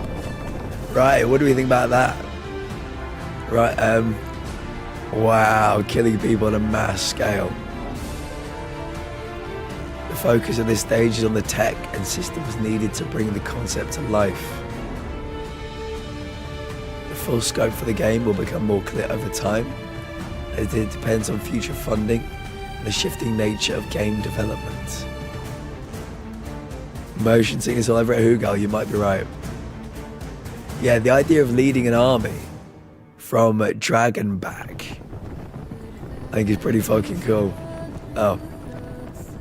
Early access demos available for Patreon supporters. Yeah, I think the only thing that really spoke to me is I think if I got this game, all I'd want to do is fly on the dragon. That's what I'd do the entire time, just fly on the dragon. You know, flaming a few people, sure. But yeah, give me Microsoft Flight Sim where you basically just have a dragon.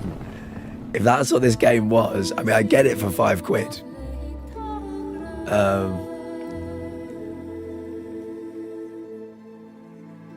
Cool concept. It's a no from me, dog. Odie, my love, hope you're well. Odie and Atlas reunited and it feels so good.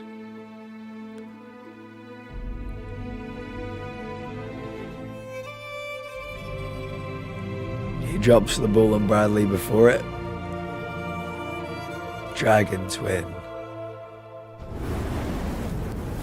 Yeah, it looks cute. I won't play it, but who knows what they can do with it.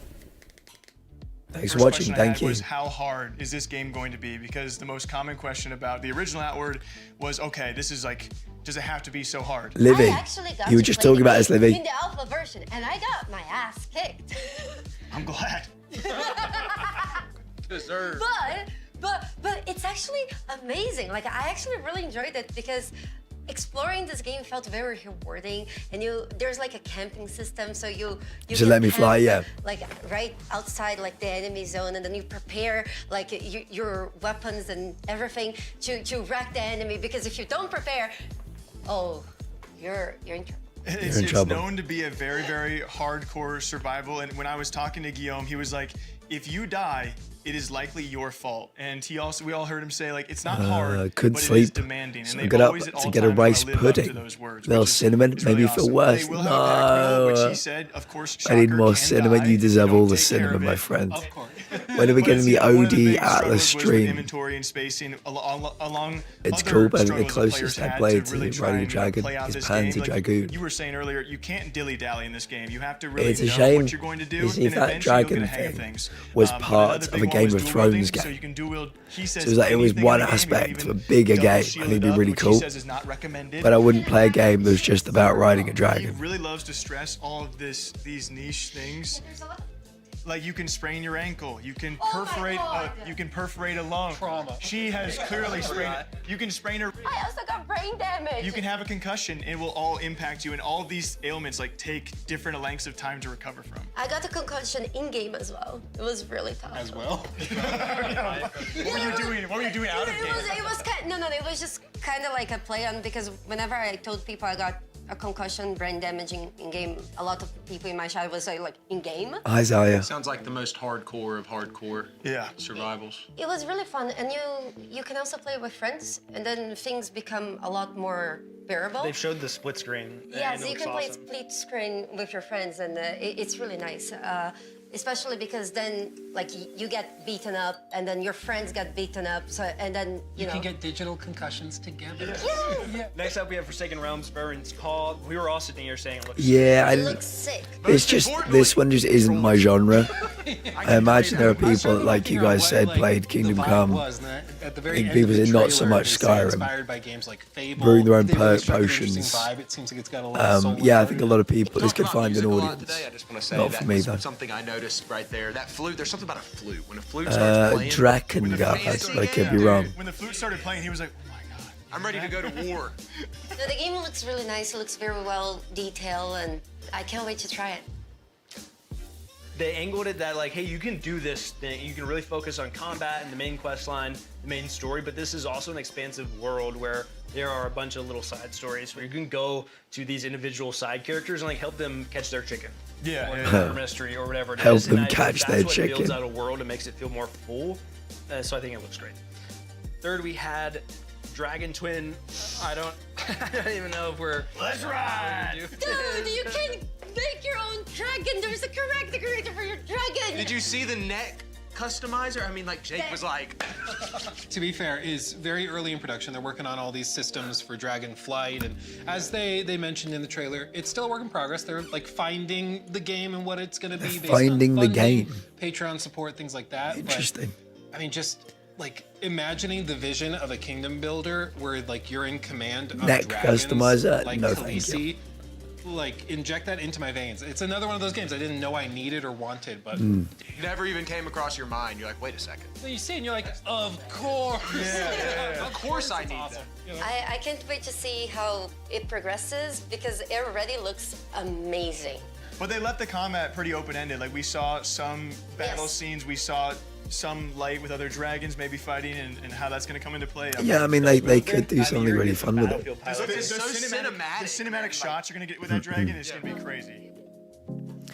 The Cube. Next up, we have some exclusive Atomic content Heart. coming from Munfish. I think that means Atomic Heart comparison of 2. The twins from Atomic Heart now in the Cube, a very exciting game. I think we're all Okay, looking forward to. okay. And for Atomic Heart, some new screenshots from their DLC number 4. On top of that, there is also Immortal Gates of Pyre that we had an incredible interview with that Jake hosted, where we talk a little bit about the making of the game, the people behind it, and RTS in general.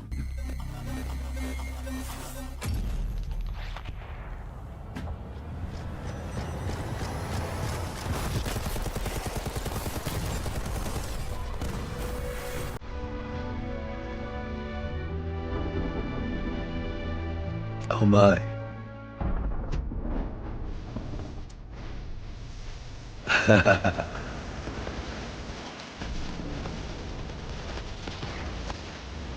That's cool. Like Vision firing the laser beam out of the head.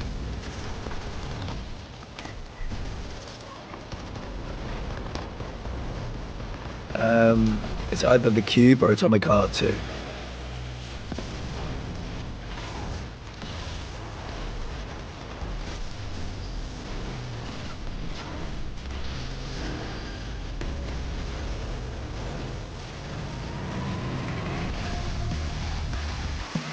Oh, final DLC. Fair. I know Atomic Heart 2 is on the way.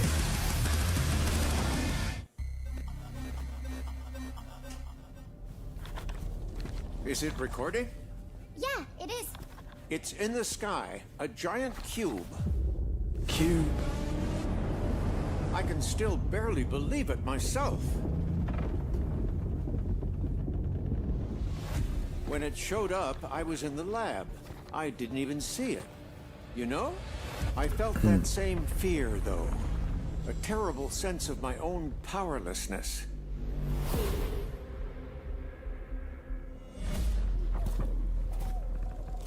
How did the whole of humanity miss it? And did we actually miss it? What if the cube didn't appear, but revealed itself? What if it was always there, and we've only just started to see it? Why do I get the feeling so many people are going to play this?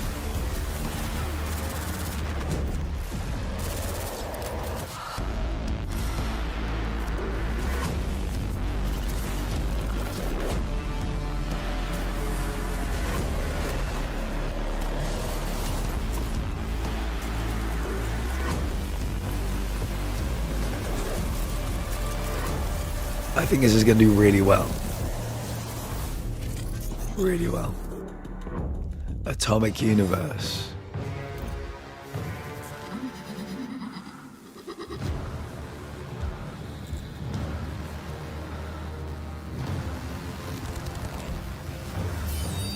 Damn. Damn. God damn. I'm intrigued.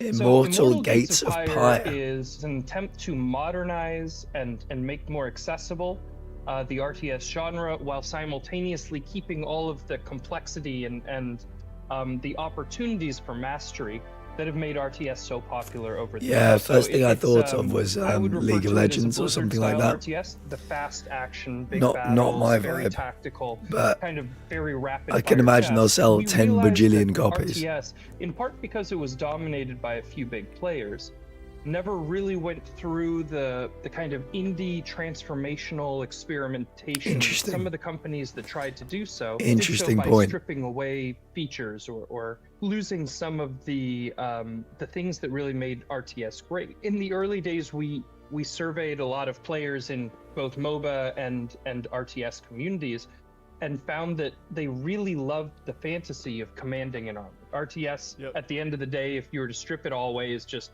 you're commanding an army, another guy's commanding an army in real time. Yeah. Right? Because you get individual unit control, it can be very overwhelming. And because you're also building those units, because you're building a base, because you're having to do so much macroing along with the microing simultaneously, that for most players, it just gets overwhelming and complicated. And so we worked through it kind of line by line, trying to figure out what are the rote tasks, what are the things that players are required to do that are not really decisions, that are more just chores, right? And how do we make more and more of the complexity in the game, but optional, opt-in? We refer to it as opt-in complexity. And then simultaneously, how do we create a world and experiences and game modes that people want to be a part of? We want to take this genre and show people this genre isn't this is People okay, want we got this you. fantasy, they want this experience. We got you. A lot of it has to do with Odie's got you. things like the UI and the UX, the unit design, and a lot of that opt-in complexity. So,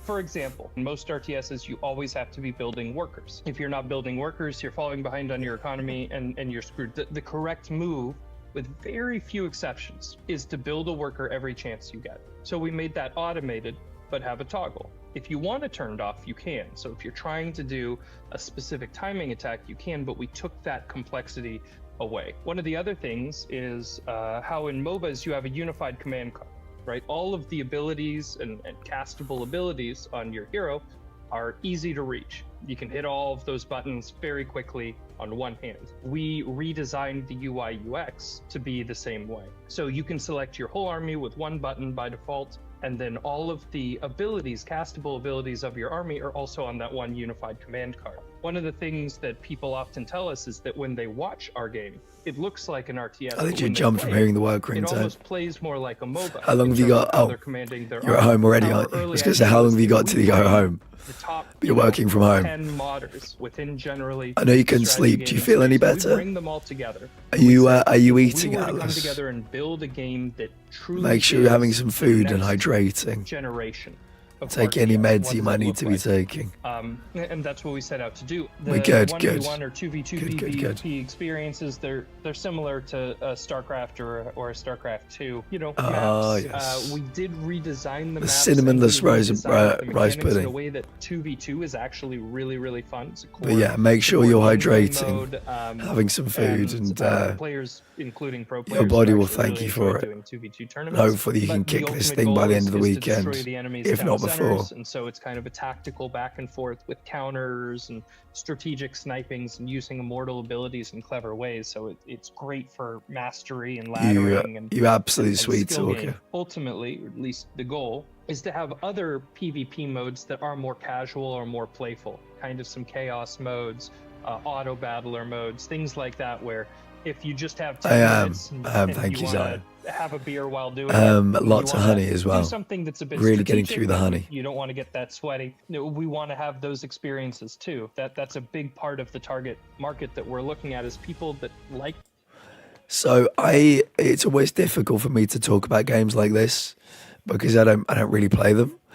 But this is one I might need to show Giggles, maybe show Farrell, because I know some people enjoy this. They look fun enough, I guess. I just never took the plunge, never gave them a go. Might scribble this one down for gigs. I honestly think, Immortal Gates of Pyre. That's what it was. New trailer that we're showing with this, of course, the twin comparison is new, which is very cool to see the twins for the first time in this universe, if you like Atomic Heart. But the trailer itself for the Cube, nothing new. The potential for that game is like unmatched. It is a They're crazy so concept. good at cinematics, and also just like the concept of playing a game like that with the map constantly changing, the biomes changing. It like breaks my brain to think about, but in a fun way. I think. Like different terrains, different weather. Yeah.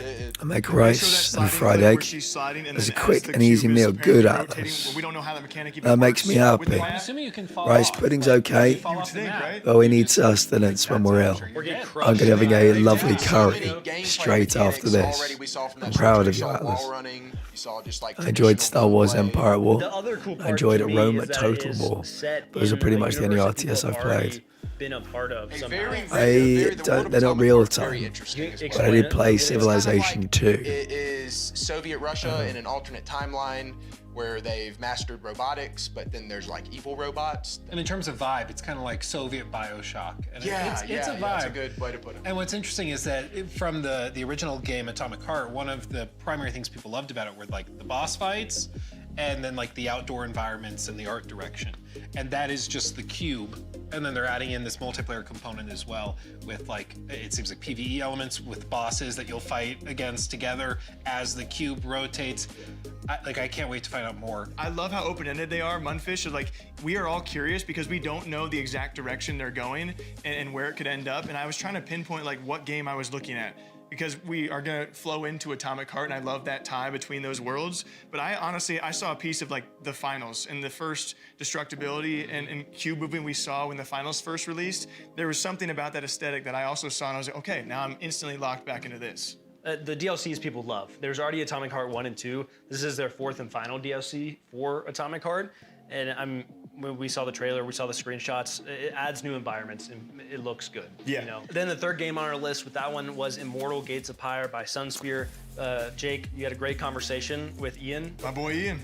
This it's a guy game next that's been in to the development long hair for a long guy. time. We're gonna probably talk about how it's a group of modders, and so they've hired a lot of modders, and they have Looks that like he DNA for really this game. likes the A lot long of the hair concepts they guy. want to plan out for He's the very future. nervous They've to be on the had same hands on couch this as for him. almost 10 Does years, that make but they've been sense? working hard on I it had for to about 5 look is what and they see would who tell was you. who. And they really It want does. to try and combat, as we all know, like the RTS Why does genre everyone is have a white really cup hard but to not a get mug? into because Good question. Maybe they just went out to you an see eating these games, establishment. you know RTS games, and you're like, I don't want to do that. I Together. don't want to work on micro, And came macro, back. and all those movements per second and whatnot. And they want to try Oh, and Odie, you're pillars such a that have already sweet talk. established Oh my themselves in the goodness. RTS genre. We know You Age two of are cute Empires, as we also fuck. know StarCraft is the one that people kind of As go if to. I wouldn't be the He was shy. saying they've had these games in the genre that blew God up so damn. early on, that it's been hard for I see companies like that, this yeah. to make a new RTS and survive and branch out and be somewhat unique to what we He's got already have that. kind The of foot. attached The to. foot's I do going. like that they're kind of That's emphasizing the anxiety accessibility foot. because I think it is pretty intimidating for new players. That's why a lot of people don't want to,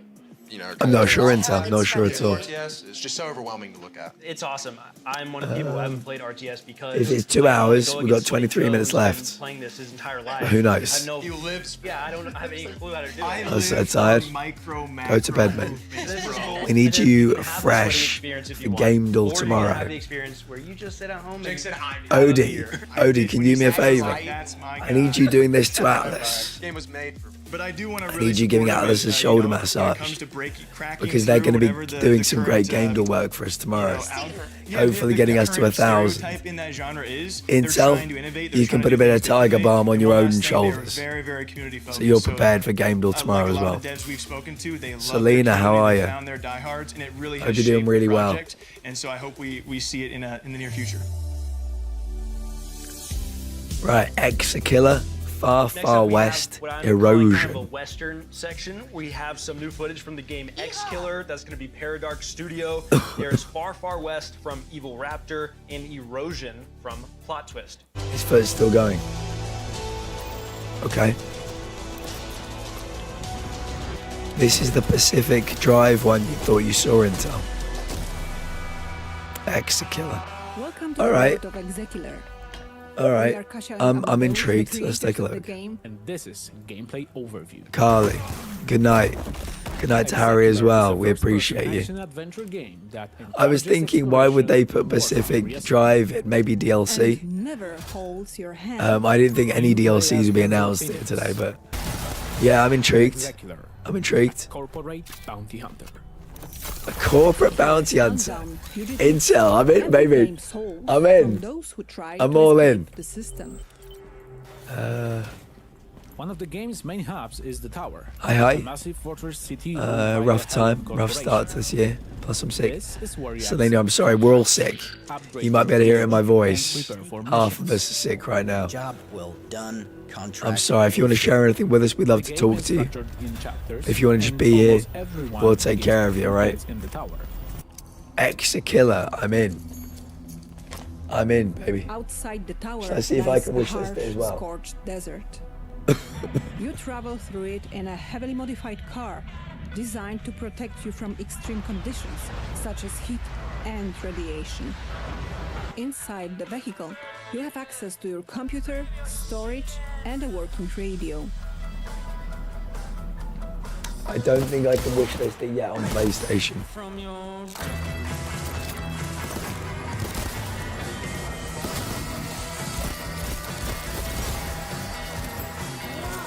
So it's like a Wild West, post-apocalyptic, nuclear disaster, bounty hunter game, right?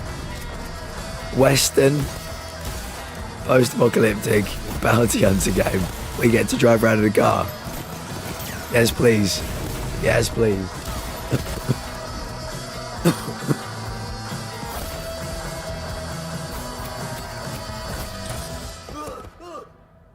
Survival is core part of the experience. Massive cyberpunk vibes. And every There's the joke, Okami, do it. Do it, do it, do it. Take your meds if you need to. Carry and what to leave behind. Helion's high-tech systems allow you to hack devices. Odie, yeah, I need you to give Atlas a real shoulder massage. Because tomorrow they're going to be an MVP for Game Duel. I need you to get them ready. You need to get them nice, relaxed and ready. Intel can put the Tiger Balm on. Atlas, hopefully Kevin pulls up as well. Miz, everybody's going to be needed to get us up to 1,000. It's going to take a village. To complete the contract. Stealth. Using a can as a silencer, that is so fucking cool. Do we think this is going to be PC only game? Every decision matters. Or do we think it's going to be on PlayStation? Plata or muerte. Exakiller. Yes, wishlist on Steam. Steam. Hi everyone, Robert here from Fireshine Games. I am the Senior Product Manager for Far Far West, developed by the incredible 6-person team at Evil Raptor. Far Far West is a 1-to-4 player co-op PvE first-person shooter where you play as robot cowboys in a weird Western world. That's Work cute. together to kill bosses, collect bounties, and I agree, lands it's of cute as evil fuck. enemy invaders. Today, I'm going to talk you through Look a at that short chicken. single-round session of Far Far West. So I missed that. One needs to go up to 1,000. Tomorrow we're playing Game Deal. We're at 989. Spells and characters. Once the team is geared up and ready to go, we can pick the bounty we want to hunt and drop into the game.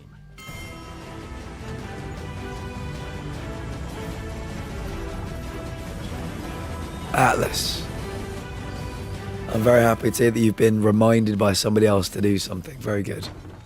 Now that we have dropped into the map, it is time to head to our first objective. We can travel around the map much faster with the use of our Look at them, they're so horses, cute. which you can summon with the press of a button. Robot Cowboys. When fighting enemies, I can use different firearms and a variety of spells to do damage or heal myself and teammates. Spells and guns can also be comboed together to make their effects more powerful. You know what? Spread Let's the not damage finish further that. Or even create new spells. To summon this boss, we need to do the obvious. Launch a nuke at its nest. So let's get this rocket loaded with explosives and shoot it into the sky.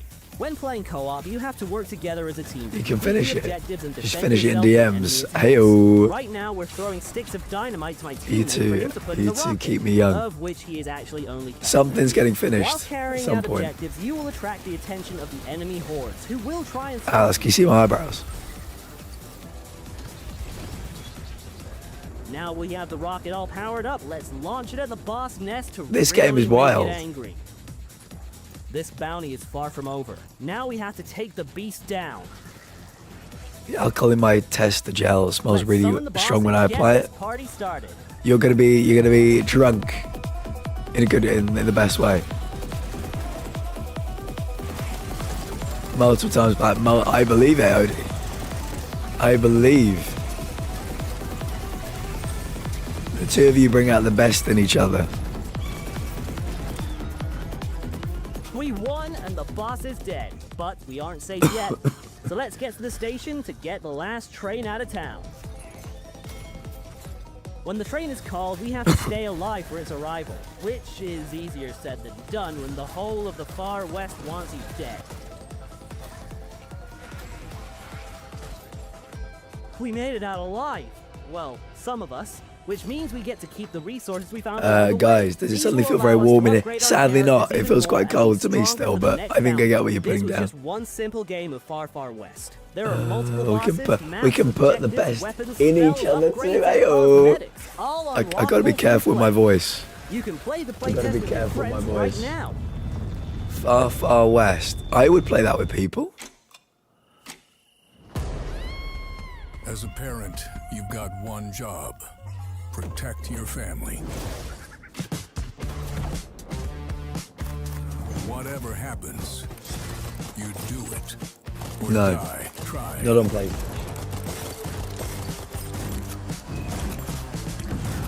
But even if you kick the bucket, you don't stay dead for long. Can't stop time, you can cheat it.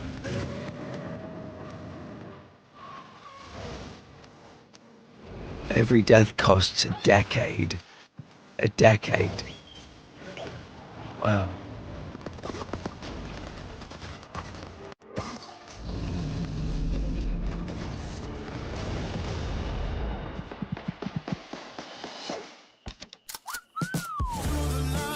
Yeah, we need the Atlas Kazam Odie stream.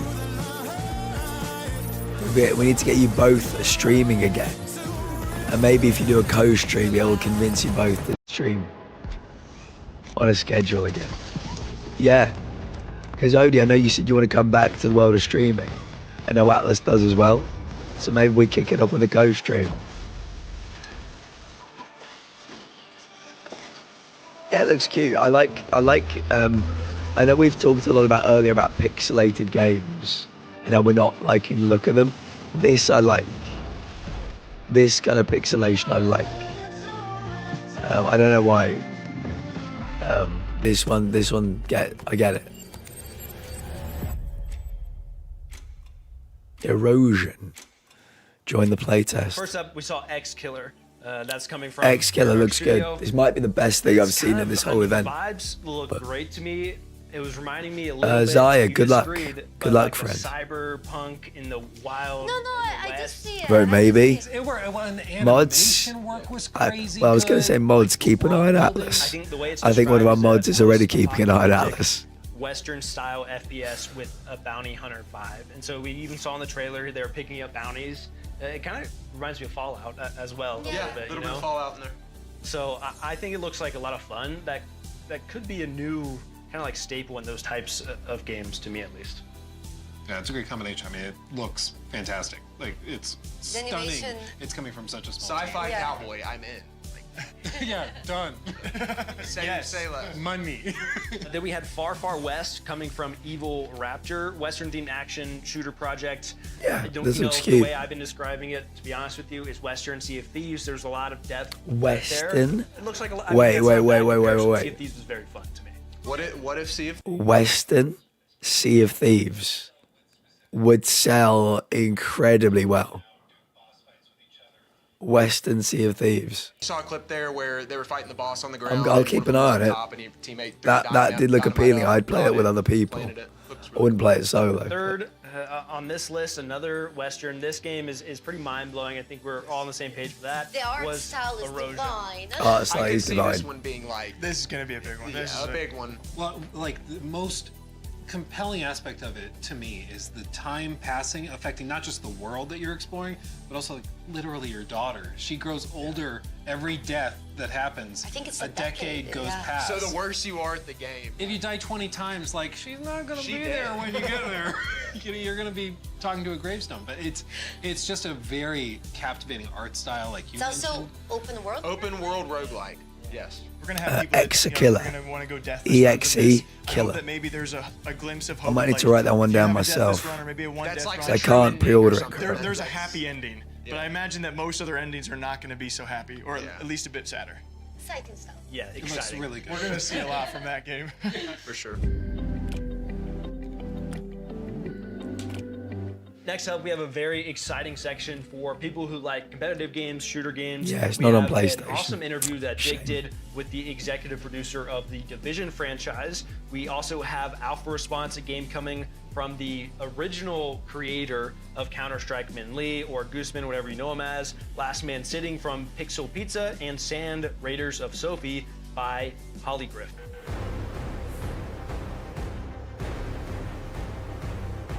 Intel's suddenly interested. If you imagine a real world location, the most important city in the United States, Washington, D.C., completely ravaged by a pandemic and struck by the strongest, Too much HUD. worst blizzard of all time. And you are going to have to Like survive every and Ubisoft. extract the most valuable resources. Uh. And of course, that leads us to Mate, survivors. you know what I really want a We trailer do, for? like, we can't rest on our Assassin's laurels, Creed Black our Flag 10-year-old remake, laurels, from, or survival. Assassin's So Creed we're Codename reimagining Hexa. it. We're bringing There's got to be a this trailer. snowstorm, this If it's weather true, change to there are Washington, 4 DC. games, That's 4 something Assassin's that Creed we've games never coming out in seen 2026. in Washington, DC. You've got Jade, We which is a mobile transformed the game. entire map. You've got We're thinking about it in a very Invictus, different way, which is the with launcher. innovations that Then you've got haven't been Black seen. Flag There's remake. You've got Codename focus Hexa. on this to There's got to make be a it trailer for one of different these games from the really experience fucking from the soon. core Division Got 2 to be. experience. Well, I think we've got something super, super promising here. Survivors. Waiting for the giant ad to appear when you tried to switch weapons. Magnus Jensen, who is the Love this game. original Division 1 I've never played it. director. I don't So really this do is the shooters so guy much who anymore. Lives and breathes These kind of the shooters. Division. He's so excited about. I won't do it. No. No. this type of I mean, game the thing is, there are no is a more big hint events until in the the summer after something this. that we're going to be I don't doing think. really different I mean, could it be in the for everybody. Xbox We always thing develop on the with player in 22nd? mind, with player types I in won't mind. stream that And I for think here we have for to obvious acknowledge reasons, that, but the Division 2 it's has a gotta be large player soon. base of passionate gamers. And one of the things that we want to do is really lean into the sort of comfort game of the Division 2. People are happy to jump in, know their way around the controller, know their way around the map. They know how to play this game. So we're going to take that and subvert it a little bit and change the map and make sure that the weather has an impact on you, which it doesn't have in Division 2. So there are lots of little things that we're doing to surprise our core audience. Veteran players, they're going to be surprised. All of these locations that they know by heart, they're going to be transformed. So the Division 3 is in production, right? This is not a secret. It's been announced. It's shaping up to be a monster.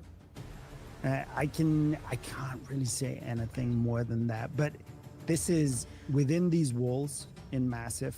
We are working extremely hard on something that I think will be as big an impact as Division 1 was. There's a team in Paris working on this, and they're putting the final touches on a mobile execution of the promise of Division 1. So Division 1, New York, pandemic strikes, take back New York. This is a brand new story with mechanics that are really fine-tuned to a mobile phone. Jesus, Intel, there is a lot on the screen. There's so much on the screen. You may have seen the adverts for it. It looks phenomenal. Really, really good. It plays really good. And it has a few innovations. Look at all that shit. This area of atypical PvP. It was an area where, much like other games today, popular games today, you could walk around, you could hear gunshots, go over there, there'd be another agent. You'd approach cautiously, feel each other out, and decide whether to partner or to actually engage in PvP. The whole of the Resurgence map is friendly to other agents. Eduardo, So hello.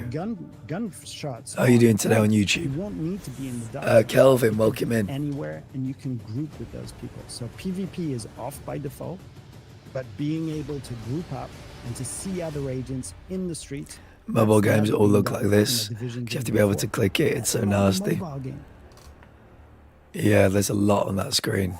Intel was not messing about. In a world ruled by chaos and anarchy, terrorizes order and chaos. Alpha response is initiated.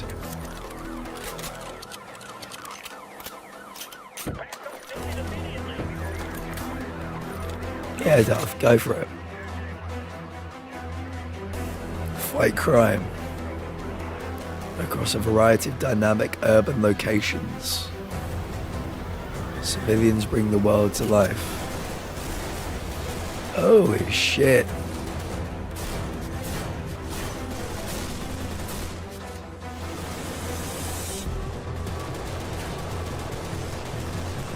Look at all these dynamic urban locations.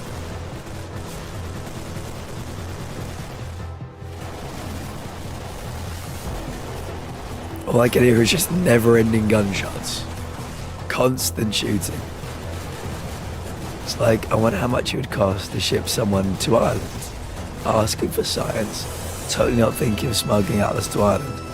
Atlas, have you got any time off coming up?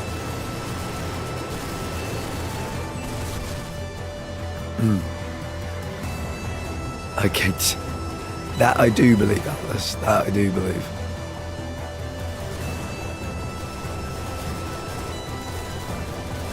It's just nothing but fucking shooting. It's constant, unending shooting. Even Call of Duty trailers don't have this much shooting in. Is there anything you do in this game other than shoot the shit out of stuff? I know for a lot of people, shooting the shit out of stuff is the big sell. But like, anything else? No. Fun-sized, yeah.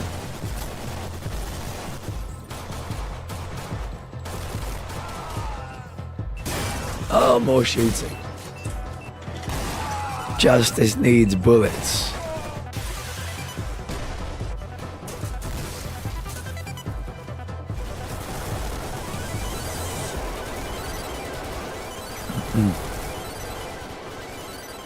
adjusting these bullets.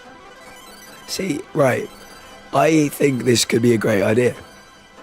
You know? But you could have it sometimes we've got to basically be at a football stadium because you're worried about hooliganism. You got to be at a music festival. Maybe there's somebody's told you there might be some, like a bomb in an area or something. Give it some fucking variety. You know, you see armed guards in London all the time for various different reasons. It can't all be just blowing the shit out of people.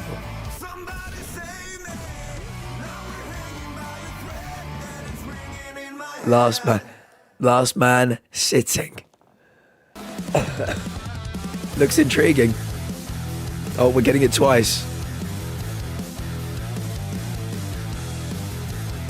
This is like Tony Hawk's. It really is. Last man sitting exclusive interview. Where you blast through the environment mounted on an office chair. So you're always on an office chair. And you also have a freaking gun. So movement-wise, it sort of feels a bit like you're skating, but it's also most definitely a shooter. Tell me this is not Tony Hawk Pro Skater coded. So does it lean BR or is it?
No last man sitting on PlayStation. There's main bosses. And I need to find DMs of Atlas to slide into. I'm so sorry. This is where like you can get even more. I can help you with that, Odie. I can help you with that right now. It's really ridiculous. Okay. Then you can unlock, of course, new weapons, new characters, new abilities. You can upgrade your chair, so you can. That was one of my questions. So we looked a lot at this like early 2000s aesthetic. Which we thought was like really cool, especially like when we started designing the user interface. We felt like, you know, what if the whole user interface just felt like Windows Millennium Edition or Windows XP, and you have you know that those little square windows, and you have the font that we all remember. I did it, Atlas. Don't worry, I did a thing. I did a thing. Don't worry. Nostalgia type game. I did a thing. A lot of like Counter-Strike players at the office. So that's definitely something that I think has had its imprint on the game as well. Imagine it's 2002 and you're listening to punk music and you're playing on your. The nay is higher in my used emotes than the A for today. That's sort of the there have been some there's been some intriguing things. I won't pretend it's been a dud. There's been more I've liked here probably than Game of the Year awards.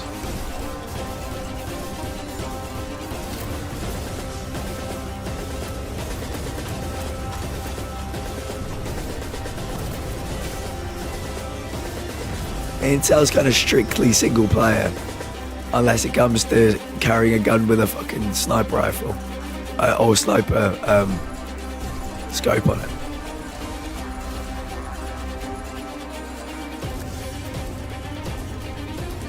At Odie, the problem was, after I made the group chat for me, you and Atlas to talk, I accidentally left. I feel like a fucking idiot, Odie. My finger slipped. And accidentally fucking left. But yeah,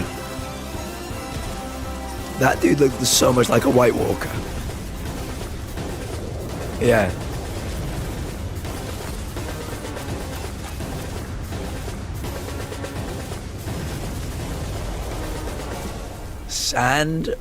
Raiders of Sophie. Poor Sophie is all I'll say. I say first up, we're going to talk about the Division interview. Of course, we weren't able to get a a ton of new information, but they are working on a lot of different projects right now. I don't know if I've ever talked to anyone else who has 26 years at a single company in gaming. So talking to him, he was, I was doing a bit of glazing because everything he said felt like a storytelling experience. And so we're talking about Survivors, and this is the kind of redone version of Division 1's original Survival. And so it's a snowstorm impacted, weather hit Washington, D.C., and it's what he kind of also alluded to as like one of the original extraction shooter-esque like games. But yeah, you have to fight for survival out and weather the elements. He says it's really, really shaping up. And also original players of Survival are going to experience, he couldn't tell me everything, but they're going to get to experience, you know, remastered things and things that are updated from the original that they did want, but he couldn't tell me too much as to what it was, besides that it's really shaping up. I hope all the and it's Division really fans in the interesting. community And love for that. the new coming players, you don't have to play Division or Division 2 to stumble across this and love it just as much. I think with the success, obviously, of games like Arc Raiders right now, you even mentioned that, it's an interesting conversation around, do you try to chase those things and copy stuff, or not even copy, but take inspiration from it, or are you having to come up with your own ideas that you've been working on for 10 years or however long is? It's just interesting how they've been working on this for a long time, and now there's a mega popular game in the same exact vein. Yeah, and he said it a lot more eloquently than I can ever represent it as, but you know, he realizes it's probably a mix of things. Like a lot of other games are doing extraction shooters with certain things here, but they've also had an image of where they want to be and where they want to go for quite some time now, and now they're finally getting to breathe that into existence slowly. They also talked a little bit about Division 3, which when I say a little bit, I mean like a little bit. He gave me a quote. He gave me a quote. Division 3. Julian said this. He said, it's shaping up to be a monster. And I said, I'm gonna clip that, Julian. Thank you very much. I would say a highly anticipated game that they can't share a lot about, but we were excited just to hear that it's a monster, as much as people love these other games. Next up, Yeah, guys, it's gonna be a monster. From Min Lee. For anyone who doesn't know Min Lee, the original creator of Counter-Strike, I love this guy. We've had the chance to meet him on a couple occasions, also sit down and talk with him. He went to his first Counter-Strike major this past year. It was an incredibly rare experience to see like such a notorious dev get to see what his game has truly become, and he was there since the very, very beginning. And then to see like an esport develop out of it was crazy. Not to go on too much of a tangent, but he still has that shooter DNA in him, and so this is kind of a mission-based shooter, might you, and you also play as law enforcement, but the goal is to complete a series of missions. And yeah, definitely remains true to the whole shooter Gooseman DNA. It looks like I hope you have infinite ammo for that game. Because all they were doing was shooting. There didn't seem to be anything else. Counter-Strike. We talked to a guy who. Oh, here we go. Last man inspired sitting. by Counter-Strike, which is so cool to me to have in the showcase. So like, we have the OG who made this game, then we have a guy who's inspired by that guy. This was Last Man Sitting. It's so ridiculous, and I love it. We need games like this. It feels like a mixture of like Tony Hawk's Skater Pro, but replace the skates with chairs, and then And give them all weapons. and give them some guns. Why not? The clips are going to be insane.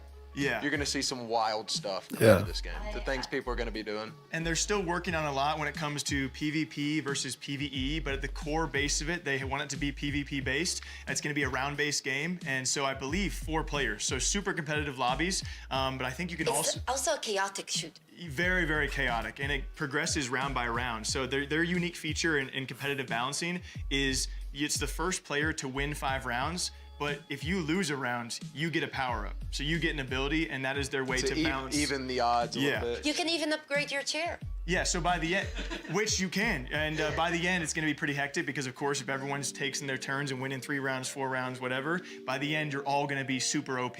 And so the ultimate goal is to win that 5th round. You're going to have to beat Odie and Atlas pretty very high-powered quiet. people. My favorite part of the interview is hearing him say, we're inspired by Counter-Strike, Super Smash Bros, the Call of Duty era. He just wanted to see people 360 no-scope others and like made a game out of it. In an office chair. And if you see the trailer, you'll see the agents or the characters, and you'll be like, oh, that looks like Counter-Strike, and he'll say, yep, that was kind of, we're all big You just Counter-Strike know he fans. grew up on the quick scope montages, 360 trick shots. Well, and I love the idea of like they're sitting brainstorming the game, and he's like, I want to make a shooter, but what's our unique spin on it? Wait a second. Guys, get in here. You're never gonna believe this. You might want to sit down. It'll make sense. Then finally, in that section, we had Sand Raiders of Sophie. The developer is Raiders of Polygrove, Sophie. was Tower House, but the publisher is Tiny Build, who Intriguing. we're all very familiar with. This is a co-op action adventure. You're in a desert world. Honestly, it reminded me of another. I don't remember it. They were like sailing in the desert in some other game, but Sand Surfers, my whatever it was favorite called. part about this Made is by you the can people that sit did building your ship. That you're then Journey. like, traversing the desert It's kind and of like a fighting base people. building. Yeah. Yes, It kind of Darth. reminded me of Sea of I will be Thieves streaming meets it Base Builder, with the lovely where Toxic you're like, Giggles. Yeah, you're building your own ship. XZBX. Very cool. Rust on legs. There's also normal gunplay too as well. Yes, I'm playing it with Giggles. At first I Alice. was like, oh, it looks cool. But If you're gonna watch it, you know where to be. I like it's Some of you a might new not want to be concept. spoiled I if feel you want to watch where the they beginning. We're probably, I have to assume, fans of Rust or fans of different types of games. They're like, okay, what if we make a moving base in the desert, and then you can explode people's bases? Or I'm curious. We didn't see it in the trailer. I'm curious if you can raid other people's bases. I'm pretty sure you. That'd be the coolest part. If you Pretty raid sure- their Like jump base. off of yours. Pretty on sure you their- can take other people's bases. I'm pretty sure. OSRS, Dragon Wilds, Next up, we have a RuneScape. section that a couple of us are definitely going to be very excited about. This is the 25th year that Jagex has been making RuneScape at this point, which is extremely impressive. I know Jake and I have been playing it our entire lives. We've got old school RuneScape, we've got RuneScape 3, and we have Dragon Wilds. The Trinity! Right, so 3 games, massive games that have been around for a long time. A lot of people have Yeah, mate. I think we should just give the room to Jake. I love it here. This Use is the my bathroom real quick. This is my favorite part for all you RuneScape fans. When we all arrived here, the first thing I saw was Jake on his laptop and RuneScape was pulled up next to Twitter. Sometimes you gotta do what you gotta do. Did you see how Hunter has like a side monitor just He does this. Really? I didn't know that. That's Yeah. cool. These guys are real Lower level? fans, though. Yeah. I'm north of 1800 now. I'm over 2100. I knew so that's why I didn't want to answer because I knew you were gonna lead into it. Anyway, Jagex has given us a variety of exclusives across all 3 games. We're super happy to talk about it. They've done a lot of very impressive things over the past year, I would say. They did Barlamore with Jake's favorite, the Gemstone Crab. Just AFK there, it's awesome. The Gemstone Crab. With Doom, they have the Gridmaster. The Gridmaster this year, which was super fun. I played that one. They also added sailing most recently. Which Me is neither in time. the first new skill Sailing. ever in old school RuneScape. I Had a love lot of sailing in back and games. forth. I'm a My big favorite sailor. part about it is the fact that they listened to the community a lot with the release of it. The exclusive they gave us was this new logo reveal for the next league season.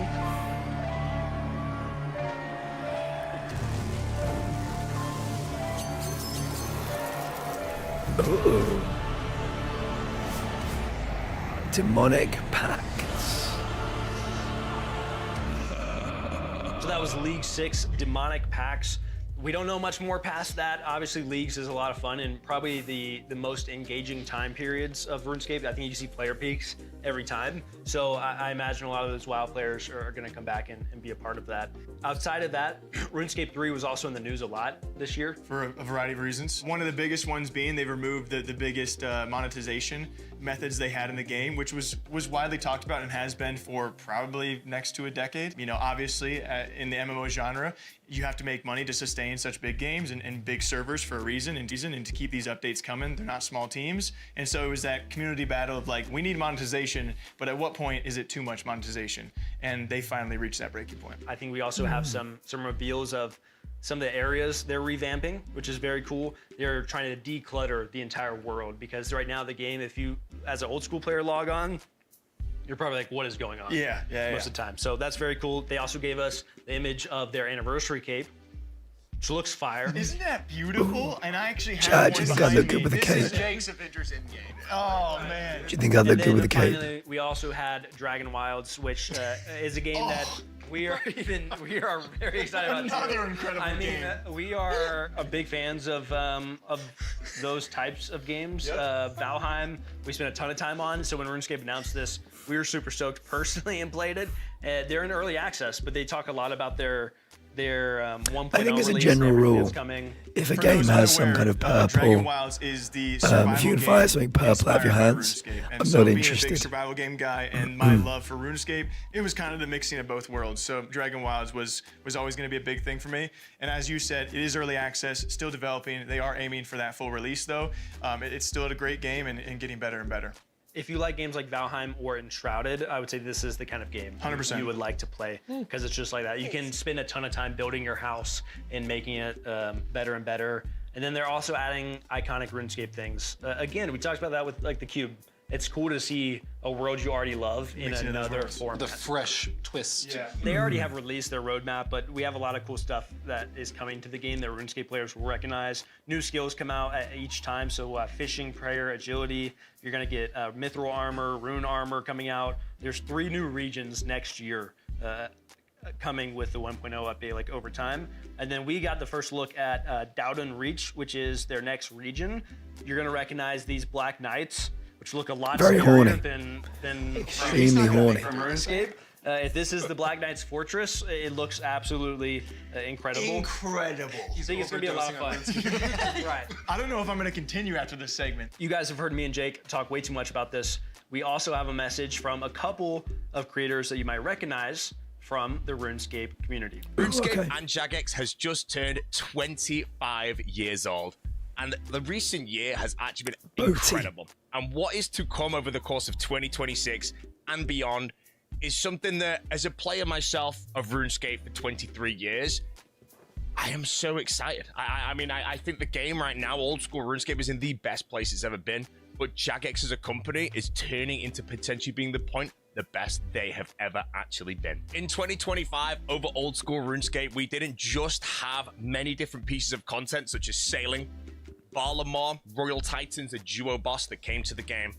We actually also hit an all-time high player count since the game actually released. 25 years later. That is crazy. 25 years later, and they got the highest player count they've ever had. We still have That's 2026 to come, and the things that are coming in 2026 are going to be crazy. We have the Blood Moon Rises. We'll be getting more info at the Winter Summit. The finale, potentially, of the Mauritania questline. Personally, the thing that I am the second most excited for, behind Raids 4. Now, Raids 4, I know nothing about right now, so I can't really say much, but that is the thing I am the most excited for and have been the most excited for years to come, as of right now.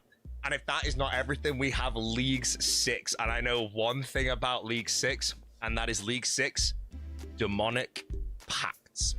All I can say, that's all I know right now. But League 6 will be coming most likely in Q4 of 2026. Can't fact check that, I do not know. But that means League 6 may contain Blood Moon Rises and Raids 4 inside of whatever League 6 is going to be, and that is going to be incredible. As for RuneScape 3, I'm not a huge player or ambassador of RuneScape 3. I am more on the old school side, but there is a massive update that occurred earlier on that I was able to get behind, and so did all of the old school RuneScape community and basically anybody inside the community. And that was the removal of a microtransaction called Treasure Hunter. And finally, RuneScape Dragon Wilds. I played it when it first came out with Ashenvale, I believe it was called. And in the most recent expansion, Fell Hollow, I recently have played that one as well, and I have completed it. And Dragon Wilds is a game where it's not even fully released. When I say that, 2026, Dragon Wilds will be fully released to We're getting a full release, chat. Done. But you can We are getting play a it now. full You will only just get release. the first 2 expansions. And the first 2 expansions as a standalone game is incredible. I cannot wait to see the expansion to the entire thing when we get the entire world, the entire universe of what's going on there.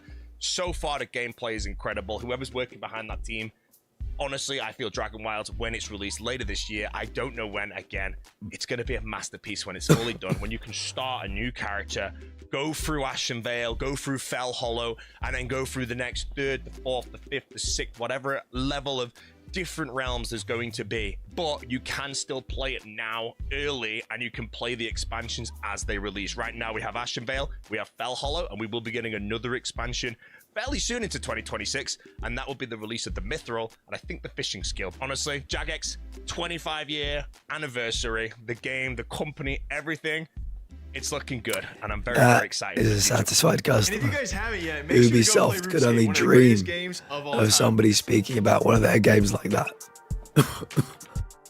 Next up, we have a group of 4 games, that being Darklight Survivor coming from Mirai & Co., Tape 101 coming from Serversa, and Unawake from Reality Art Studio, Nested Lands from 1M Bits Horde. Oh, that looks nice.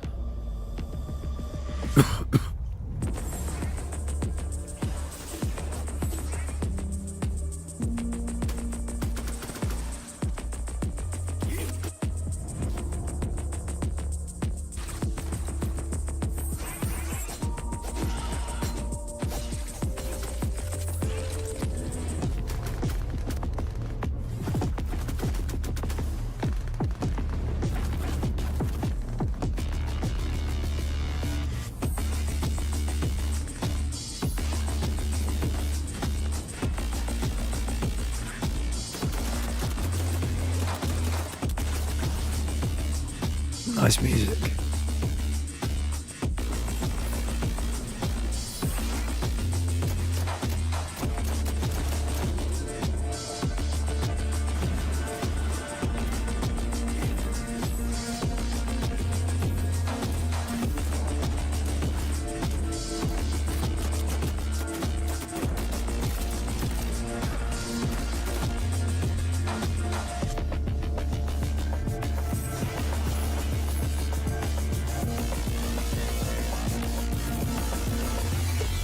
Yeah, probably not for me. What do you think, chat? Any yays for this? Any nays for this? I mean, I like that we're switching to this like over-the-shoulder third. It's isometric bird. I like that. That's pretty cool. Not really my vibe. Coming soon. Bring out your dad. Bring out your dead. Bring out your dad.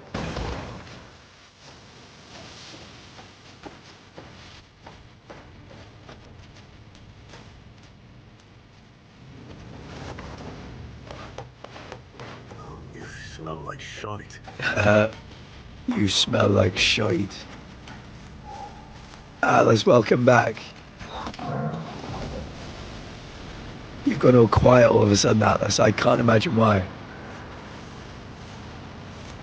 What the hell is that smell? Also, nah. Yeah.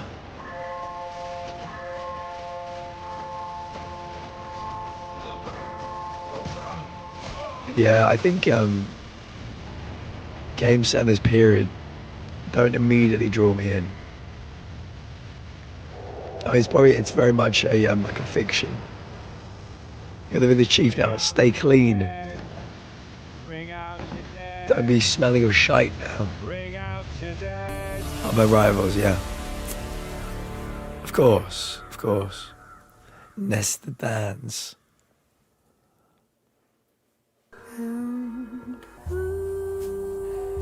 Ooh.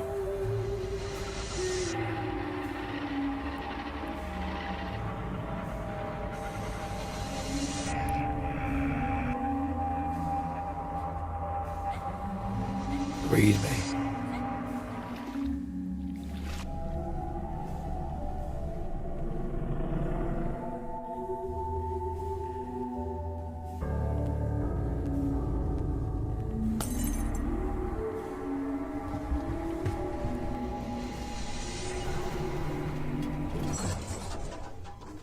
Tape 101.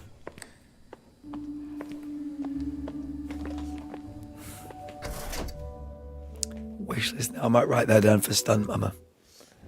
For eternity, I struggled to Tape 101. become an aspect of courage, freedom, and honor.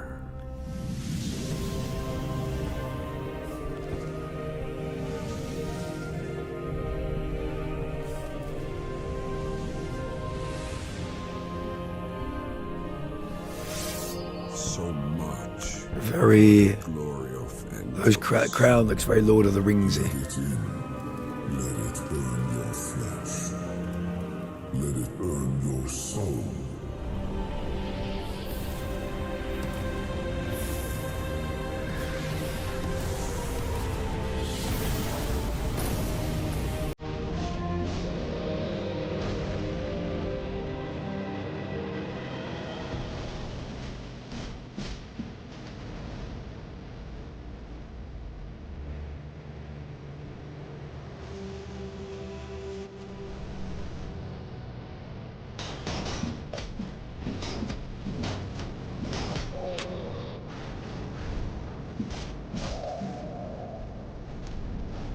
Not reading my genre.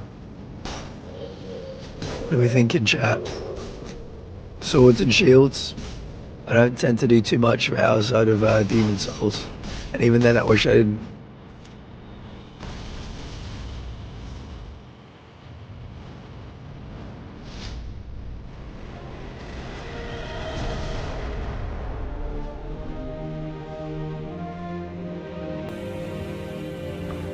Unawake. Maybe. Reality Art Studio. First up, we saw Darklight Survivor. Maybe I one of the think these games three we've were seen that all kind of blew no's our for me. mind a little bit. You had top down, you had third person, and something else. Oh, the instantaneous switch, of course, between top down and third person. Yeah. And then the pixel art, being able to That I loved. instantaneously Third or bird down to third, bird third. That was brilliant. Because you said it, and I was like, wait, is that what it's doing? I had to. Yeah, you can sort of like just toggle it. That is really That's cool. Such a crazy, My understanding. Such a crazy. You can feature. toggle like So first it's a and game, third in some games, like, but not roguelike third and bird. game. That's And, crazy. A little bit kind of like Vampire Survivors in the style of Megabunk. So you can either have the top-down view, first-person view, whatever you prefer, and you swap all the time. Sick. I think it's interesting to think about the strategy element of that probably that comes into play, like when you're fighting certain things. Maybe some Maybe if bosses you're seeing it's a useful boss to Because that on way. the surface, it seems like it's just like it's a personal preference thing, but it might actually have its place in like the gameplay loop. Like Yeah. if you're in a Yeah. certain situation, I should go top down. Or maybe real quick. depending the skill that you use. Yeah, because you may think that it's just like a gimmick for a different viewpoint or filter or whatever, but the idea that you could use it tactically as a gameplay mechanic too is really cool. Aiming for early access in late Q1 of 2026. Yeah, I like they that. already have a demo out that a lot of I think people more have played, games and should have multiple we've said this a lot of perspectives. times. One of my favorite parts about these devs already is that they have listened to their players who have played the demo. They made it a point to tell us, like, we've made 6 patches in the demo based on player feedback, and I think that's super important, especially for a game that looks as good as this, because it can be a lot of fun. You know, roguelike survival with mechanics we've never seen before, as far as I'm aware, so it should be fun. Next up, we had Tape 101, a game that's probably too scary for Jake to play.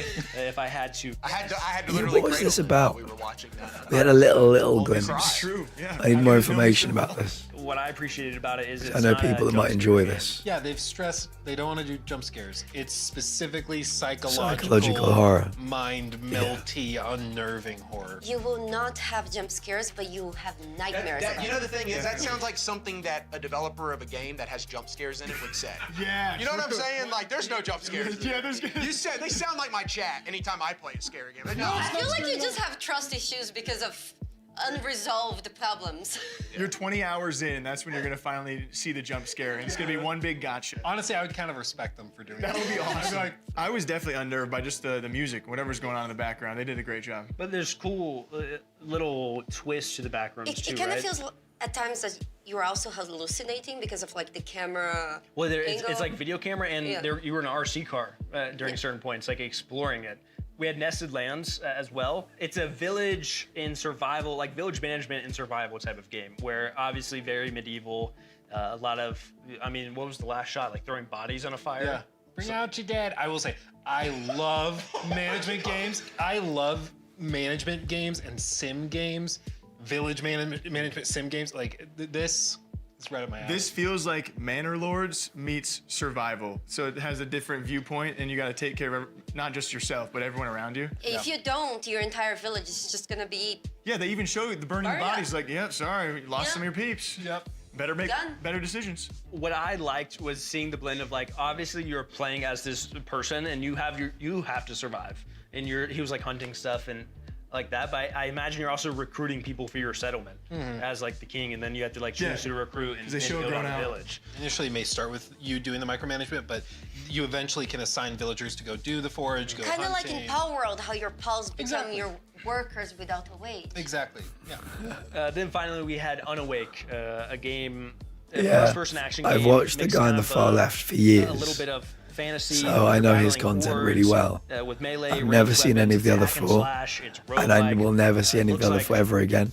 Kind of like a Doom Skyrim to me. I mean, honestly, that the description. art direction was beautiful. Yeah. Like, those environments, you see them, and it's just... It's very pretty. No, but something about it, I don't even know if I have a comparison. For some reason in the back of my mind, this probably won't make it. Mordor-esque, like, it just looked really good. Yeah, Mordor. Very dark version of Mordor, but light atmosphere. Yeah, that's That's like a version of hell. Some notes they gave us: expected to launch early access late 2026 as well. They are designing the game to be moddable after release, which I think is really cool.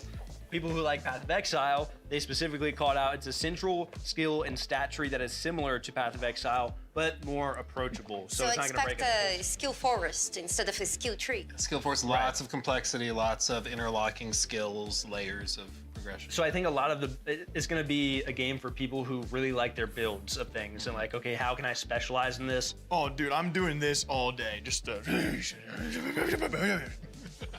Did you know that Do that for me one more time. Just show me the and then the double sword grab they were doing.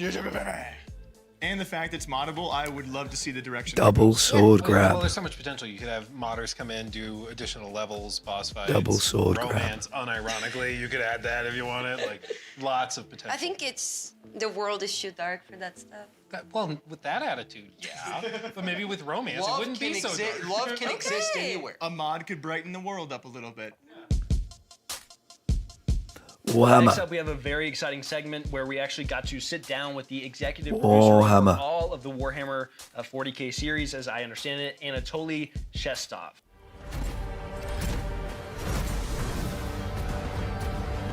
By enemies from within. By enemies from without. By enemies from beyond. Yeah, I recognize the name. Imagine They're busy playing people. inside Warhammer universe by the guys who can't use the army, who need to find this particular person in charge of bad things to make Imperium stand for one more day before grumbling to dust. That's basically how I would describe it. Just imagine the true Warhammerish What do we think about this event so far? no choices are good. What do we think about this event? I reckon they could have capped it at 2 hours without them talking about it, showing the clip, and them talking about it again. Sometimes with a dev conversation in there as well for every game. Yeah, I think it's. I will say I've probably seen at least 5 games I've never heard of that I would consider playing in this, and that is more than Summer Games Fest.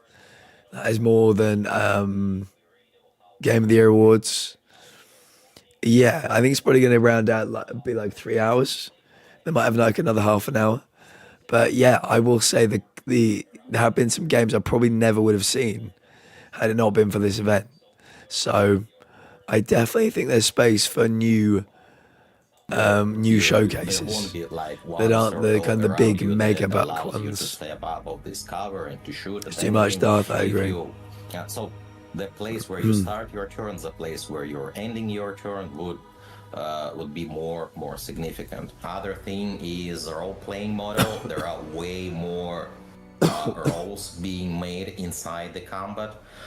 Lots of the things making you roll something, lots of the things make your opponents roll something, so it's not just your weapon skill or ballistic skill, it's way more significant influence of the role-playing choices that you've made previously. Almost all of the combats in the game will have alternative ways to finish them, not just killing all of your enemies. We are allowing player to target specific parts of the body of the enemies, and by doing this we're allowing to make your opponent lose an option to move or lose the option to use abilities. There are different ways. It's nice to get dev conversations. Some of them were very overlong. How to proceed with the combat. I think the difference between this and the Game of the Year awards is that getting a dev to talk about their game in their office versus getting a dev to walk out onto the stage at Summer Games Fest or Gamescom or the Game of the Year awards. They're terrified on the stage. They look very relaxed and calm and get time to express themselves. And in their not office. just for your There's a big art. difference. We are not just telling a story through the environment or the words of the in a dialogue. No, It is Betty by We're the time for me, actually me friends. making a cases. Hope you have a wonderful We're rest of your night. actually making The sweetest the dreams when you go We're to actually bed. collecting Odie, and we will interpreting see you tomorrow evidence for and power discussing washing, them with your some retinue Gameville, and and some analyzing them and Jackbox. making Have a conclusions. good sleep, my friend. There are some other mighty forces inside the scintilla because you're not playing in a vacuum and you need to struggle for power. You need to But struggle. most of the time, you are playing I like as a it when they person in struggle. charge, as a person that have authority, and the person who need to make hard choices. One of the most significant ways of the influence of a story for Dark Heresy would be your decision of which case is more important. For example, there is a under Spire slums, and this is a toxic Atlas, is waste, this something you'd and the play level of due the to Baldur's Gate toxicity 3, is love? growing. And if you're going there as a first place, there will be toxic waste somewhere nearby, and there will be people getting ready to be consumed by the toxic waste. But if you are going there late stage, there will be actual toxic sea, and you will be playing around it. There will be changes in the geometry, and changes in the combat encounters of how they are playing, changes in the narrative behind this, and changing based on the timings. Thank God. How you decided how you Thank approach God. this. Right, now for the second Warhammer game. The light of the Emperor to the uncharted void. All must be cleansed in his name. Is there Rogue anything you can Trader. tell us about like new factions, new notable Oh, it's the same guy. characters, or iconic Warhammer 40k lore? There would be Treason, I don't know, most iconic thing that you can potentially name and encounter as a rogue trader, as a Treason. It would be some interesting What do you think takes PlayStation would announce on, it? Astra Militarum. I won't share I figured it would get specifics, not to announced, maybe spoil the something fun, but it that would wasn't be there, linked to and there would PlayStation or be Xbox, but some it's brand possible. new Are there any systems, states or places that are like due? augments ones. You will be able to replace some parts of your body with interesting pieces of Imperium technology. There would be some elaboration on a story of the world behind the main road of the Inquisitor Calcasar's shenanigans. Let's say it like this: it would be some me interesting neither. dive on a past of the von Valancius dynasty, even further than Theodora. There would be some new takes on how dangerous wildlife can be. Other thing that definitely we will provide for the player is some vaults.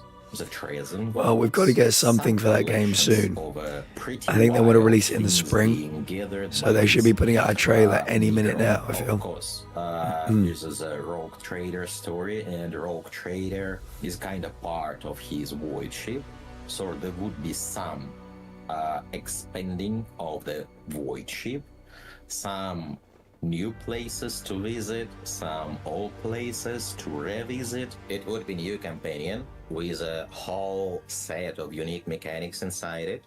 It would be the general system of augmentations provided to the players, so if you always wanted to replace the limbs of the Heinrichs with some like pretty adamant ones, you will have such an option. Not just iron hands from the Some of these Bhagavad armor Gita, sets but are real really iron cool. hands. Yes, that's an option. It's the first DLC that allows us to expand the late game parts of the Rogue Trader, and expand it not mechanically, but expand it in a 100% of the different aspects of the game. Let's first talk about the new DLC for Rogue Trader. Actually, I'm gonna interrupt you. Can you tell people generally, basic bitches like Jake, can you explain Warhammer 40k as general? Like what's the playthrough about? We actually asked Anatoly to describe all of this for people not familiar with Warhammer, and this is how he described it. Imagine you're playing inside Warhammer universe by the guys who can't use the army, who need to find this particular person in charge of bad things, to make Imperium stand for one more day before grumbling to dust. That's basically how I would describe it. There's a new companion, and there's also, this companion has unique mechanics, and they're also doing things like new environments. They're revisiting previous environments and then overhauling them. They're altering and they're changing, not to get too specific, but they're changing things about the late game to extend that roadway. This DLC alone offers 12 to 15 hours of additional content. Like, there's a lot of meat on the bone. so I'm very happy. I was lot of extremely meat on the happy bone. when he said that, yes, this game is going to be fully voice acted.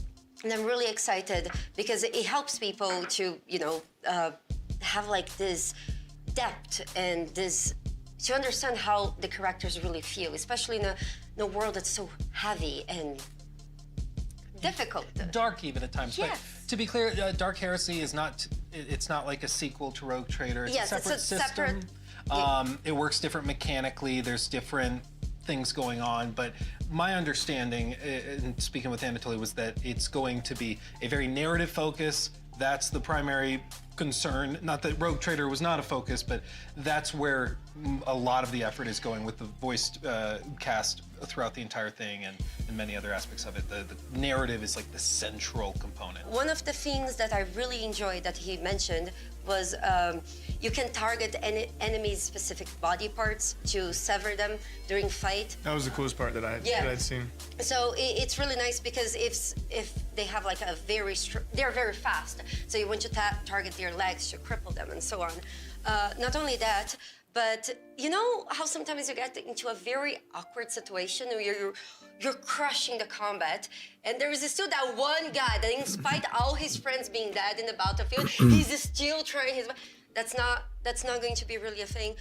Enemies can surrender. They can run away. They can try to sometimes maybe even negotiate their way out of this, and it's up to you to decide what happens. That's cool. Yeah, hearing all those combat options was the coolest thing to That's hear a cool him talk about. mechanic. Like, you can render your opponent useless in whatever different limb you want to actually target, but you can also make them blind. There's so many different Make them blind. unique Holy features to shit. the combat where even when I was listening to talk about it, I was Holy like, okay, shit. wow, I've never played a game like this, but it sounds really intriguing. Yeah, and it was just interesting to see Anatoly describe how the team wanted to revisit some of those things that are taken for granted in RPGs, like the concept of just an enemy. Well, you fight until all the enemies are dead, and that's it. But the team went back and was like, that doesn't like necessarily make sense. Like, sometimes the guy would be like, you just blew his head off, you just exploded that guy. Yeah. I'm covered in John, like, I'm gonna run away now. Yes. And that just makes sense. I love that description he gave. Yeah. Yeah, I love that one. It's lovely. So, question for the group that I want to spin off of this. How do you play these games? Like, okay, now we know this critical system, you can blow their arm off, you can maim them, and they will surrender, maybe. We know how she's gonna play it. So the choice, like... Make it as miserable as possible. Let me take one arm and then feed him that arm while I take off the other arm. Oh, are you surrendering? I can't hear what you're saying. Too late. Yeah. I think he understands me. There are some things that are really exciting about this game, and I cannot wait to try it. So I hope you guys are as excited as I am for this one. And I can't stress enough, Owlcat Games, they know what they're doing when it comes to CRPGs. Like, they are not to be messed with. They know what they're doing, and I think this is one to keep an eye on for sure. Right. Next up, a few games that I would consider Towerborn. kind of couch co-op games. Sprint games that I would City. have fun sitting and playing. These look a bit more fun, with my guys. family. This is going to be Towerborn coming. Those from two Stoic games Xbox kind of bored the Game shit out of Studios. me. We have Sprint City from Double Dutch Games. Let's see These what are we the got with these creators two. of Speedrunner and Dinch Attack coming from Undercoders. Okay. Oh, I love the look of this. That's a beautiful style. Towerborn. I would describe this as a brawler meets action RPG. This is an awesome entry into Brawler, the brawler space. action Somebody who RPG. tends to play a lot of RPGs and MMOs, so I have a lot of brain space and like I want to make really cool builds. Yeah, very A little vibrant. Less so and like how do I actually dodge and get out of things and find my openings. Early on, I was able to kind of compensate for that by finding nice little This gear. comes out little pieces to February put together, 26th. to eventually build my brawler skill set, and I find myself kind of going back and forth as we play test between like, oh, I'm finding something that's a little difficult here. Well, what can I do with my gear set in order to tweak things, or like, is there a different skill that I should pick up for this particular encounter? They end double name. Why is that, Dove? Dive right back in. The player is an ace, which is a deathless defender of humanity, which is currently sequestered away on the Belfry, which is McLaren's background over there.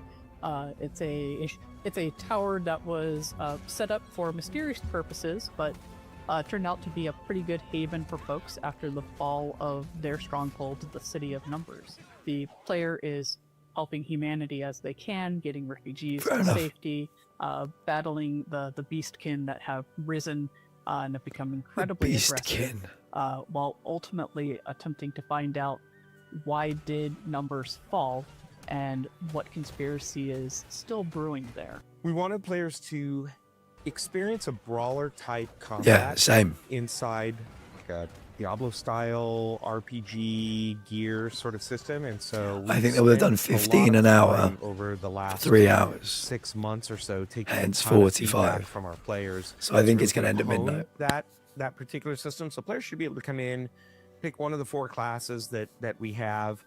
They'll see a whole new set of skills. They'll find a whole bunch of new equipment.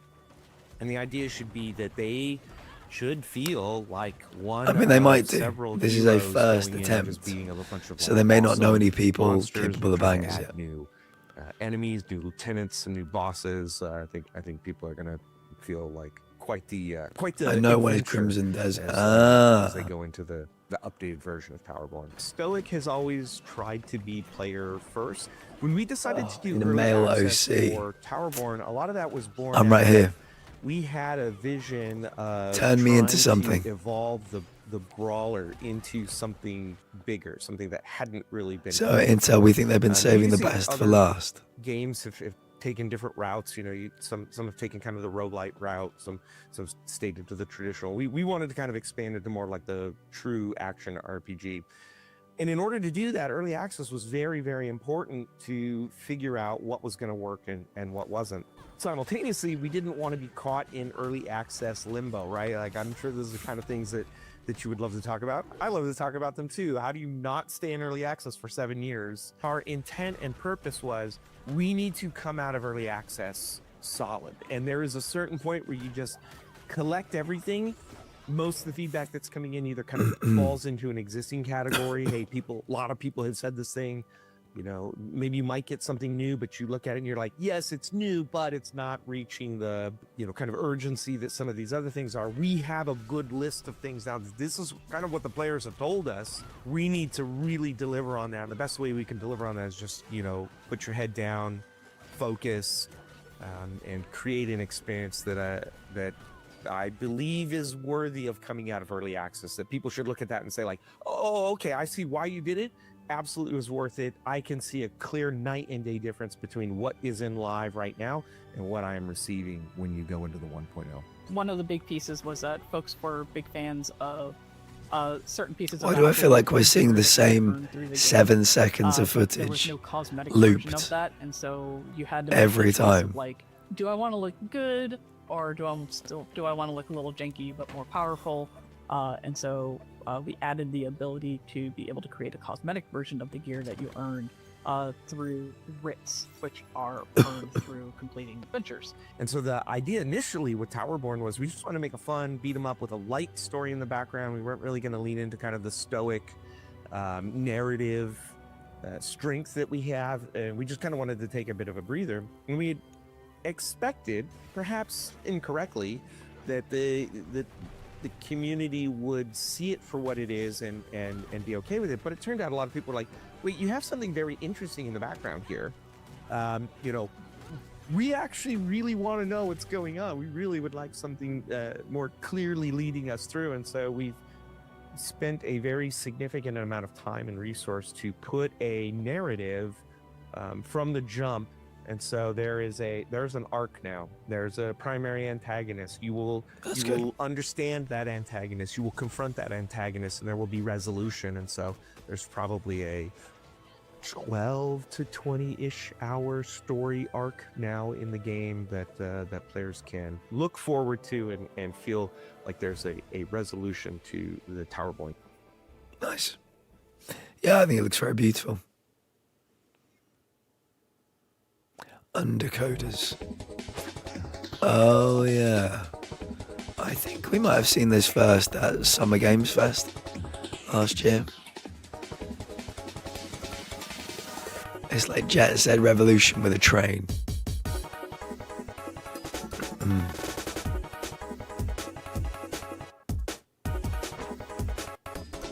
Hello, we're Undercoders, and in the studio based in Barcelona. Recently, Barcelona. we've been focused on developing 3D platformers, but our studio is heavily influenced by arcade classics, Japanese culture, and extreme sports games. And Dense Attack is our dream project, a step forward for the studio combining everything we love.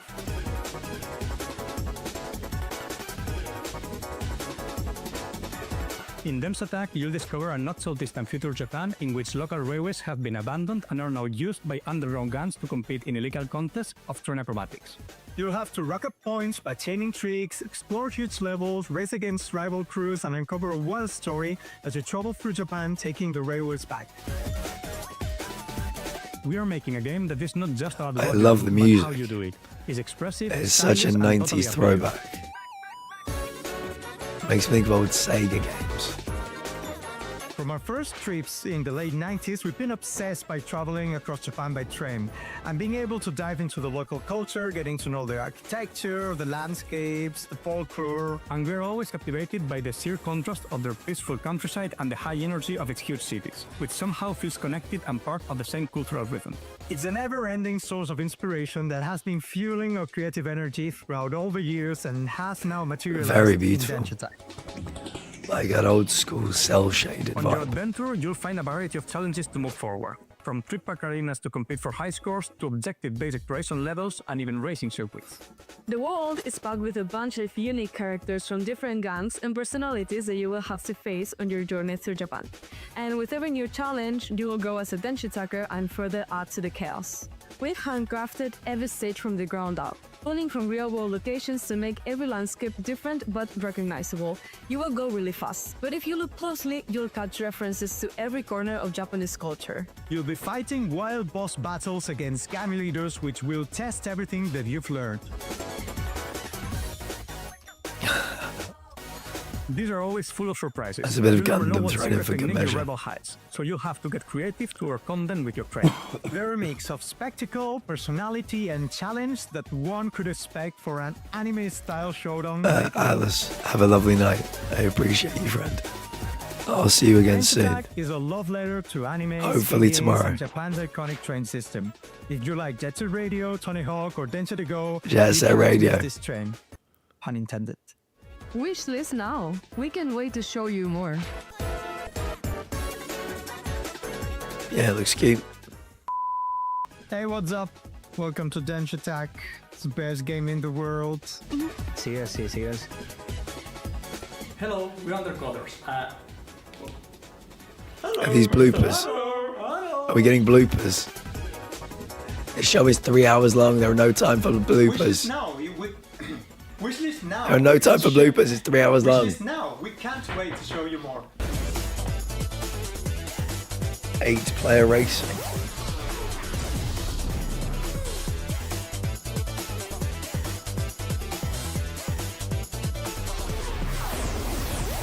Bruh. Okay, to speedrunners.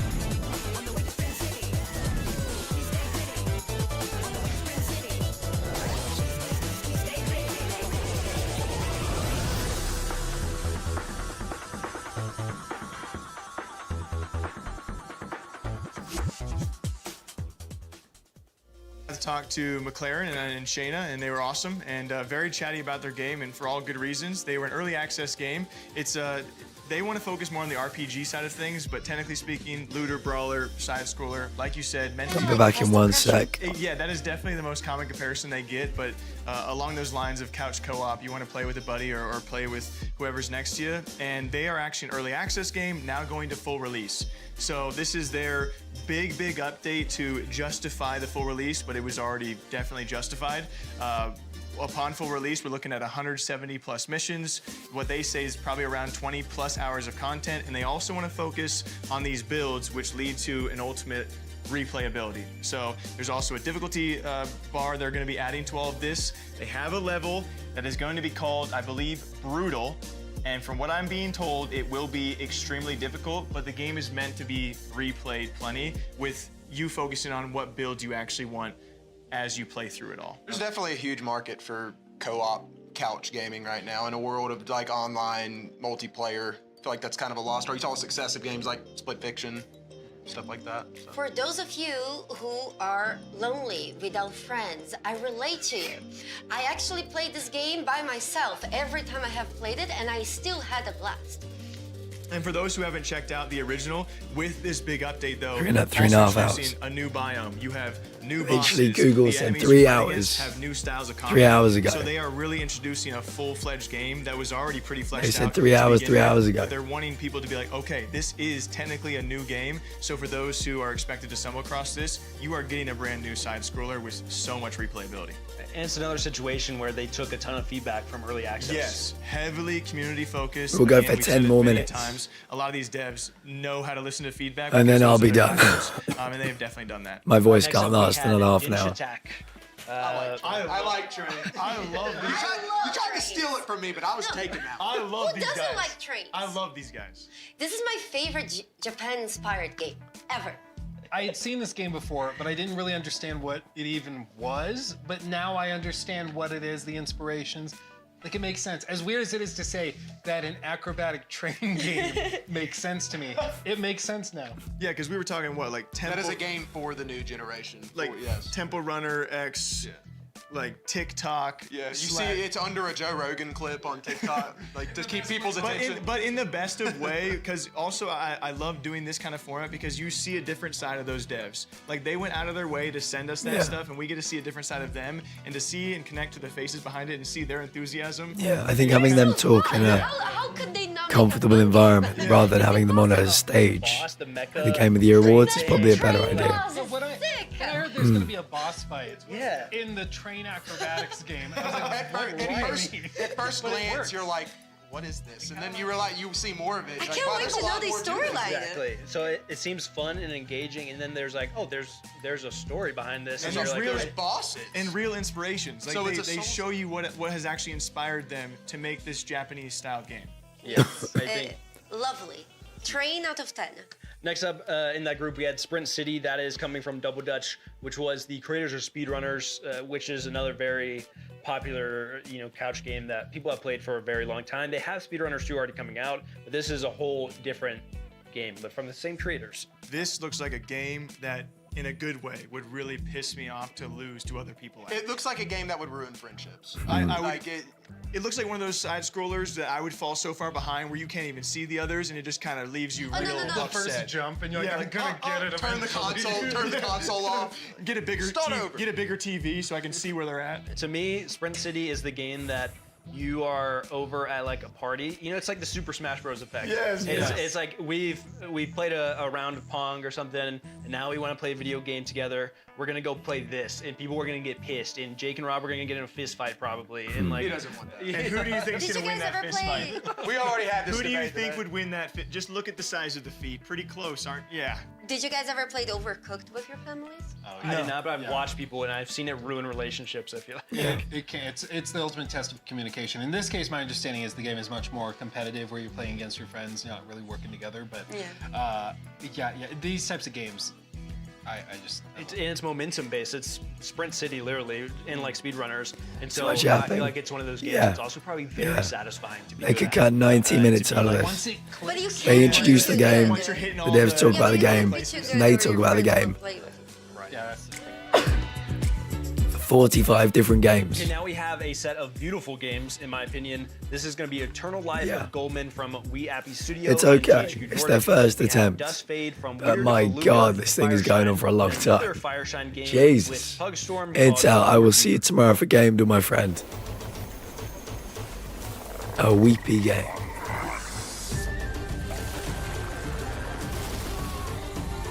Oh, I know. I've got them up as well. I saw they've got 1,000 watching them. I'm not sure what it was at the beginning. That's a lot less than I expected. What do you Started mean? 2K. What? Fair. What do you mean he smashed? What do you think? He fell from a great height. Yeah, but he couldn't have... Did he really die? Oh boy. I imagine he was crushed to a pulp. Do you think they'll ever find his body? Mom! Okay, okay. I was just making sure you were paying attention.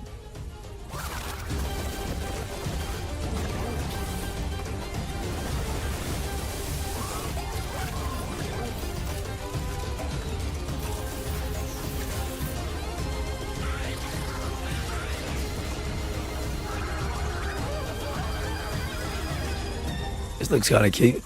The Eternal Life of Goldman. Yeah, it looks cute. I thought it was cute.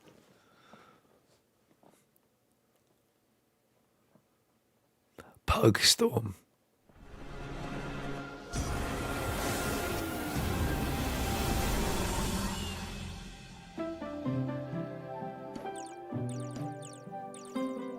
Cute. I'm guessing this is the Cozy collection. They've separated the games into categories. I'm guessing these are cozy ones.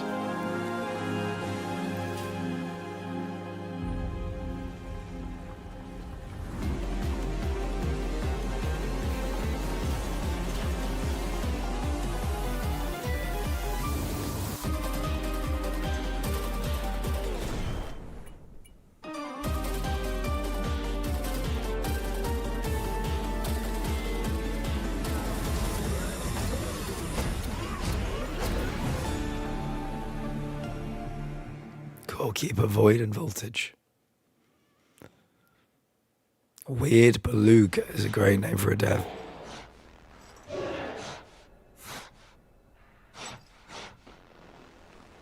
Do you want to die?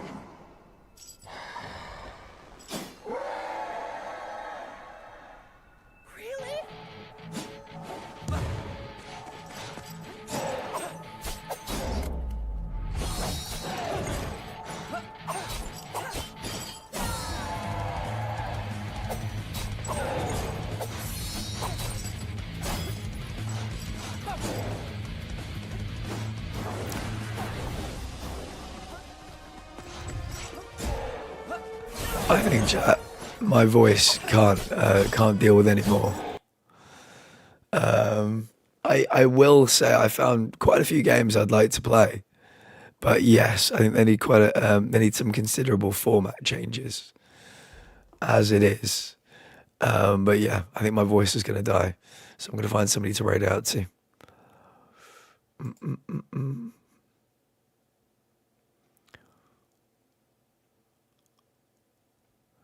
Who should we raid out to? Maybe Biggie.